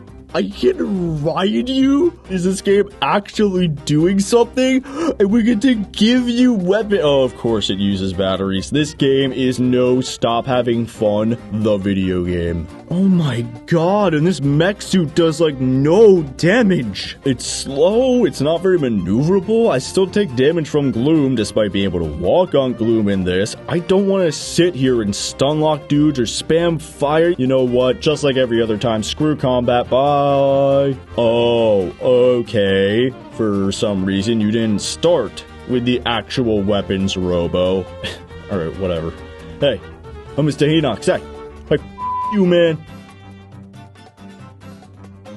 Excuse me? An actual cannon on a giant robot suit did how little? Wow, it takes forever to recharge the battery. And of course, even the robot's weapons break. Just wow. Leave it to Tears of the Kingdom to make piloting a customizable ancient Hulkbuster mech suit through hell boring. Congrats, buddy. That's impressive. Alright, we're at the end. And let me guess, you're gonna tell me to attach missiles to your back rather than let me figure it out, huh? Well, all but saying it, I guess. But hey, at least the Spirit Temple is just a single boss fight. Keep me breezing through, please. Seriously though, at least the boxing match was a change-up? I mean, I love how here Tears of the Kingdom just says, nah, don't worry, it doesn't take batteries to have Robo walk. But thank God you can still stun lock every enemy. And hey, after the second phase, she just says how to beat this dude. Whew, almost felt some tension. That was a close one. It also only hit me once. And for a quarter heart. Defense boosting, making things easier. I legit didn't even notice I had that and just ate random food at some point. Thank God. Gotta keep breezing through.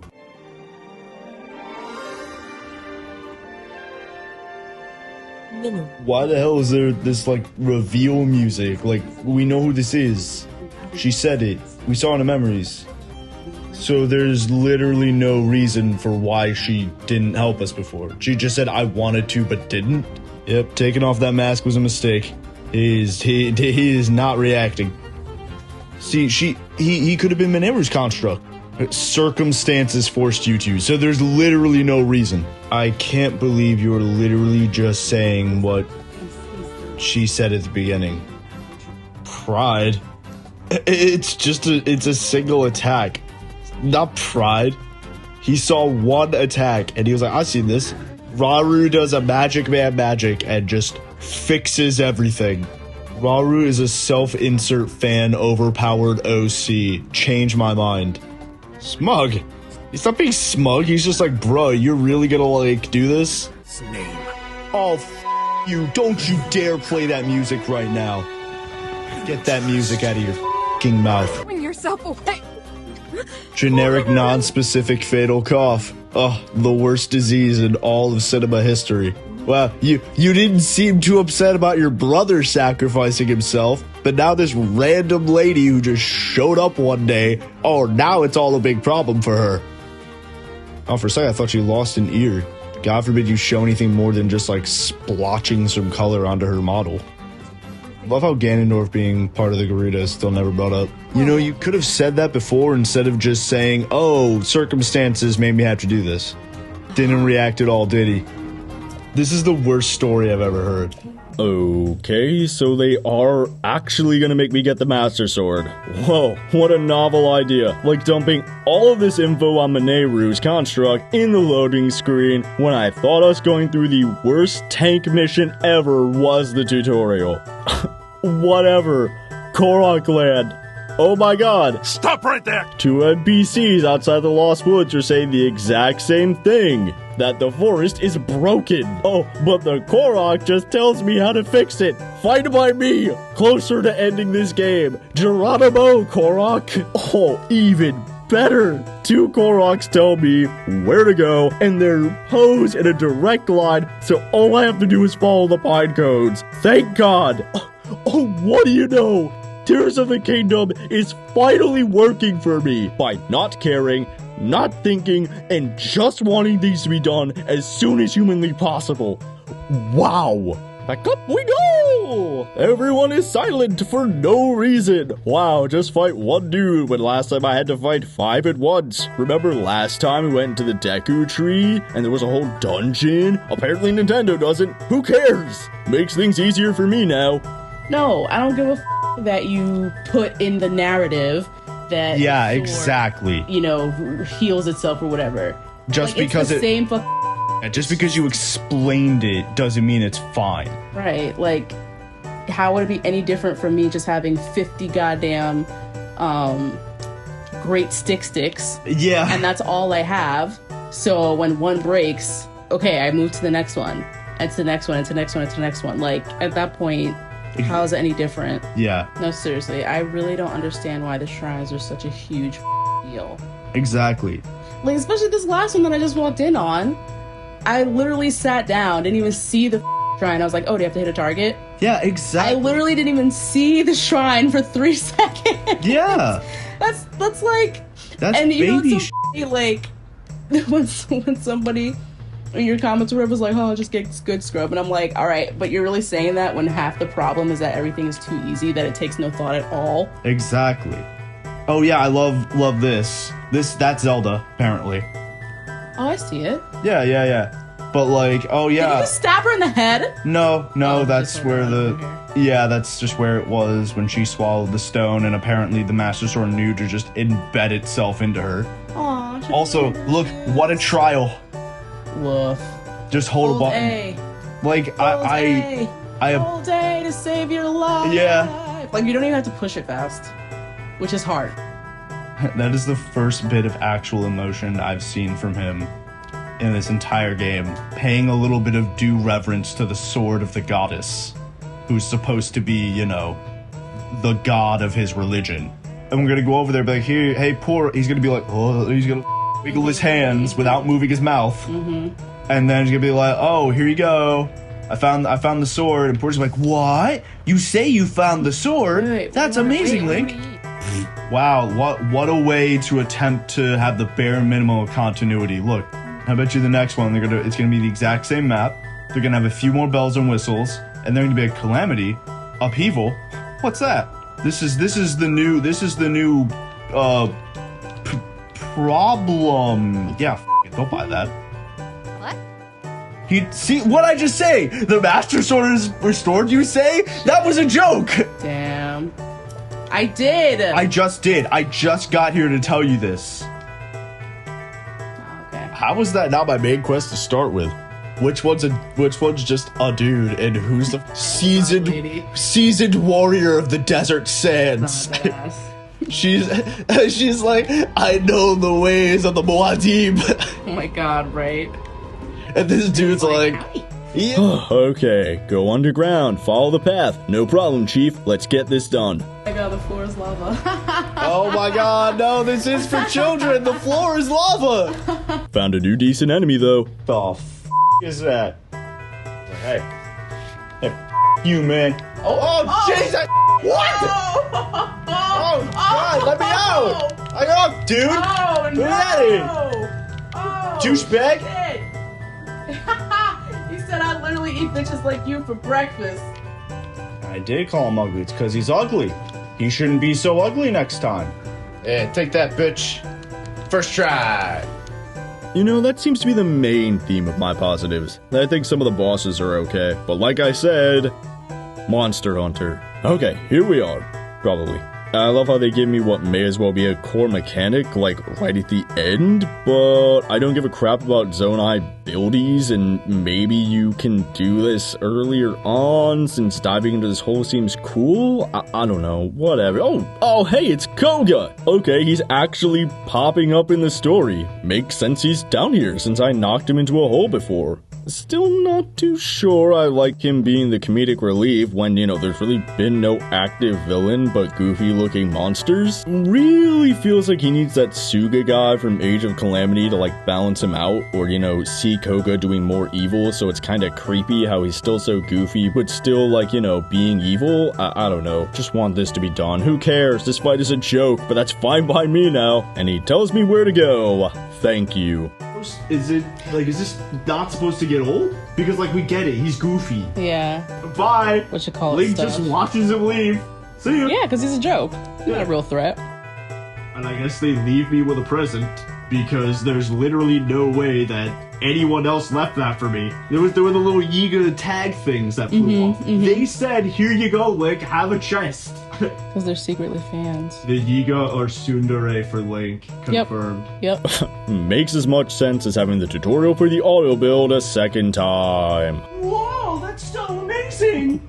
This mysterious power goes beyond scientific explanation. Don't you live in a world with fire-breathing dragons? Nah, dead ass. Like, all of your hair is white. Thank you! You're already magic. Aren't you sitting next to a statue that's, like, crying out for dead souls? Too bad I never use Zonai stuff and it's pointless. I'm not mining for Zonai when I thought they were in the sky, not in the depths? What? Who cares? Maybe it was explained. I'm not looking for that anymore. Whatever. Go down. Follow the statues again. Yes, sir. See a Yiga camp. That would be a nice change of pace, but I'm not gonna do that. Oh yeah, and in the plane. At least it's different than the first one. Yeah. But, like, that's bare minimum, buddy boy. Oh, look how... I don't like when he comes down, he doesn't even, like, hit you. Nah, he just, whiff. I mean, maybe, like I said, it's a comic relief. Maybe it's just a little easy thingy for you to get done. But yeah, it's not funny anymore. Yeah, it was funny. But that's subjective, I guess. It's funny once, but then, like, you just keep repeating it. The joke's not funny anymore. You know? That boat one, was he avoiding Riju's electrics? Why can't I just tell Sidon to go capsize him? Whatever, it was a joke again, I only got hit once. At least there's different land, sea, and air battles. Should this have been earlier to introduce me to Zonai construct stuff? Whatever, at least the Yiga are part of the story with an actual reason to be here and, like, actively doing stuff that can't just be replaced by a thieving raccoon, even if it's not directly affecting anyone yet. Oh my god, Jesus, the villains are being villains. That's the level of praise we're on. Whatever, repeat of BattleBots. With. Oh my god, hey, it's that part of the game where both you and your friend both play Scorpion. Why even have it? How is it literally any different from any other weapon? It's not, and yet they made it out to be this thing you have to get. Oh, that. I feel like you should have led with this, buddy. No, dead ass. Yeah. Where's yours? Like, our bitch can't do that? Nah, she can't do that. What? Send her back to the manufacturer. Oh yeah, I'll just do what I did last time, the last robot fight. Oh, skulls are alive? Oh, that's creepy, bro. Do they talk to each other? Do they talk to me? They are in your head. Oh, I wonder if that's gonna fail on him.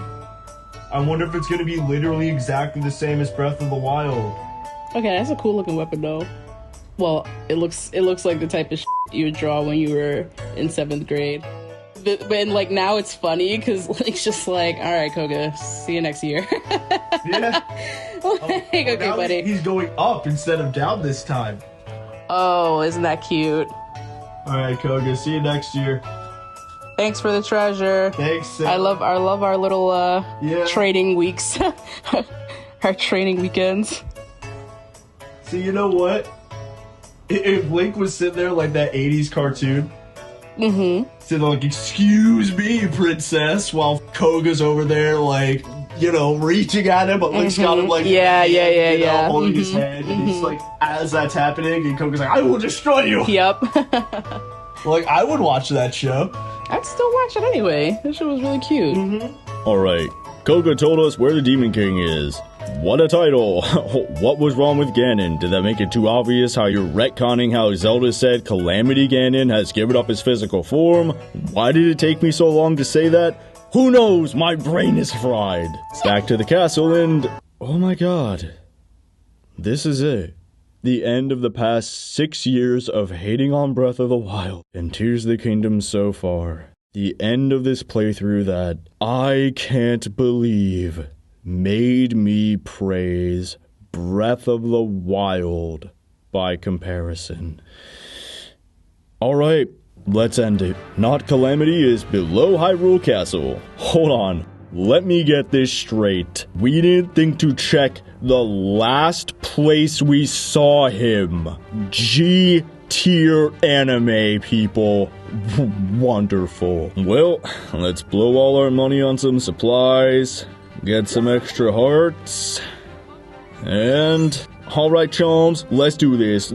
By just running past everyone. Yup, I don't want to engage with the mini-bosses here. This Lionel, this other single cannon puppet, screw it. Why waste my energy? Navigate using the same techniques we used through the whole game with no variation? Thank you. Let me speed through. Okay, just turn off my sages for reasons? Just literally no reason. Just, oh, they can't be here. Sorry. Nope. I mean, if you wanted it to be hard, you could have just made it so that I had to fight everyone. Yeah. Look at me. Like, just... okay, like, I don't think that's a bad idea. You know, that, oh, like, the closer you get to the gloom or whatever, your sages can't reach you. But, like, don't, like, just drop that on me after I walk in or some shit. Yeah.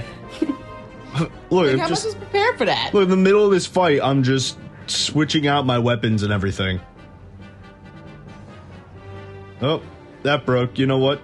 Screw it. What? Sorry. Pardon me, sirs. Also, dumbass me not bringing any gloom healing food. Yeah, that's your fault. Well, to be fair, I had no idea this would be all over the place, but I guess it does make sense. That's dumb. Don't even need to kill these guys just because they die in one hit. It, you know? No way. Not in the end game. Dead ass? Yeah, because they're weak to elemental attacks, so you just hit them once with an elemental thing and they die. At least just to get their arrows. Wow. I guess they want to give you a break. Yeah, the final boss, the final area should be a break. I'm saying, like, at the end of the final area, you know, like how in all the other ones they have the room where you can take a breather and you get all your potions and shit? That was those in my headcanon. It's the mural things again. We're coming full circle. Why didn't you come with me throughout the game? Y'all waited for me to clear the entire way. Aw, it's cute that they showed up, though. I can do it, Dad! You know what the worst part is? These bokoblins here, those are low-level bokoblins. They're not even high-level. These are like level 1s and 2s. See, look, he dies in 2 or 3 hits. Look at that, immediate. Oh, that guy's higher ranking. He dies in 4 hits. You couldn't even give me, like, the biggest big dudes? Like, I don't mind, like, end this game sooner, but, like, it's the end game, dude. I feel like you should have come at me with everything you got. Like, the last waves aren't, like, no, the final levels of them? No, there's only, like, one black dude. And black isn't even the highest level of the enemies. So at this point with my weapons, they die in, like, 3 or 4 hits as compared to 1 or 2. Oh, them zombie guys. The ones who die. Bones? Die in 1 hit? Yeah, the guys who die in 1 hit if you have an elemental thing. This is the 3rd wave? The 3rd wave. And this is like the pre-boss fight. Yeah. This may as well be the prelude to the final boss. Oh, now Riju can take a hit from these guys. Oh. Shit. Buggy's back. No, thank you. Okay, but we beat them one at a time. Yeah. I can do it, Link. You're my new dad. Always believed in me. And Link's like... Yeah. Yo, deadass, you have 1 heart. That's crazy. I can do it, Dad. Well, here we are. Almost done. and I really don't want to go back from the finish line and farm for Sunday lions to undo this gloom effect if I can even get back here. I don't know. I just want to finish this game. Screw this. Have health. Let's go. That wasn't even like a good villain speech. Like, good villain speeches, you're kind of like, oh, he has a point. This is just like, boo, the sun, boo, peace. Like, why? G tier anime, that's why. Oh, gross. That's creepy as hell. Oh my god. They just turn on. Oh my god. Ganon is a robot confirmed. Yo, that was creepy as fuck. Who writes this Okay, there it is. I mean, he's a little bit of a butterface, but you know. And I want to get upset at this fight, and I did. How is that not a flurry rush? I hate this game so. Why do you have that stupid effect where it just takes away your maximum health? That's so stupid. But I will concede that many of my complaints I have here may very well... Oh, hold on. One last minute edit here. Are a you problem. Own up to your mistakes, Orion. You just rushed in without... Yeah, whatever. A me problem. Because I didn't bring enough gloom recovery when diving down into the depths. And I just wanted this game to be done. I honestly do feel there is a lot to like here that makes this a nice challenge. I really like how Ganon dodges me. Like, I love seeing enemies having the same abilities as the player. I love that he uses weapons like his puppets, but, you know, they have new gloom AoEs. I like that the Master Sword is more useful here. I love that in his final form, he could just bitch slap arrows away or charge through my bomb arrows like a goddamn badass. This isn't even my final form. Yeah. G tier anime.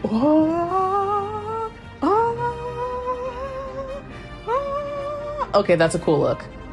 Looks like a Kuma. You can't tell me I don't look cool. Sure. Oh god. Okay, that's funny. That is. I like that. Okay, that's really that's cute. Great. That's an Undertale style. That's so cute. I like that. Oh okay, see that I could get behind. Yeah. That's cute. Nah, I ain't doing that, man. You come over here. Smack. Yo, imagine if that was like it though. Like you came all this way, yeah, and then his elbow accidentally clipped your head, and that's just the end of it. Yeah, the world is ending now. What? Oh, no mid-boss fight checkpoints. What? Go through all over again. Okay, now that really ruins it, though. Yep. But I also feel this game kinda didn't properly prepare me for this fight in a way. Like, I spent the entirety of Tears of the Kingdom using mostly spears, so I'm not practiced using a sword, or honestly, combat generally.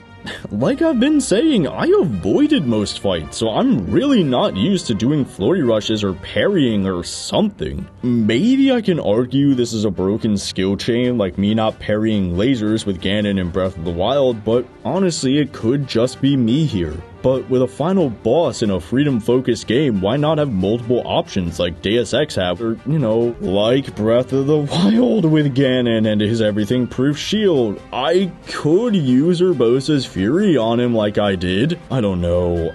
I hate that at the last boss of this whole Breath of the Wild and Tears of the Kingdom saga, I feel I have the least amount to say. Because it may well be on me. Maybe there were other options beyond flurry rushes, and my exhaustion is why I didn't experiment with them, like trying out fire attacks on him, or using attack/defense boosting food more, but also I swear to god the flurry rush timing is like weirdly off, and like I think I've seen a couple other people complain about this. But maybe it's just me. Even still, it honestly kinda made me, embarrassing to say, rage quit because I felt so cheated by the missed dodges and I just wanted things to be over, and realized when I came back, even though I spawned outside Ganon's boss fight when I died, if I quit, I loaded up before the Horde battle. I can't believe they really did that. That they really didn't autosave here. And they didn't give me the option to save here, so it's the intended experience that if you have to leave and can't take your portable Switch with you, you have to redo that part. But eventually, I did it. I feel like we should be stopping this. Nah, I want a good fight. And now, for the final form. You know what? After all this, why don't we just have the live reactions to this final fight? Give you the authentic ending to all this. Yo, y'all was some wide ass piece of shit. Y'all was taking a nap. Yup. I'm sitting here, put my life on the line. You're so right. They were just like, yeah, it's like, did he win? Yeah, He's too strong for me. Like, is this supposed to be dramatic? Am I supposed to be saying like, oh my god, he's so powerful now? Like, this is literally just the first time I saw him in the last game. This isn't dramatic for me. This isn't new. Woof, dude. Alright, just Link, pull out your sword, stab him in the gums, and then go for his eye. Oh, there she is. There's the wormy noodle. I mean, I kind of like it story-wise, though, like how they're dragons and stuff. Yeah. Wait, so how does Zelda know how to help Link? I thought she, like, turned herself into an animal. Yeah, right? Spiritual dragon instincts. Are the other dragons gonna come help? I thought they were servants of Hylia. I don't know, maybe they would have come help if I did a side quest with them or some shit. Crazy. Oh boy, I wonder if it's gonna be like a dragon fight like in Breath of the Wild. Let's find out. What if Dragon takes your Oh, thanks, Zelda. She blocked some of the projectiles. Alright, so what do I like? Go and stab him in the eye, or... Sure can't hurt. A shot. No, I missed. You suck. Oh no, there's his weak spot. His asshole? There's a weak spot. Alright. That is a sphincter. Let me just... Alright, Ganon, hold still. Just wait. Does me feel a little pressure? Yeah. Sorry. Just wait for me, buddy, okay? Oh, my bow. Oh, there I can just... Can I just land? Alright. Oh, there we go. Whoa! Like, Don't feel any pressure. you know what I mean? Right in that too? His claw just passed right through me. Damn. Don't move. No, Ganon. Stop moving. Okay? Okay, he stopped. Good. Alright, I'll go back to the other one then. Look at him. See, he's waiting. He's letting me get onto him. You try to hit me? No, you're gonna turn? Alright. Alright, almost done. Oh, hey, he shot me towards the next one. Thanks, buddy. Appreciate it. Hold still. Hold still, buddy. Need to... Oh, he actually... I wonder if he'll actually hurt me if I touch him. Oop. Oh, 1 heart of damage. Yeah, that really feels appropriate when last time he was knocking off half my health for sneezing at me. He's shooting stuff at me. Oh, almost hit me that time. What if I just hold straight? Oh, nope, 1 damage. Alright. Oh my god, these eyes. Stay still. Really bugging me. Again, stay still. I need to line this one up. Hiya! You need to not move, okay? It's not gonna shake you off at all. Hold up. It's really important that you let me get this needle in the right spot. I think I'll go with the... Alright, I'll go with the classic. Whee! Oh, you didn't even try to shake you off or nothing? Press the goddamn button. Nah. Hold up. Hey, you ready? I'm gonna savor the moment this game ends. Like, I don't feel anything for this. Mm-hmm. Like, we already did this. We already sealed him away, we thought. Yep. I don't... So there's nothing different about this. Yeah. We're just gonna have to do it again in 10 years? Like, he was already defeated, but he was just under the castle perfectly fine. No explanation for how that happened, either. Or he could explode. It's about goddamn time. That's cute. They had the quest thing pop up there.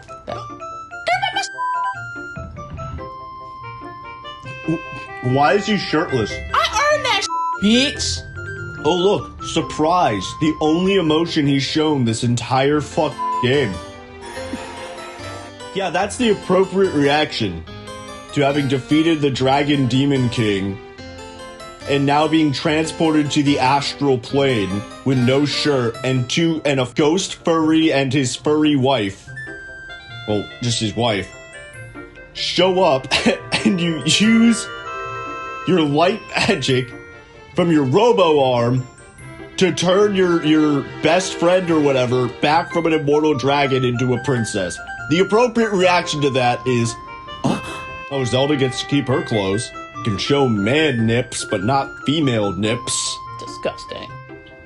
Oh, his hand's gone now for reasons. It's back to normal. How come they ain't wearing no shoes? No, I guess he's just going to sleep. I mean, you don't think it's earned it? To be fair, another 300 years. Yeah. Wake up.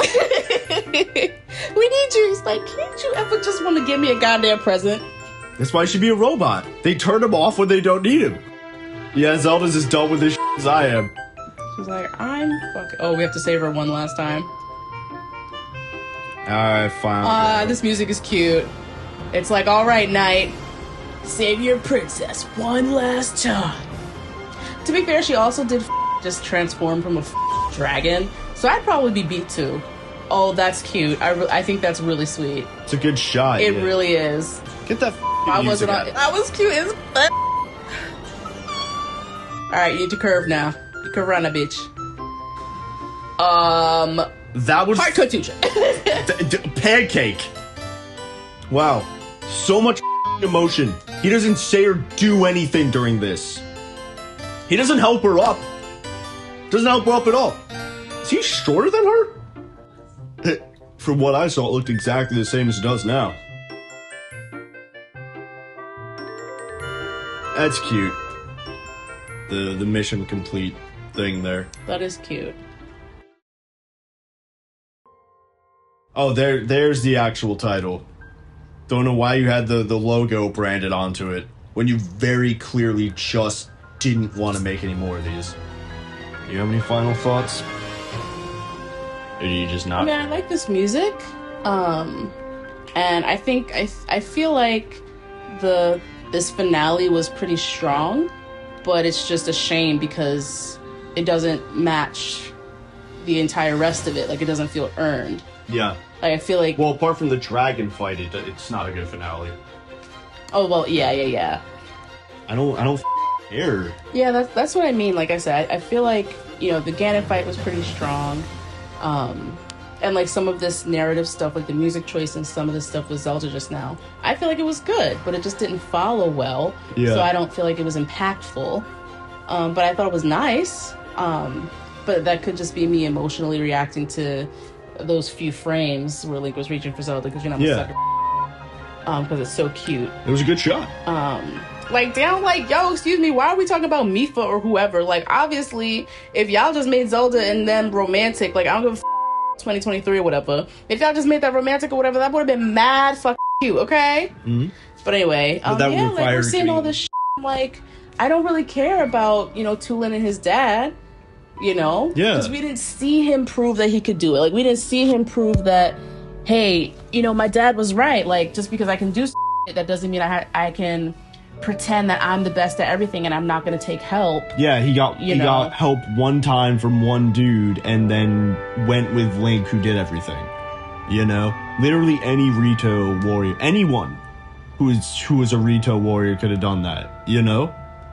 It's not special in that regard. Again, it's me, and I wasn't really here watching it, but there, like, every time I came, there was no character. Like, all the avatars and stuff were just avatars. Yeah. You know, like, I wasn't, you know, all of their character arcs were, like, what, a half hour? 2 hours or something? And most of that was probably just walking to and from whatever we were doing. Exactly. And the character arc was just resolved within, like, meeting them and then doing one thing for them, and then they go and do the Divine Beast thing. Mm-hmm. There was no real arc. Especially for Yunobo here. Mind controlled and then wasn't. Like, all it's not like, oh man, like, gosh, remember, you know, God, he changed so much, he's such a, you know, blah, blah, blah, blah, blah. Yeah. Like, in Mass Effect, you know, you start out with all this get the personal missions, and you're like, wow, I know more about this person, and like, now I see why I can trust them to be my pet NPC or whatever it is. Yeah, and even still, like, this is supposed to be a sequel, and this would be at the end of Mass Effect 2. Right. And we're sitting here with Sidon, who we should have seen throughout the 2 games. Right. Like, how are you gonna have them, like, try to have this culmination of friendship and camaraderie at the end of, like, toward the end of the boss, when they literally didn't get to do anything with them? Like, we had the one missions, which was, you know, just for you to get their ring power. Yeah. And then the entire rest of the thing, who you're fighting with is just their shapes. Yeah, they're literally just their 3D models. Also, when he did his smile thing there, he didn't do his traditional, like, his wink thing. Yeah. They even had him smile. They didn't do the ding thing. You kidding me, man? This game is so sloppy. These guys had voice directors? How do I get that job? Sounds like I just sit in the booth and say, yeah, sure. Very sad. It is. Because it's like, it's like that Witcher show. Because there's really a lot of potential here. There's so many things that could have been, you know, given more depth, that it just seemed like they didn't focus on for whatever reason. Yeah. It's because it all got in the way of Link T-posing. Fuck you, AJ Onuma.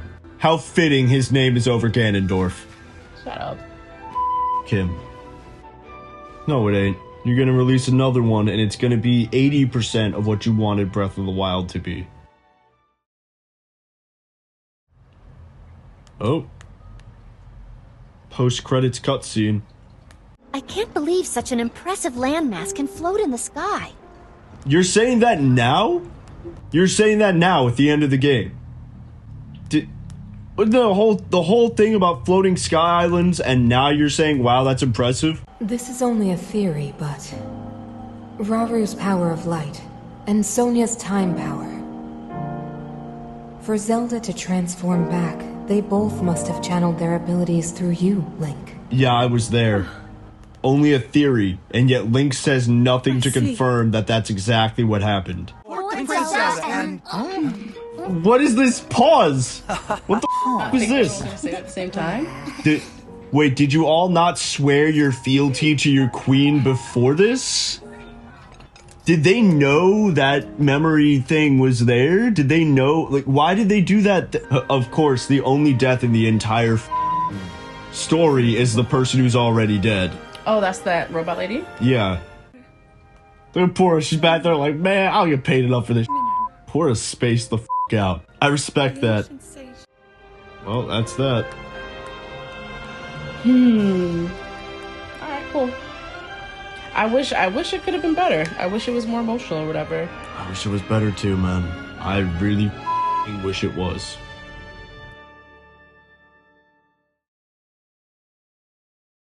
Any post-ending bouts, or do I just get a little star next to my save file? Oh, just gonna start me up right here before... Oh, I get a little character profile for Ganon where it says he is the bad. Wow, I feel so accomplished. That's all I get to show I beat the game? Alright, man. Gives a shit. This game's over. This game, I'm out. Then make a third one. I don't think I'm playing it. I didn't like this game.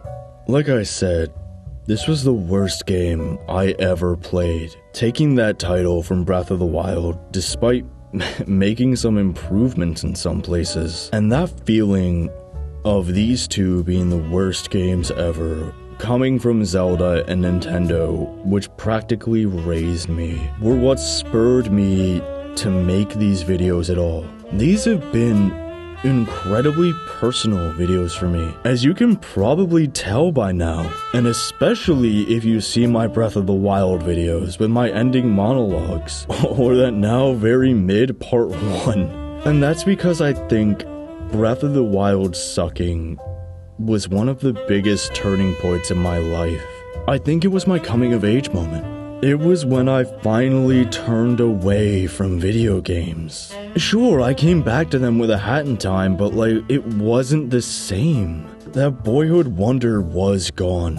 I came back as an adult, seeing games as just toys to have some fun with, not to gain any sense of achievement, because there were dishes to do. They and anything else that seemed like a big deal before were just not important to my life anymore. I really spoke, no hyperbole, when I said over 2 years ago that it felt like the death of my childhood, because Nintendo games were my childhood. Sure, I loved me some Lord of the Rings and running through the forest, but at the end of the day, it was my SNES, Wii, GameCube, Game Boys, and DS's that I came back to, even when I had a PlayStation, Xbox, or like PC when I grew older. And in that time, I've seen games go from purely a medium of leisure to another tool of corporate exploitation.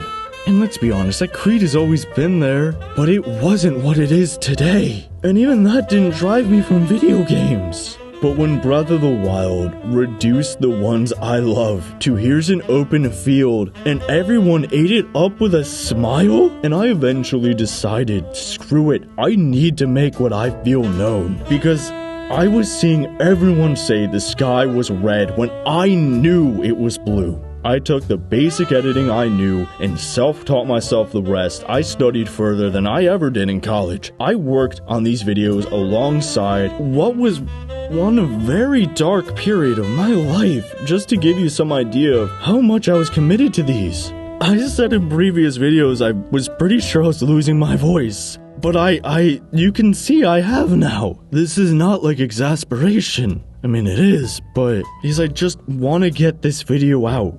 So I read the entire scripts in one go. And somehow, despite Breath of the Wild sucking so hard that it made me produce my analyses, and Tears of the Kingdom was worse. Like I said, I had multiple that's it, I quit moments. A main story that feels like it was written by an 8-year-old.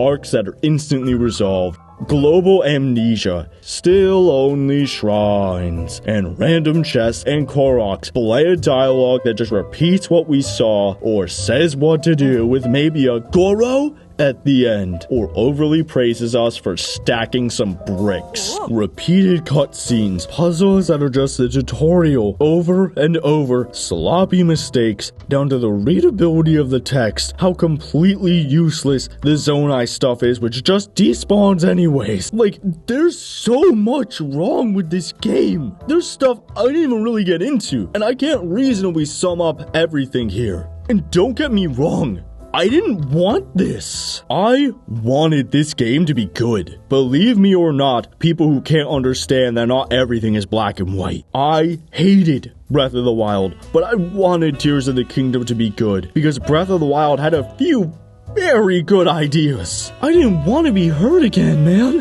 But like I said in my first impressions, I would have quit with the first Korok there repeating the same text as Breath of the Wild. I really didn't want to play the rest of this. But I tried to give Tears of the Kingdom a chance. Then another, and then another. I gave it so many chances, I finished the damn thing. I only stopped exploring after like 3/4 of the world, including exploring the sky, side quest shrines, Korok seeds, cool looking locations, and the depths.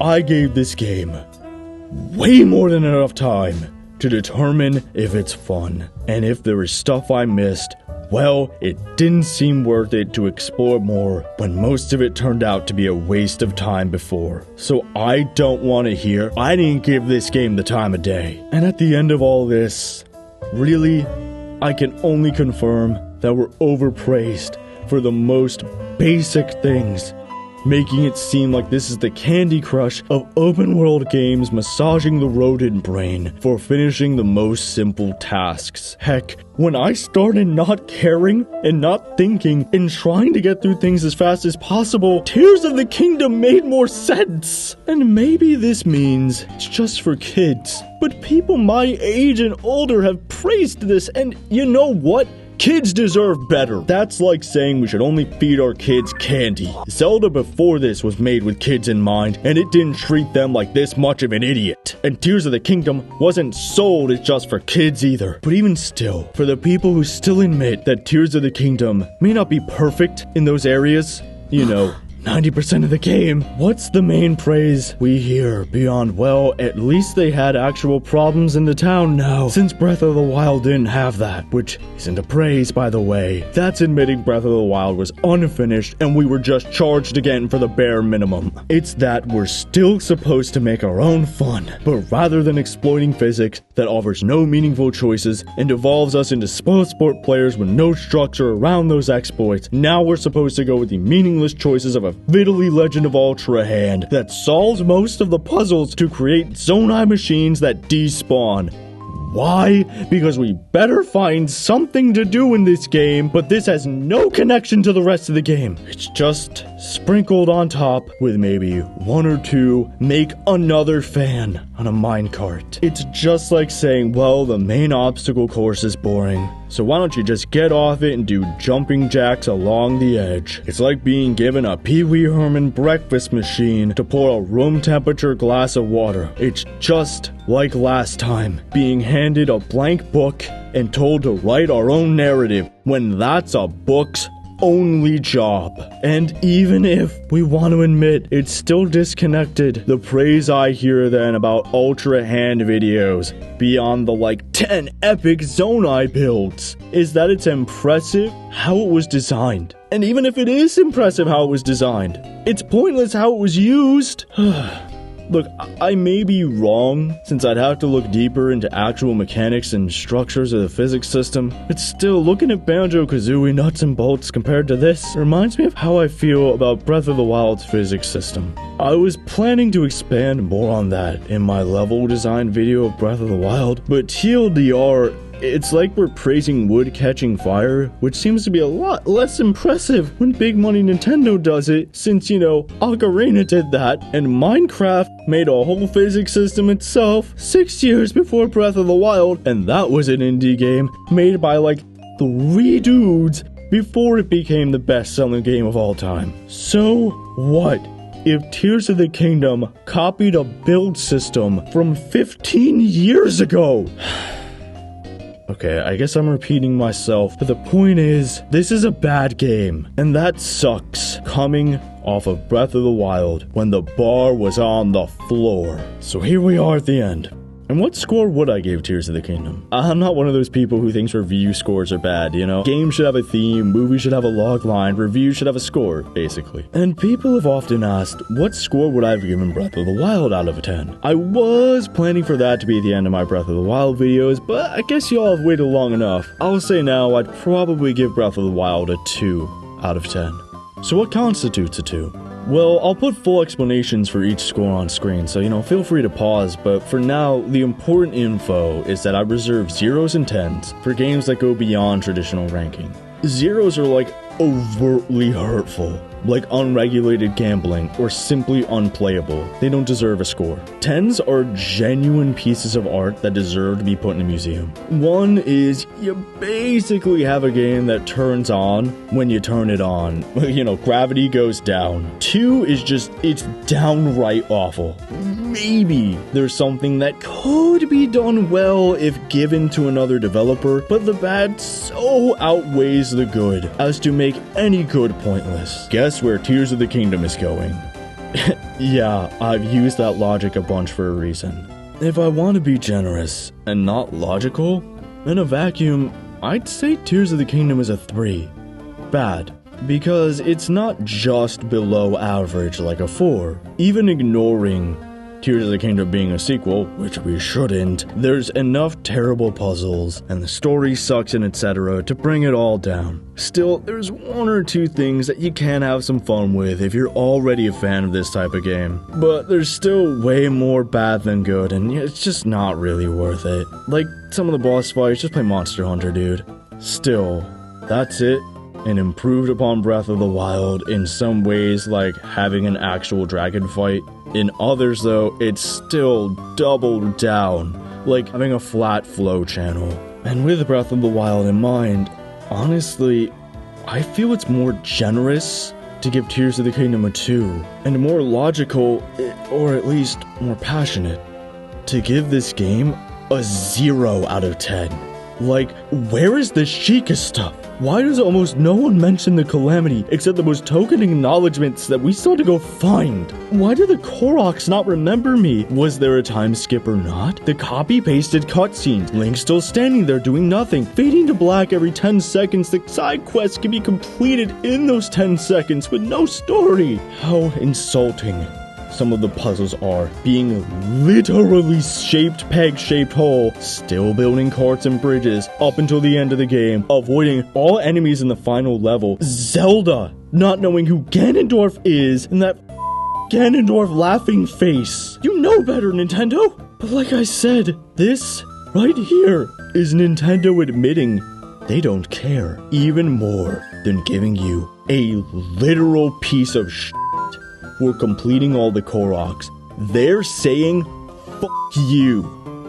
You'll buy this. You bought up our unfinished beta build, which we admitted wasn't done, and you're thanking us for selling us some of the rest of the game for full price plus $10. You'll buy anything we sell with a Zelda or Nintendo on it if we make a cool enough trailer. You used to complain sometimes, like with Skyward Sword's linearity, Wind Waker's Great Sea being too big, the Water Temple being annoying with turning the iron boots on and off.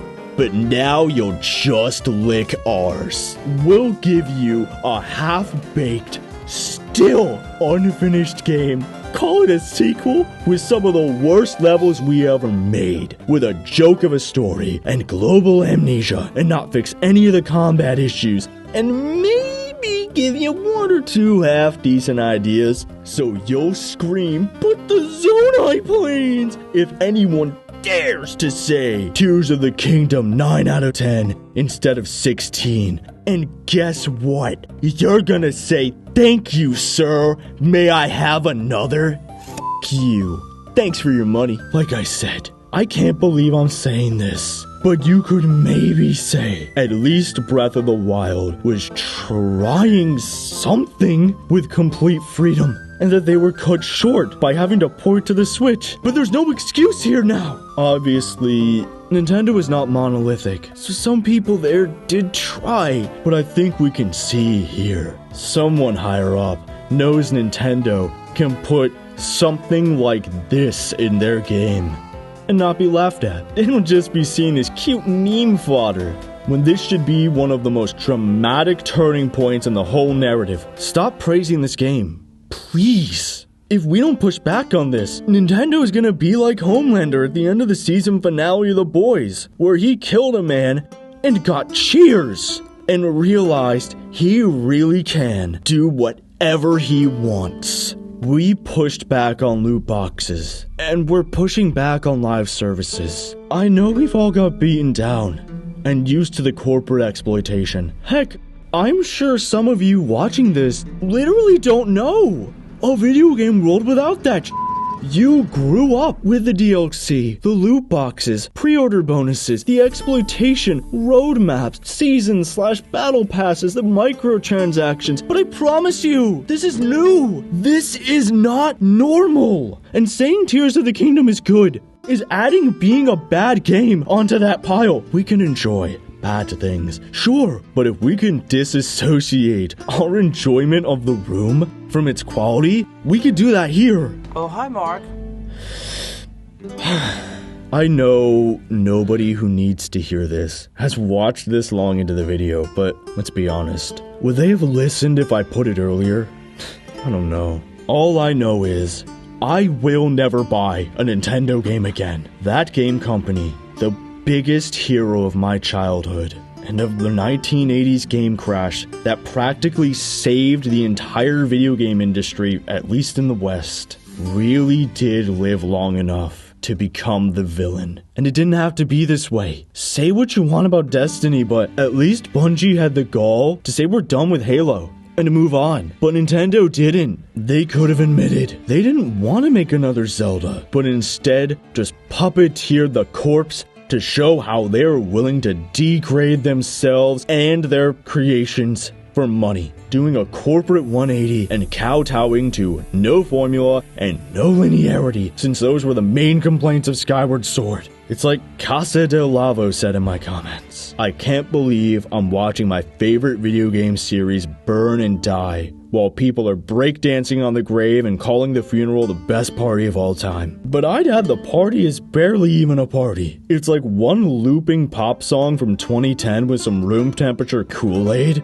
But you know, there's enough space to do whatever weird dances you want. And the music is quiet enough that you can play your own portable speaker. So like, is anyone even hosting a party? And Nintendo is there drinking a worrying amount from the flask EA got them and saying some even more worrying things about this being the future of games. I have more to say, but I feel I'd just be taking the points from my Breath of the Wild conclusions and slapping a Tears of the Kingdom paint job over them. How fitting. Breath of the Wild hurt me, man, and I didn't want Tears of the Kingdom to do that again. Instead, it came along and salted the wound. Oh well. But you know what? At the end of this, I'm kind of happy. Because I feel I've made my point. I feel, even with everything I've done so far, it's enough to close this chapter of my life and move on. I may come back to Tears of the Kingdom or Breath of the Wild. Like I said, I feel there's more I could say, but I think after, 2.5 years and like 10 hours of videos I made by myself in my free time, I've earned a break at least. Especially since it seems like more people are starting to critique Tears of the Kingdom than Breath of the Wild. I may not be as needed. Like, sure, I didn't finish my Breath of the Wild videos, getting into the story, level design, DLC, or how I'd fix the whole thing. Well, I've touched upon those points though, and I feel I at least showed why it doesn't deserve to be a 10 out of 10. Plus its sequel is out, and everyone's saying it's Breath of the Wild but better, and like, so what would be the point? I mean, I could maybe continue that series with Tears of the Kingdom story and etc., but I feel I'd just be making the same arguments as these impression videos, but with citations, and yeah, maybe there's value in that, but I brought those concepts up here, and I think my study into Breath of the Wild at least shows why my complaints that aren't directly textually supported, God forbid, might be worth a damn. And I mean, I don't know if I even want to give this game any more free press, even if I'm saying it's bad. I've stated my case, and like they say, all good art is abandoned. Besides, you all are here. Some of you said you wanted to make your own videos and even make your own games. Maybe you all can add your points and perspectives to this topic. I think that would do a lot more than just another video of me saying dominant strategy but Tears of the Kingdom this time, right? Like, I got the ball rolling. Let's see how you guys push it now, right? And, well, I want to talk about A Hat in Time. A game I actually love that revived my love for games by just being so gosh darn happy to be a game. You know, fitting for after these Breath of the Wild, Tears of the Kingdom videos, right?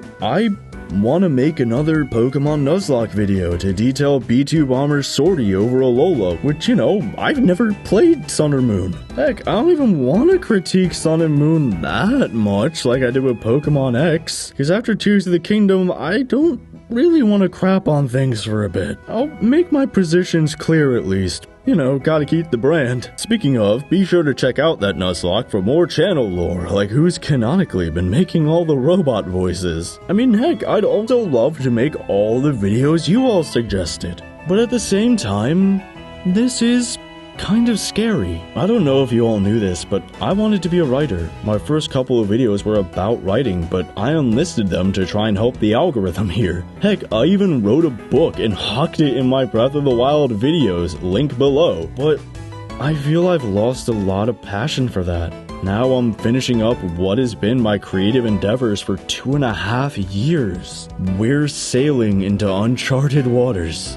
I don't know. We'll see what the future brings. Like Dwight D. Eisenhower said when preparing for Normandy, plans are useless, but planning is essential. Let's not get too ahead of ourselves. Either way, I'm so happy and grateful for you all, for all of you that joined me through this whole experience, all the ups and downs and everything in between. If you liked these games and had fun, I'm happy at least one of us did. If not, I hope I saved you from feeling like me in 2017, wondering if you're insane. Because nah, you just got glitched here to the Breath of the Wild Tears of the Kingdom 10 out of 10 universe from the Breath of the Wild Tears of the Kingdom 0 out of 10 universe like me. And if that's true, then you may as well work on your dreams. Because, you know, better to be in the universe where you realized you could do it, whatever it is, right?